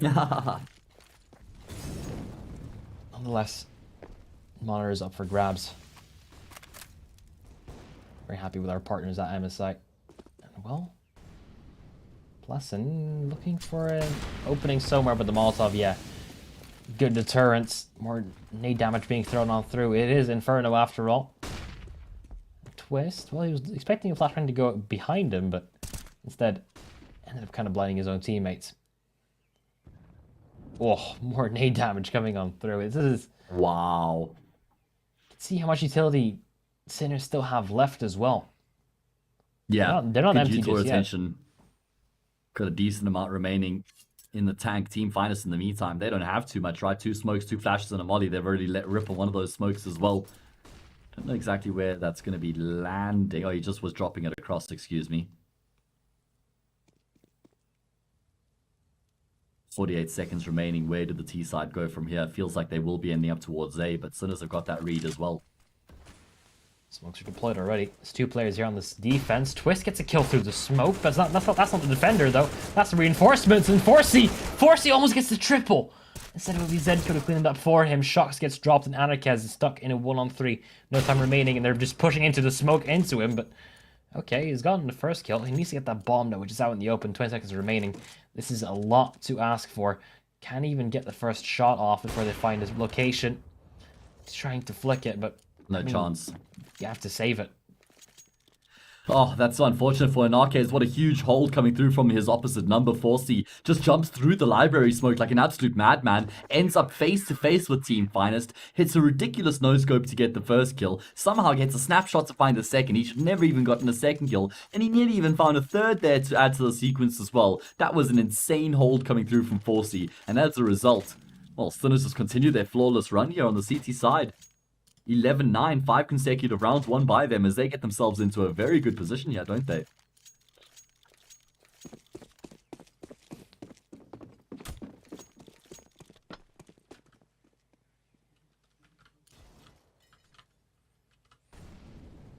Okay, well, it's going to be a bit of a half-buy coming through from Team Finest as a result of spreading their cash across the board.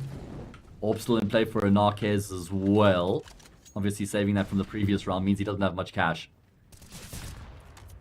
And it is going to be... well, Sinners have got themselves some early control towards Banana.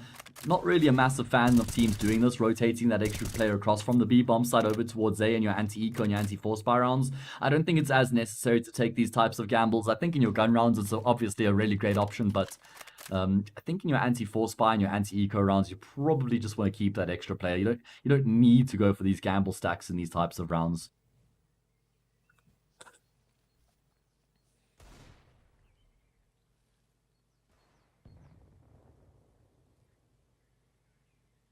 Still though, you're just kind of relying on Anarchaz to get anything going if you're Team Finest right now. But he's in apartments. I wouldn't exactly call the apartments of the perfect spot to go for an opening frag with an op, and well, his chances now just reduced to none.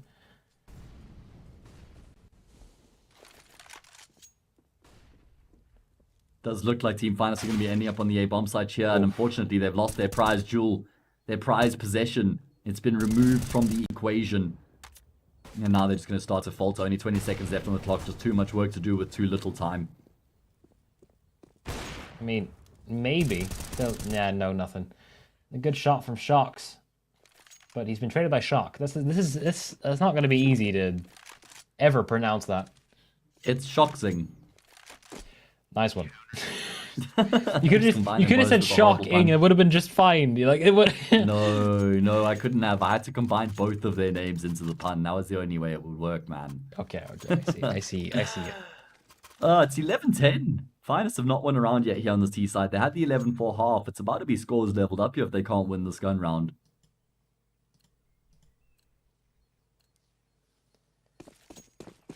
Oof, yeah, tying up. This is getting out of hand. It's already out of hand. It fell out at this point for Team Finest. Like, at what point does the mentality also get to play a factor into it? I mean, I know these guys are professionals. Some of these guys have played on the biggest stages there are. But you know, you had such a lead. It's all kind of falling apart now. How much can the trained veterans really calm their squad down? Make sure they're not making, silly mistakes or anything out of the ordinary. Is going to be contact towards the top of Banana here. Team Finest haven't really had the luxury of winning these fights out too much, and Sinners are going to continue to contest. And they will be drawing first blood here as well. Twist's rampage has certainly been brought to a bit of an end here on Inferno. He's quietened down, he's been blunted. And now the attention's going to shift towards the A side of the map, but Sinners continue to read it to perfection. Look at where Forsey's positioned himself. Oh god, actually he's going to take a lot of damage there. Ooh.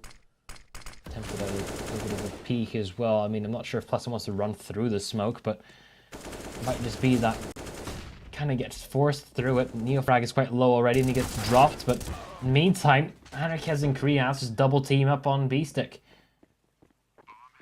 Oh, I love that camera pan so much where he starts underneath the water. I love how much they've how much detail they've put into the way that the audio is altered when you're underneath the water as well. You trust the Counter-Strike devs to, you know, make sure that that is absolutely perfect, but we have a Krieg meta for like 9 months or something like that, right? So Still waiting for Source 2. Just forever waiting.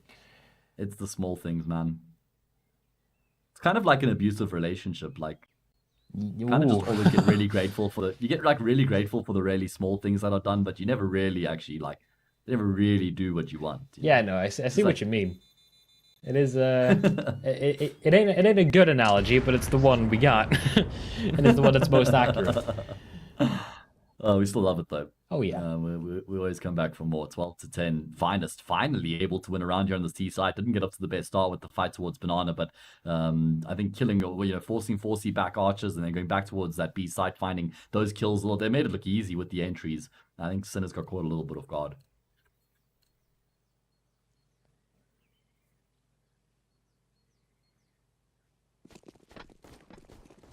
Okay, well, see if they can recreate it. Last time went pretty seamless.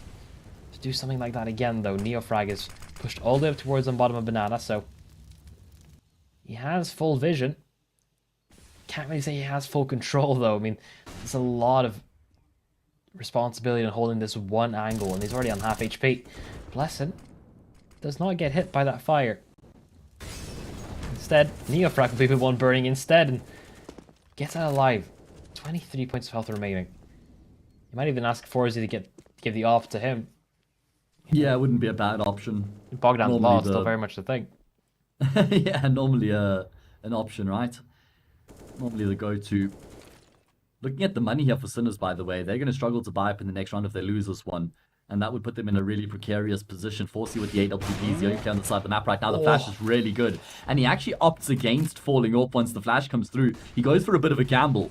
And there's actually a kill that comes back from Shock. The bomb's coming towards middle. If somebody clears this from the CT side, that would certainly throw a cat amongst the pigeons. But no, the bomb will be recovered. The B bomb site will be compromised. And Sinners will have to retake. Such a weird situation right now because they have to get the bomb. They still aren't in a good position to really hold off a retake, but they still have to try and just punch those digits through. Oh, they will be able to. Okay, so full retake is now on, and now it's finally confirmed. Shock can eventually start rotating over towards the B bomb side as well, but 3 on 4. It's gonna be a while before the rotations come on through. Yeah, and the problem is Shock's the only one with the kits as well, mate. Ooh. Yeah, they need him. He's here, though. The remaining players, though, start trying fire on through. Twist for 1, and Shocks with another 2 on 2 remaining, and it's all to Shocks now. Shock up against Shock, and it's going to be the final one. It's going to be Shocks who stands on top, and that's going to be, well, another caveat for the odds, unfortunately enough, as it seems to be the team finest to finally get things under control again. You can see the odds are actually shifting quite drastically in their favor. Yeah, off the back of them winning that round, they've broken the CT side economy and they've got themselves back to just 3 rounds away from winning this map. Finally, actually showing some form once again as they come back online. I mean, they were anonymous at the first, the first few rounds of the second half, but they've looked really good in the past too. And you can see B-Stick looking a little bit frustrated there. The Sinners IGL, Neofrag, the star player, very good posture, lad. You like to see that, good stuff. He has those ergonomic chairs. They all do. Yeah. They don't have those I love the no plants. racing Huge fan chairs of the here. plant This is just, full on office. Yeah, nicely branded as well. Discussing something. If you're really good at lip reading and looking past microphones and fingers. Speaking Czech. Yeah. If you're really good at lip reading through fingers and microphones, potentially you could see what they're talking about there, but I'm not sure if that's worth the effort. Yeah. Maybe fake Ego B. That's all he's saying. Oh no, they're on the CT side right now. Okay, never mind. Anyway, no money in the bank for the CT side. Double orb setup will be coming into play here. 13 to 10 if they lose this round. It's probably game over on the map. 14-10, no money becomes 15-10. I think Finest finished it from there. So yeah, Sinners are going to be feeling the pressure a little bit, and they've gone for a gamble stack, haven't they? They don't have deep banana control here. Ooh, they're trying to go for it though. The double ops for the first time ever. Neofrag on Bananas in charge of all this, and a good first shot. And now looking to help out the rest of his team as well. He's actually going for seconds. He's going back in. He'll get stopped eventually. Just try and hold off all these angles, trying to, yet again, just cause as much delay as possible. No one from Sinners is there to help him. Eventually they start rotating all through. Neofrag has to do everything yet again though. As all the players from Finest start flooding on in. Oh, let's take a shot through the smoke, and now rotations are in position too. So potential Does look like, yeah, gonna have to make the retake happen here from the CT side. They've got one kit in play on B-Stick. They've got utility as well. Man advantage in play. Zedko's going to be coming through from Banana. We did see them have a man advantage in the previous occasion as well. They weren't able to make it happen that time. Let's see if they can get it done this time around. And Arquez will get the Banana player. So that means they can focus all their attention now towards Coffins and CT. And Arquez gets another. And with that resounding shot, it will be sending Sinners packing. Shocks comes through the smoke at the perfect timing. He gets a kill. Even finds Neofrag as well. They'll only save one of the two orbs. And it's a really rough situation that Sinners find themselves in as a result. But I just love that round from Team Finest so much. The way that they charge through that CT smoke off the back of a couple of flashes means that Neofrag stands no chance, right? Like, he gets a kill there initially and makes it a 4v5. And Sinners think, okay, they're not going to come to the B bomb site after they've lost that first pick. And Team Finest actually rely on that exact mentality because they push through the smoke thinking there will only be one player on that B bomb site. And they're absolutely correct. Yeah. Good heads-up play from the side of Team Finest. Also just removing as much money as possible because you saw how much trouble that first op of Neofrag already gave them. Now, well, that op's not going to be a problem anymore. It's only going to be 4Z. Even that, well, you are asking for a little bit extra. Nades are coming in a bit deep and quite a lot of damage already, but somehow Sinners come out on top of those trades.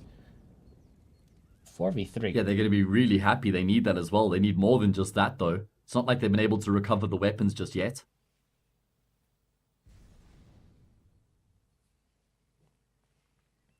Shocks has 25 kills, making his way in towards apartments right now, edging his way forward. Not being checked by anybody. Zedko's rather just playing underneath the balcony, kind of holding a bit of a tight angle. Where do Team Finest go from here, though? They have positions everywhere. They know that the op is towards B, though. That might be a big indicator why they want to go towards the A bomb site because, well, the chances are that the op is going to save basically every single time if the defense does not get a kill. And even so, if they only get one kill, it's still an iffy endeavor. 45 seconds on the clock. They have 2 smokes, 2 flashes. At Finest, well, I mean, I can see this still going wrong. One couple of good deagle shots in there before you know it. Things are starting to go sideways, but Shocks with a good shot. Now Zedko's the only one remaining, and they know he's in pit. They just have to figure out exactly where he is, and the shots rang true. There's the deagle shot we were asking for, but look for a bit more of those Shocks on 5 points of health. Now, once again, my God, that's still just so much damage being dealt, and they're planting in default, meaning that if Anarchist takes any damage whatsoever, he cannot save in pit. well, I think that's the least of their worries right now. He's going to be concerned about just winning the round 2 versus 2 post-bound situation. Sinners have picked up some guns as well. Open play from Forsey. He was the one to have an impact over towards Banana early on in the round. And he just gets peeked by Anarchist in towards the scope. And Shock receives the same treatment. What a way for Anarchist to come to life. Huge 2-piece from him to shut Sinners down. Oh my God, that was a really nice round in the end coming through there from Team Finest. He's alive. He's alive. We got some action out of Anarchist. A slow start, but right now that was exactly what they needed. A bold peek going in towards shorts, and even bolder one re-peeking in towards apartments, and he hits both those. So yeah, that's a good sign. Sinners now. They're at the end line. Losing their own map pick is not what you want to start off with, because you know you're heading over towards Mirage next time. Team Finest are currently undefeated. Then again, small sample size, but point still stands. Ooh, damage being dealt, and also the early frag already. Look at the utility. Seems like they want to go for some early banana control, or at least some retake banana control. It really is just deploying as much utility as possible, saving, what, 2 smokes and the flashbang? Yeah. Actually, one of those smokes is towards the A bomb sites. They won't be able to use that. Ooh. Whoa! Oh, no ways! I can't believe it. Twists crosshairs just in the perfect place at the perfect time. One shot. Flashbang is beautiful as well. One shot, one opportunity. He gets the kill. Shox finds a frag as well. It's all on Shock to try and lock it down, and he does a great job with 2 fantastic frags. And B-Stick is now going to be calling for the support to come through towards the B bomb side. Looks like Team Finest are going to pull the handbrake up, though, and make their way over towards A. It's only ZCO on the side of the map right now. No utility, no extra chances. That's all they got. All they got to do right now is kill 1 man and hold off on the retake. But it's going to be ZCO, though, and he's playing a beautiful off angle. 20 seconds remaining. They're not going to have enough time to clear all of it. It's going to be out to Twist. He needs to be the one who sneaks on through, but he's not looking towards the right angle. And says it's going to be Anarkez, who also gets dropped by ZCO. And it's going to be, well, 11 for Sinners. They're still in the game, and that does break the economy of Finest quite more significantly than I first imagined. Yeah, I think they're gonna have to just go for an eco here, bite the bullets, accept their fate, sort of forfeit that 15-12 scoreline. They've got a bit of spare cash on a few individuals. Of course, the Narchez is going to make sure he saves enough to get the AWP in the next round. But in the end, actually, a pretty solid round coming out of Sinners. I'd say this double kill here from Shock was pretty much the the highlight of the round. That was the moment which swung it into Sinners' favor. That's what we want to see. Keep on going with that, but right now it's Finest. They're just going to go for a little bit of an eco play. Oh. Gotta be careful, though. Could lose players before you even get to use them. Yeah, Kriya's lucky to be alive. I wonder what they do from here, though. Oh. Just constant bombardment of utility. Even though you're not on banana, you're still getting shelled. Yeah, big aggression out of Sinners as well, pushing their way down. Banana able to find that full control, get the kill. Neofrag not showing any signs of remorse here in the anti-eco round. He's not taking prisoners. Good kill, and he makes his way back. The moment they found they were up against Tech 9s as well, they just, it's not take close range fights. Let's just hold off at a distance. Yeah, probably a good piece of advice, right? Hold them at arm's length, it's a younger brother. Oof. He still gets information that they're leaving again, though, so there's not going to be any rotations coming in from Sinners. Instead, they're just going to be wrapping around. They're more than aware it's going to be an A hit. No surprises here. Oh, man. That's the second time he's done this in the round, and that was on the player who was supposed to throw the flashbang for his teammates coming out of apartments. So now they have no chance. Pushing in dry. It's going to be an easy cleanup for ZCO. 3 kills for him in the round. 15-12. Sinners fighting back desperately, trying to take this to overtime. Okay. Now it's a full buy coming in. I mean, I would have seen the possibility of just waiting one more round with this full buy. Just go for like Deagles in this one, because then you can get the op out on Anarkhez, and then you can get full utility on absolutely everyone. This is not a bad round at all. Or not a bad buy at all. This could definitely get the job done. Just have to hit the right shots. Uh-oh. Not the shots you want them to be hitting. Does look like they want to try and put the pedal to the metal after finding that opening pick towards middle. There is still an AWP in position, and ZCO is going to be coming through the apartments as well. Oh no, he misses the shots. Shox jumps out. That's a big problem. There's nobody on the A site itself. Motor smoke going to be in place. Narchez has got another frag, and it's a disaster here for Sinners. Oh god, good kill from Shock to try and get the round back in contention, but it's a man advantage for the team who have full control of the site. The bomb goes down, and now it's a rough situation for Sinners. 3-on-4, having to go for this retake, and well, at least know where Krias is, but it doesn't really help ZCO's positioning at all. Plus, if he's going to jump through the smoke, that could be devastating. He sees the shadow, potentially. He can see the shadow. Yeah, I mean, he knows. Shock knows as well. That's going to be pleasant to get that one in the end. And they will take their opponent's map pick 16-12 after a dominating T side. And we're going to be going towards a short little break before Mirage comes on up. You can see him there, Anarkhez. He's delighted. He didn't do too much in the early beginning, but now everything is smooth sailing. So we'll see you all in about 5 minutes.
$10.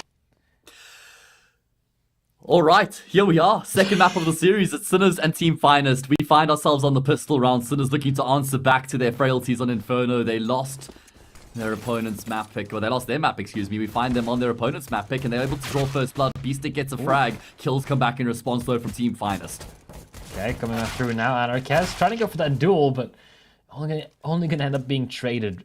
Now Beastic and Zedco are the ones that have to try and make this one work. I mean, Beastic does have a kit, but it's dropped on the floor now. And Zedco, well, 1 on 3. They kind of already know where he is, especially now that he jumps. I mean, that just gives away the audio cue to Twist, so he has exactly all the information they need in a beautiful round. Perfect complementary angles being held there towards Connector and Jungle. As soon as the player stepped out from CT, he was just going to expose himself to two players. Stood no chance whatsoever. Finest opened up. It was a nice kill to start off for the CT side, but Finest didn't slow down at all. They just kept charging in towards the A bomb site, and they got full control. So with this lineup of Finest, this is the second time we're seeing them play on Mirage. Just ever. And the first time was up against Sinners, like 10 days ago, when they got 19-17. So they won that one, but they only like won, what, like 40% of the rounds on the CT side?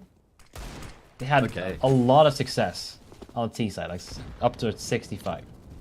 What was the halftime scoreline on their T side? You know what? I don't know. Oh, okay. I can check that. I think I've actually got it here. Either way, it's looking like they're just taking control towards the middle right now for Team Finest. They are against the Force Spy, so they need to be careful against the Desert Eagles. Sinners are playing fairly passively as well, though. It's not like they're actually forcing the issue looking for these kills. Yeah. Quite happy to allow Team Finest control towards mid for now. Yeah, last time, just checked it now, last time was a 5-10. So Sinners got 5 points and Finest got 10. Wow, so they only got 5 rounds on their CT side. That's quite something. We'll have to see how different it is on this occasion. That went 19-17. It was a win for Finest in overtime. Right now, they got 48 seconds left on the clock. Probably going to be seeing a split in towards B here, considering Plesson's going back up the stairs. No. Yeah. They need to make a decision here. And Beastic, well, he can't drop the bomb carrier, but if he gets the kill on the apartments player, it becomes a lot more difficult for the cat players. Ooh. But he can't. Problem dealt with immediately. Now Zedco. Oh, he's the only one still on the site. But are they going to go towards A instead? This is a Hail Mary play to try and, pull the defenders away. But the time is not on their side right now. They have to get these last couple of kills. Shock, good for 1, immediately traded by his counterpart with a similar name. But in the meantime, it does all end up falling in favor of the side of Team Finest. And, well, they will even hunt down Zedco. They don't want to give him the pleasure of keeping a deal alive in the full pistol. Wow. I mean, I just love how much composure Team Finest had throughout that round. The fact that they're able to just sit towards middle, they're holding complementary angles throughout the round. They know that they have to then make some sort of a play to finish off. It's not like they've got too many kills, so it wasn't an easy round to convert from the control that they had. They decide to end up going A with, 17 seconds left on the clock. They start coming through Connector, but they still all just, take and win the important gunfights and have enough time to get the plant as well. So I think, the fact that they're able to take the rounds as deep as they have been, as we see a push coming through towards middle from the CT side, it's actually just a really good indication of where this Team Finest team are at right now. The fact that they've been able to, keep such good composure in these really tight rounds is very impressive for a squad who have only been together for 2 weeks. So yeah. I'm actually really excited about Team Finest prospects. Kind of feels like it's a bit of a weird comparison, but you have, the core of Team Finest, which is Anarchaz, Shocks, and Kriaz. Then you have the two new firepower heavy, individuals with Twist and Pleasant. It kind of feels like Stralis at the moment, where you have the core, which was Lucky, Glaive, and I forgot the last one. Zipnix, that's the one. And then you just add, individual firepower stars like Config and Glaive. Yeah, on a bit of a microcosm level, perhaps, yeah, I see where you're going with that one. Unfortunately, Config and Blave haven't actually really been having a great time of it, Nostratus. Well, yeah. Of course, they brought Farleg in recently to replace Lucky, so that's going to be interesting to see how it plays out. Yeah. Right now, we've got the full gun round coming through. First gun round of the map, AWP in play for 4C. And it looks like Team Finest is going to be taking contact into the B site after attention in middle. Ooh, B-stick. He has to be the first one to hold on to this, but it's a beautiful flashbang, and Anarchaz, he is now he has the rifle, so he has to be the one to really try and hold on to all this. But in the meantime, the MAC-10 at long distance, not that big of a threat. But in the meantime, the AWP is definitely something you need to keep worrying about. Good heads-up awareness from B-Stick. Now it's a 3-on-3. And well, the retake is properly on as well. No kits available, 2 flashes, actually 3 flashes. And Forsey coming in through shorts as well. Looks like they want to have a crack at this retake, right? There's a kit for them to pick up as they come through from Catwalk right now, but time is of the essence. Ooh. Bombs already ticked down past halfway, and Pleasant finds a fantastic kill at range to take down B-Stick. And I don't think there's any chance here. They're going to have to commit to the save. What a fantastic round coming out of Team Finest. I just love that option so damn much in the first gun round, because they still throw all their initial utility towards middle, and they have one player there as well. So Sinners don't have any clear-cut info as to, you know, how many players Team Finest have there. We've seen throughout the map so far, they've been putting numbers there. So, you know, Sinners were focused towards mid, and Team Finest group up outside of apartments and take contact with 4, completely overwhelm the defense, and the round is pretty much done at that point. So far, we're getting basically exactly the same replay of the previous game, where Team Finest got 5 rounds in a row, and then finally we got Sinners, you know, getting back into the swing of things. So if they get one more and then somehow convert the last one, we're looking at a copy-paste game. But, you know, I don't think it's going to be happening, considering the economy of Sinners. Kind of a lot riding on this one. B-Stick not even got the M4 out. He's had to degrade towards an MP9 in order to, you know, get full utility. Still, only 1 kit on Zedco. Looks like it's going to be an executing towards the A-bomb site here from Team Finest. We haven't seen this variation yet here in the half. It will be Shock who draws first blood, though he's been isolated in the bomb site by the smokes deployed so far from Team Finest. More utility raining in, but the support's coming through thick and fast for the CT side. Unfortunately, Shock can't stay alive for long enough. So it'll be a 4 versus 4. Forsey, the next man up, jumping on the box, will get the kill, but trades continue to roll through. 2-on-2. Let's see if they can finish it out. B-Stick is going in for the CT play. Plesson's head spotted. Eventually dinked down as well. So this MP9 is now even deadly on longer ranges. But it won't even get the chance to fire off its first bullet. Neofrag has to close the distance. Plesson has to take that bomb eventually.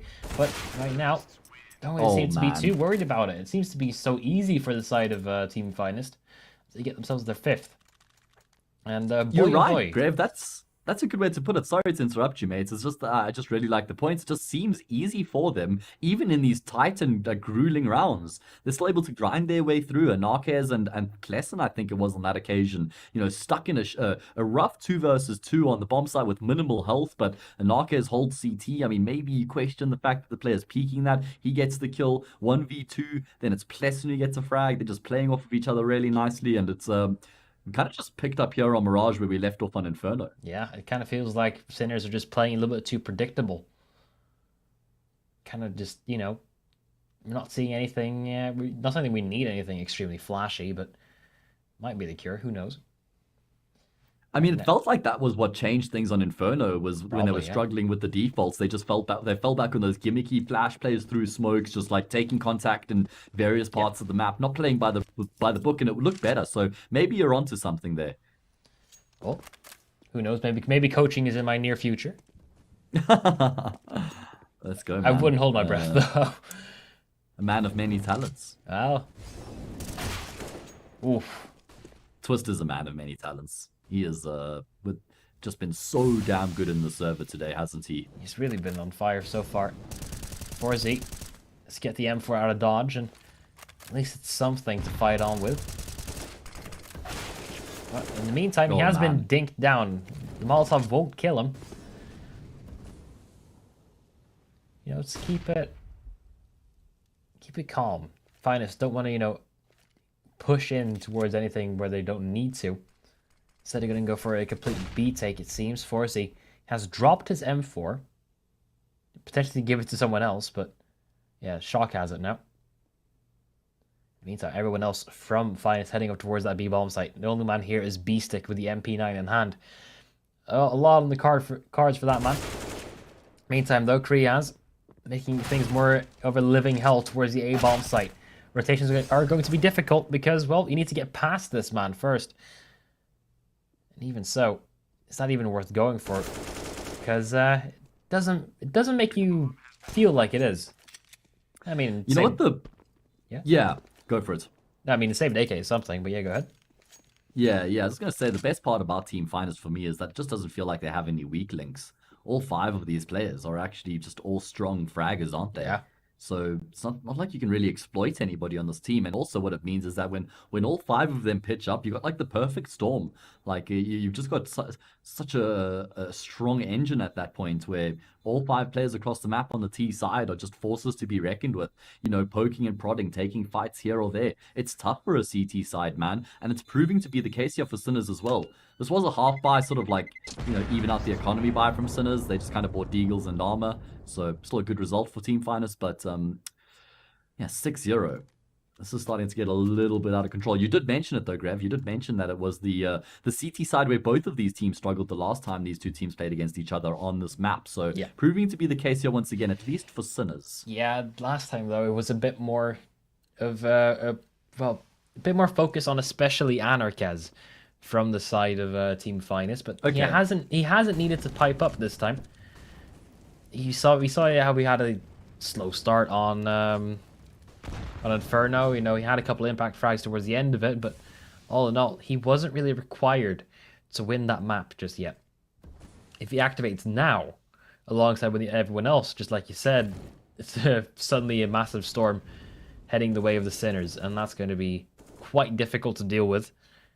Even though they have a double op setup right now, I'm not sure if they can even hold them at arm's length for that long. No one is even holding anywhere near where Twist could be.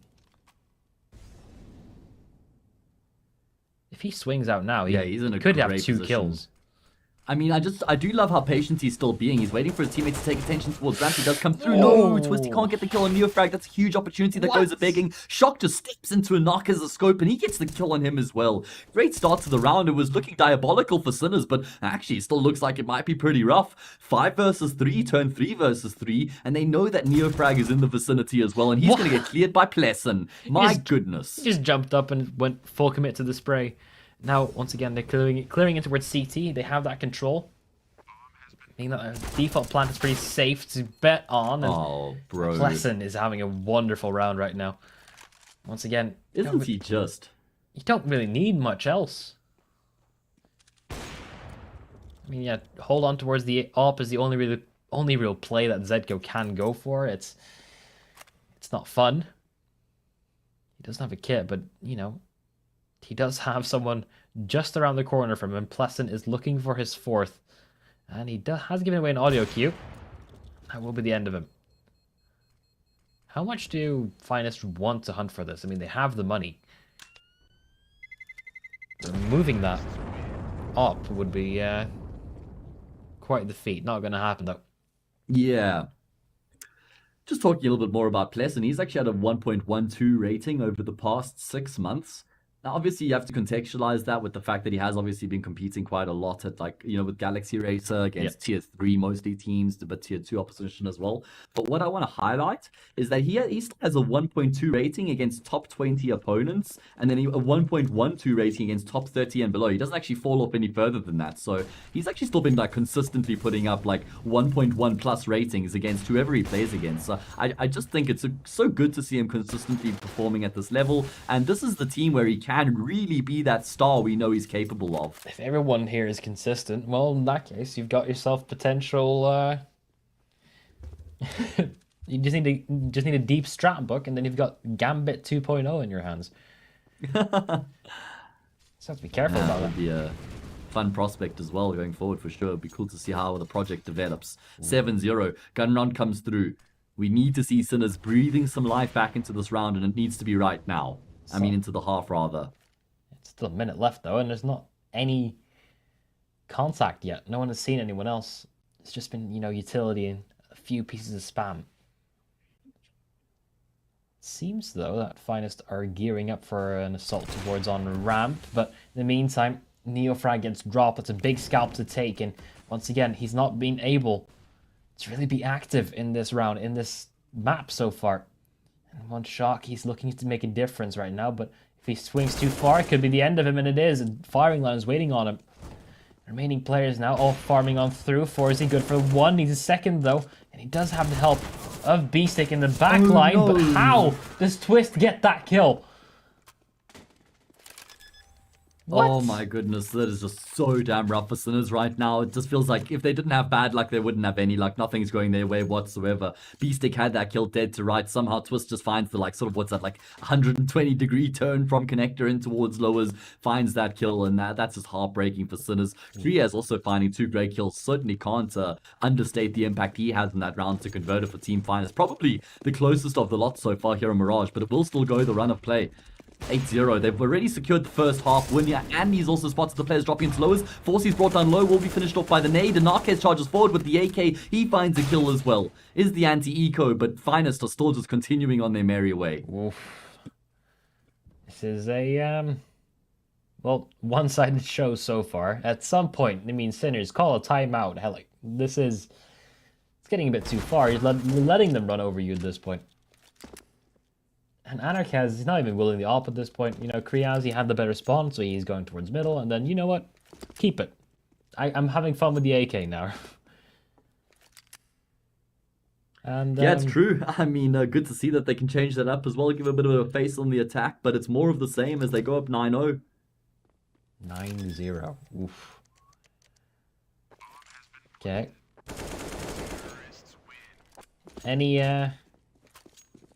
Any solutions that you could potentially see for the Sinners right now? Well, I think, like you said, a timeout would be a good option, first of all. Secondly, I don't think we've really seen them contesting middle that much, to be honest. It feels like Finest are getting middle control a lot of the time. We have seen them drop lowers a number of times, but I'd like to see them contesting top mid, a deep smoke towards top mid, trying to post someone there, perhaps. I think just actually trying to unsettle Team Finest's control towards mid, which they've just been relying on pretty much every single round so far. And it feels like Sinners just then, you know, kind of get overwhelmed once it comes through towards the execute. So they're kind of trying to solve the, instead of solving the cause, they're just solving the consequence. And I think they need to try and get more to the source of the problem, which is middle, in my opinion. So insightful. You should be the coach, not me. You've got more of glue than I do. All right, well, Sinners, they have the double ops out. Zedco, oh, okay, well, Zedco's gone. 1 op. 4Z is all they got to work with. Anarchaz, did he just swing into that? I'm not even sure, but nonetheless, fact is fact. It's a 4-on-5, and what could have almost been a 3-on-5, but instead Neofrag. There we go. Okay, some life from him. Finally, he's not plucked out in the first parts of the round. It's kind of what I'm referring to as well, though, in terms of unsettling Team Finest, getting in their faces, catching them off guard, not giving them that control for free. You know, they were kind of just sitting lackadaisically in towards middle because they had that early control. And they just relied on that. They got caught snoozing. And now you got Forcy in a good position with the AWP. We'll get Anarquez for free. Good trade from Kriaz elsewhere. And in fact, I think they're going to try and go B here, you know. I mean, selling the illusion of that might definitely help getting rid of the 2 players. We're still on the A-bomb side, not willing to rotate just yet. But you still, well, if you're shocked, you have to deal with B-Stick. And with 20 seconds on the clock, you're not exactly giving yourself a lot of leeway to do so. Actually, time is running extremely low. B-Stick, he just has to hold out. There's no way Shocks can clear out all these angles, and yeah, it's too much time. There's nothing he can do about it. And there it is. Kill gifted to him in the first round for Sinners on the board. Yeah, I mean, just maintaining their composure in the 2 versus 3. They knew they had the numbers game, not over-rotating either. Kriaz desperately trying to pull the rotations through from connector, but not successful, unfortunately. And it means that it is going to be finally a round for Sinners, a round of applause. But they need a lot more than just the one. We did see them able to take the game to... They were able to take the game to overtime the last time these 2 teams played against each other in Mirage, with only 5 rounds on the CT side. But, you know, if you offer them 5 right now, they'd absolutely take that. They're going to have to fight for 5. Let's see if they can make it happen. Still a lot of money in the bank for the T side, but it's aggression from Forcy through lowers. Oh man, not able to hit the snapshot. They're going to push the smoke, perhaps? I think they are. Forzy not blinded, though. And he's going to be able to get 1, and not much more than that. So, they stuck around for the trade to secure it. That is the only op that Sinners have, though. So, but in the meantime, oh my lord, Neofrag, he's gone all the way towards T-spawn. He's cleared out the entirety of A. Palace, maybe not, but still though, Shocks is aware of it, and now once again, my god, what a big brain. It's a threat. all of the control they just took is now gone. They have no idea where the remaining players could be. Perfect option to go towards the B side from here, considering they've got cat control as well. Plesson's boosted up onto the ledge, and Sniper's going to be spotting Zedko as the smoke fades. Zedko's so concerned about ladder room, not even aware of the prospect that Plesson could be there. Gets a kill. Shot can't do anything about it either. It's all on B-Stick. The IGL's got the AK-47, able to get the first at range. Does compromise his position, but he's got a chance here. Perhaps he can be the hero his team needs right now. Unfortunately not, no. Plesson was flanking him out anyway. It's going to be 10-1. What a beautiful round from Team Finest. I love how once they got the information that Forsey was in towards lowers, they didn't actually hesitate. They charged through the smoke because they know that the best he could do is get one kill and they'll trade him. And even 1-for-1 when you get the other team's AWPer so early on the round as the T side, that's a huge advantage. So I think that was great initiative from Team Finest to trade it out. Yeah, you're able to just run down the AWPer because you know, oh, what is that from Shocks? Well, like I was saying, the moment you know that there's one man in the underground, he can only fire about one shot per second. It's quite easy to run him down, and you can see now the Pinnacle odds, they are definitely in favor of Team Finest. You wouldn't believe it so at the beginning of this best of three. I could never explain that. I mean, yeah. If you're willing to jump on these odds while you still have the opportunity to, you can head towards pinnacle.com/welcome using the code CUP22. Because, you know, the Pinnacle Cup. I mean, that's it. Not something else. I mean, there's still a smile on their face. Hey, look at that. That's good to see. Still having fun. Appreciate that. Quick shout out to our other title, or our other partners as well, rather. Of course, we've got AstroPay, who's our official payment service, or our official partner for payment services. Of course, they operate in the realm of online payments, so be sure to check out AstroPay, operating worldwide. We've got MSI as well, who are running a really cool giveaway. We've got a fantastic survey for you guys to give us some information so we can better our entertainment for you guys watching at home. Click the banner, fill out the survey, and stand a chance to win some cool skins just for giving us some feedback. As we're grateful that you guys would share some information with us. Neofrag wants to try and trade out his teammate, but he's been brought down to 6 health. Kriaz will finish off the frag, and the misery continues for Sinners. Ooh. Quick shot from Forzy. He actually gets a double. He's done a lot with this scout, not upgrading towards his bigger brother. Less maneuverability, but still that. Think and fire hard. At least if you maneuver it right, but unfortunately ended up straight in towards the Lion's Den. Now Zedko's the only one remaining. 1 on 3. He has Kevlar, but I think he's just been spotted. Yeah, hunted down too. Kriaz, a man who hasn't needed to step up, has now got himself a triple kill as well. So it's just been everyone from Team Finest. I mean, the lowest amount of kills on Team Finest currently is 9. There's a 5 kill difference between top and bottom. That's barely anything. Yeah, fantastic delta across the board here for Finest, and this is exactly what we've sort of just been highlighting for this team, is just how well-rounded they are. All 5 of the players contribute a large way in the fragging department, and they've already betted the last time they played against Sinners on this half. They've got 11 rounds here on the T side. Ooh. It's going to be aggression from Neofrag. This is what I was talking about. He doesn't have any support, though. He's completely left to his own devices. They push him towards Palace as well. Trade 1-for-1, but if you're the T side, you're happy for this, man. You're happy with the way that things have gone here. You don't mind a 3v3 so early on in the round with so much utility left remaining. Slow it right down. It becomes so much more questionable for Sinners because now they have, everyone has an extra angle to watch. You don't have the extra person on your back. You don't have extra sense of security. They have no mid control, meaning that, Forzy has to watch towards apartments and short. Beastic has to watch towards connector and also towards window, but right now it's mostly towards window where he's focused, and he does get one Kriaz, but the second time he goes around for a piece change, it does not work out in his favor at all. Twist looking to hold on as best as he can. In the meantime, though, they could still go towards B. This could be quite the roundabout. Actually, it is, but Forzy is just one step ahead. He's completely aiming at him as well through the box, if you only knew. But luckily for Twist, you cannot shoot through the box.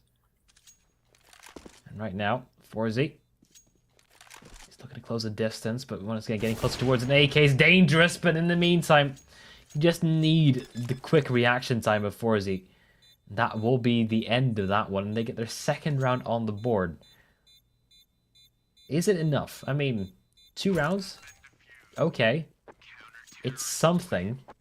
It's better than, I mean, you it's know, the bare minimum. It's the bare minimum to fight back here. If they can get themselves 4, they'll give themselves a glimmer of hope. I don't think that anything less than 4 gives them a fighting chance by any stretch of the imagination. I mean, for me, kind of the rule of thumb in Counter-Strike is that if you have anything less, if you have 3, like, it means that the pistol round, the conversion, and the first gun round are all absolutely must-win rounds, and that's just so much pressure to go into a second half with. Right now, they can still make it 11-4. Let's see if they can fight. It's going to be more aggression in towards mid. I'm loving the change-up from Sinners, getting into the faces of Finest, but unfortunately, Plesson's just not missing a beat. What a spray down to get 2 kills on the players aggressing forward in that fashion to swing the round back in his team's favor. Incredible spray control. FourZ is actually going to be pushing further on through towards ramp. He has to be careful though. He has the op. Plesson could flash Anarchez in here. The moment that happens, it could be very dangerous, and a missed shot does not go unpunished. The remaining players now, Zedko and Shock, they have to be the one to try and close it all out, but it's Anarchez once again, just with the AK. I feel like he has much more impact with this thing instead of the op. He gets a triple kill the second he switches it over. At 12 now for Finest. I mean, that's just so rough for Sinners because they've won a couple rounds here in the half so far, but immediately after they've been able to win a round, they just lose the round straight afterwards. So it means they've never had any form of momentum being built up here on the CT side of Mirage. Just been completely one-way traffic, and they're just being steamrolled. What do Team Finest do from here? I mean, they've just stuck to what's worked the entire time, which is essentially actually just going for middle control. They haven't committed to one strategy from spawn throughout this entire half. That's why it's so tough for Sinners, because it's not like there's just an easy sort of fix to the situation.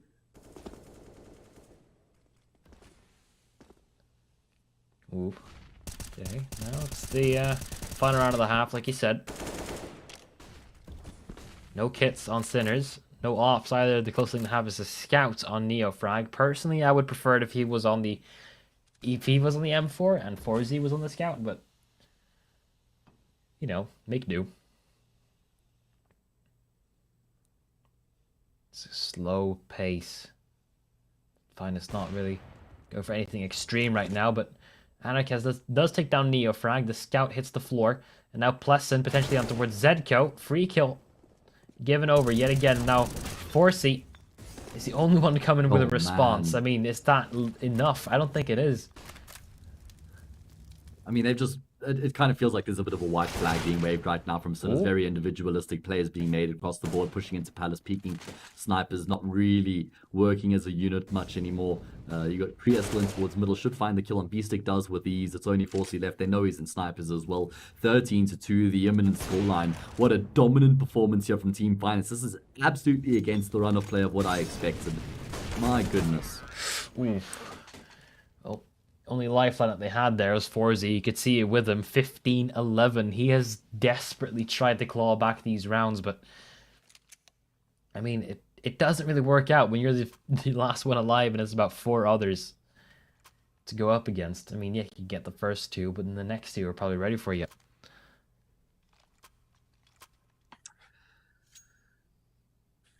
Well, I mean, to say that the pistol round is a must-win for Sinners doesn't really.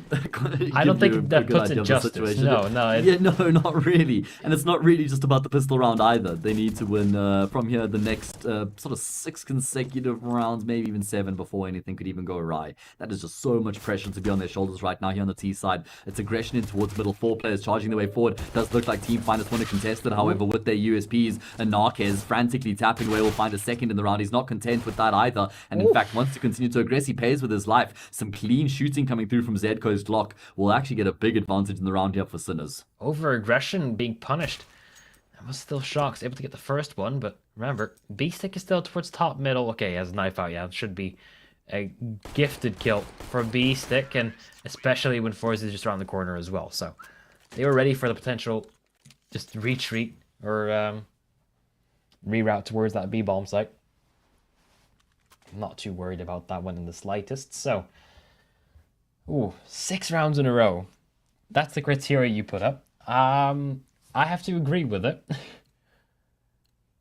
Yeah, I mean, that means it's the conversion of the pistol, which is, okay, there's not even a force coming through from Team Finest. So they win this, then they win the gun round 13-5, anti-eco 36, next gun round 13-7. Even after that, it's still, I'm not even really believing at 13-7. So it's just like, it's so far gone at this point, mate. Should be just be, this is a pistol round, so a cleanup should be on the cards. And indeed it is. So we get ourselves good damage. The 4th round. I mean, 2 kills isn't bad considering the fact that they had AKs out. And yeah, we are at the gun round already because they full eco in that 2nd round, right? Kind of the luxury of the A1S as well. We were talking about its prowess and strength over the A4. I think this is another really big factor that, you know, maybe isn't considered as often, is on the CT side. If you lose the pistol round and you just full eco in the 2nd, you can actually almost get like a full buy in the 3rd round because of the cost of the A1S. But look at the aggression here from Sinners. They're going to take contact straight into B.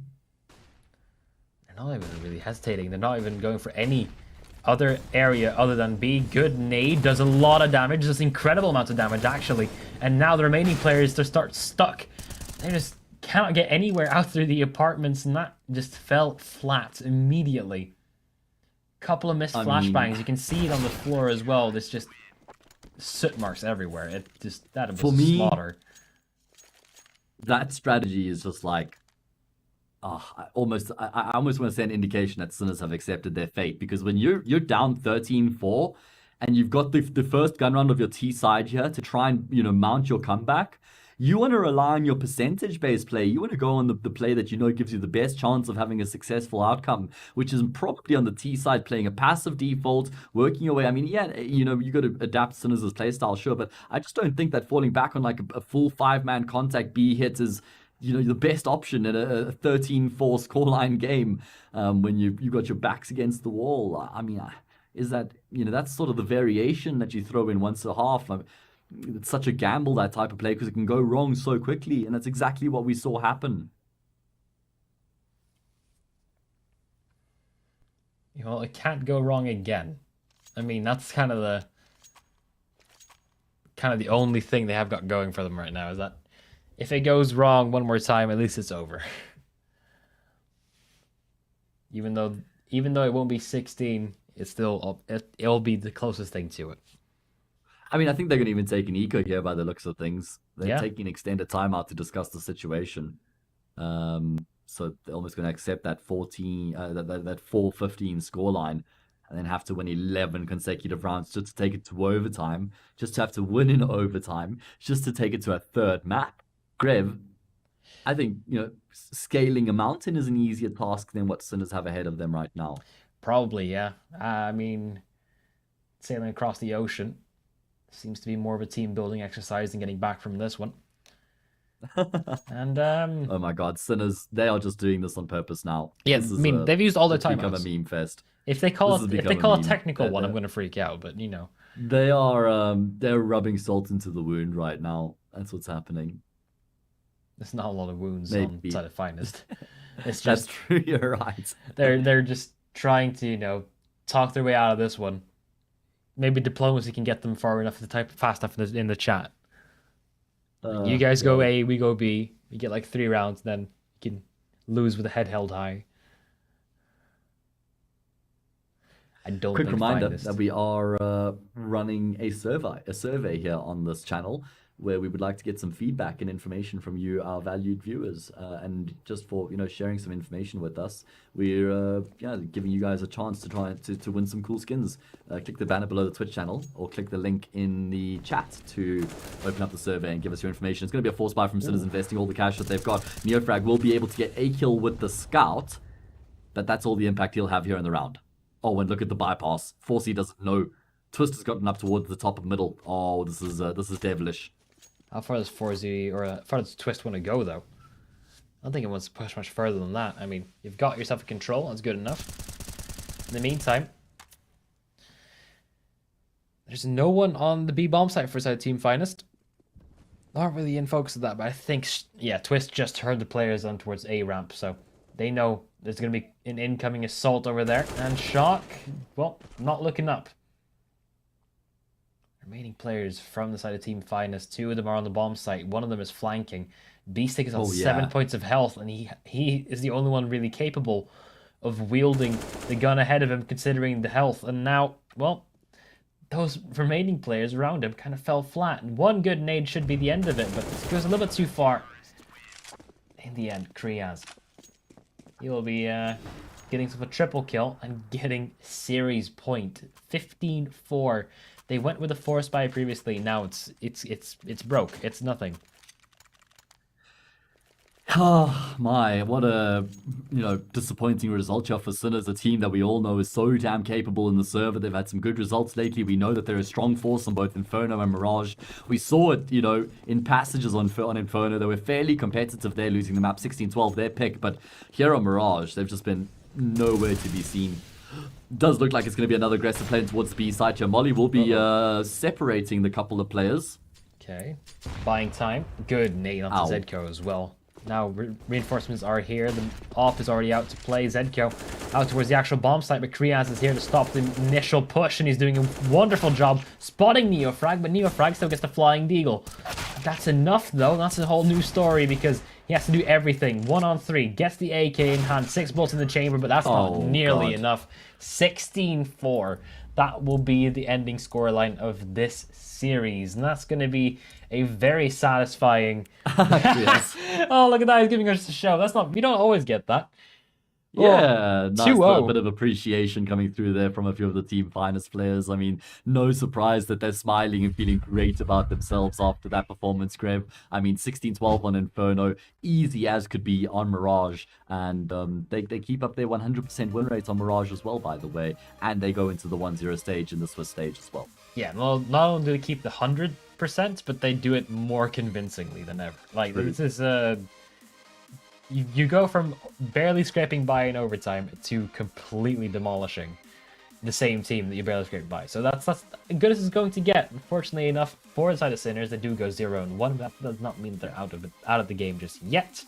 We're going to have some more games in the further on weeks to see how well they're going to be placing on further. So that is going to be all from us. We're going to be going towards an extended break because, well, the game ended a bit quickly. And then I'm going to be handing things over towards Leg Day and Kremer, so make sure when they arrive that you do give them a very, very nice welcome. It's been wonderful, and the games have been incredible. Thank you very much for Hayes for standing in. The second that Nexus internet just completely disappeared, so thank you very much. And very nice casting with you. Got you. It was a pleasure as well, mate, and shout out to everybody watching. Hope you guys enjoyed the game and enjoy the rest of the show on as well.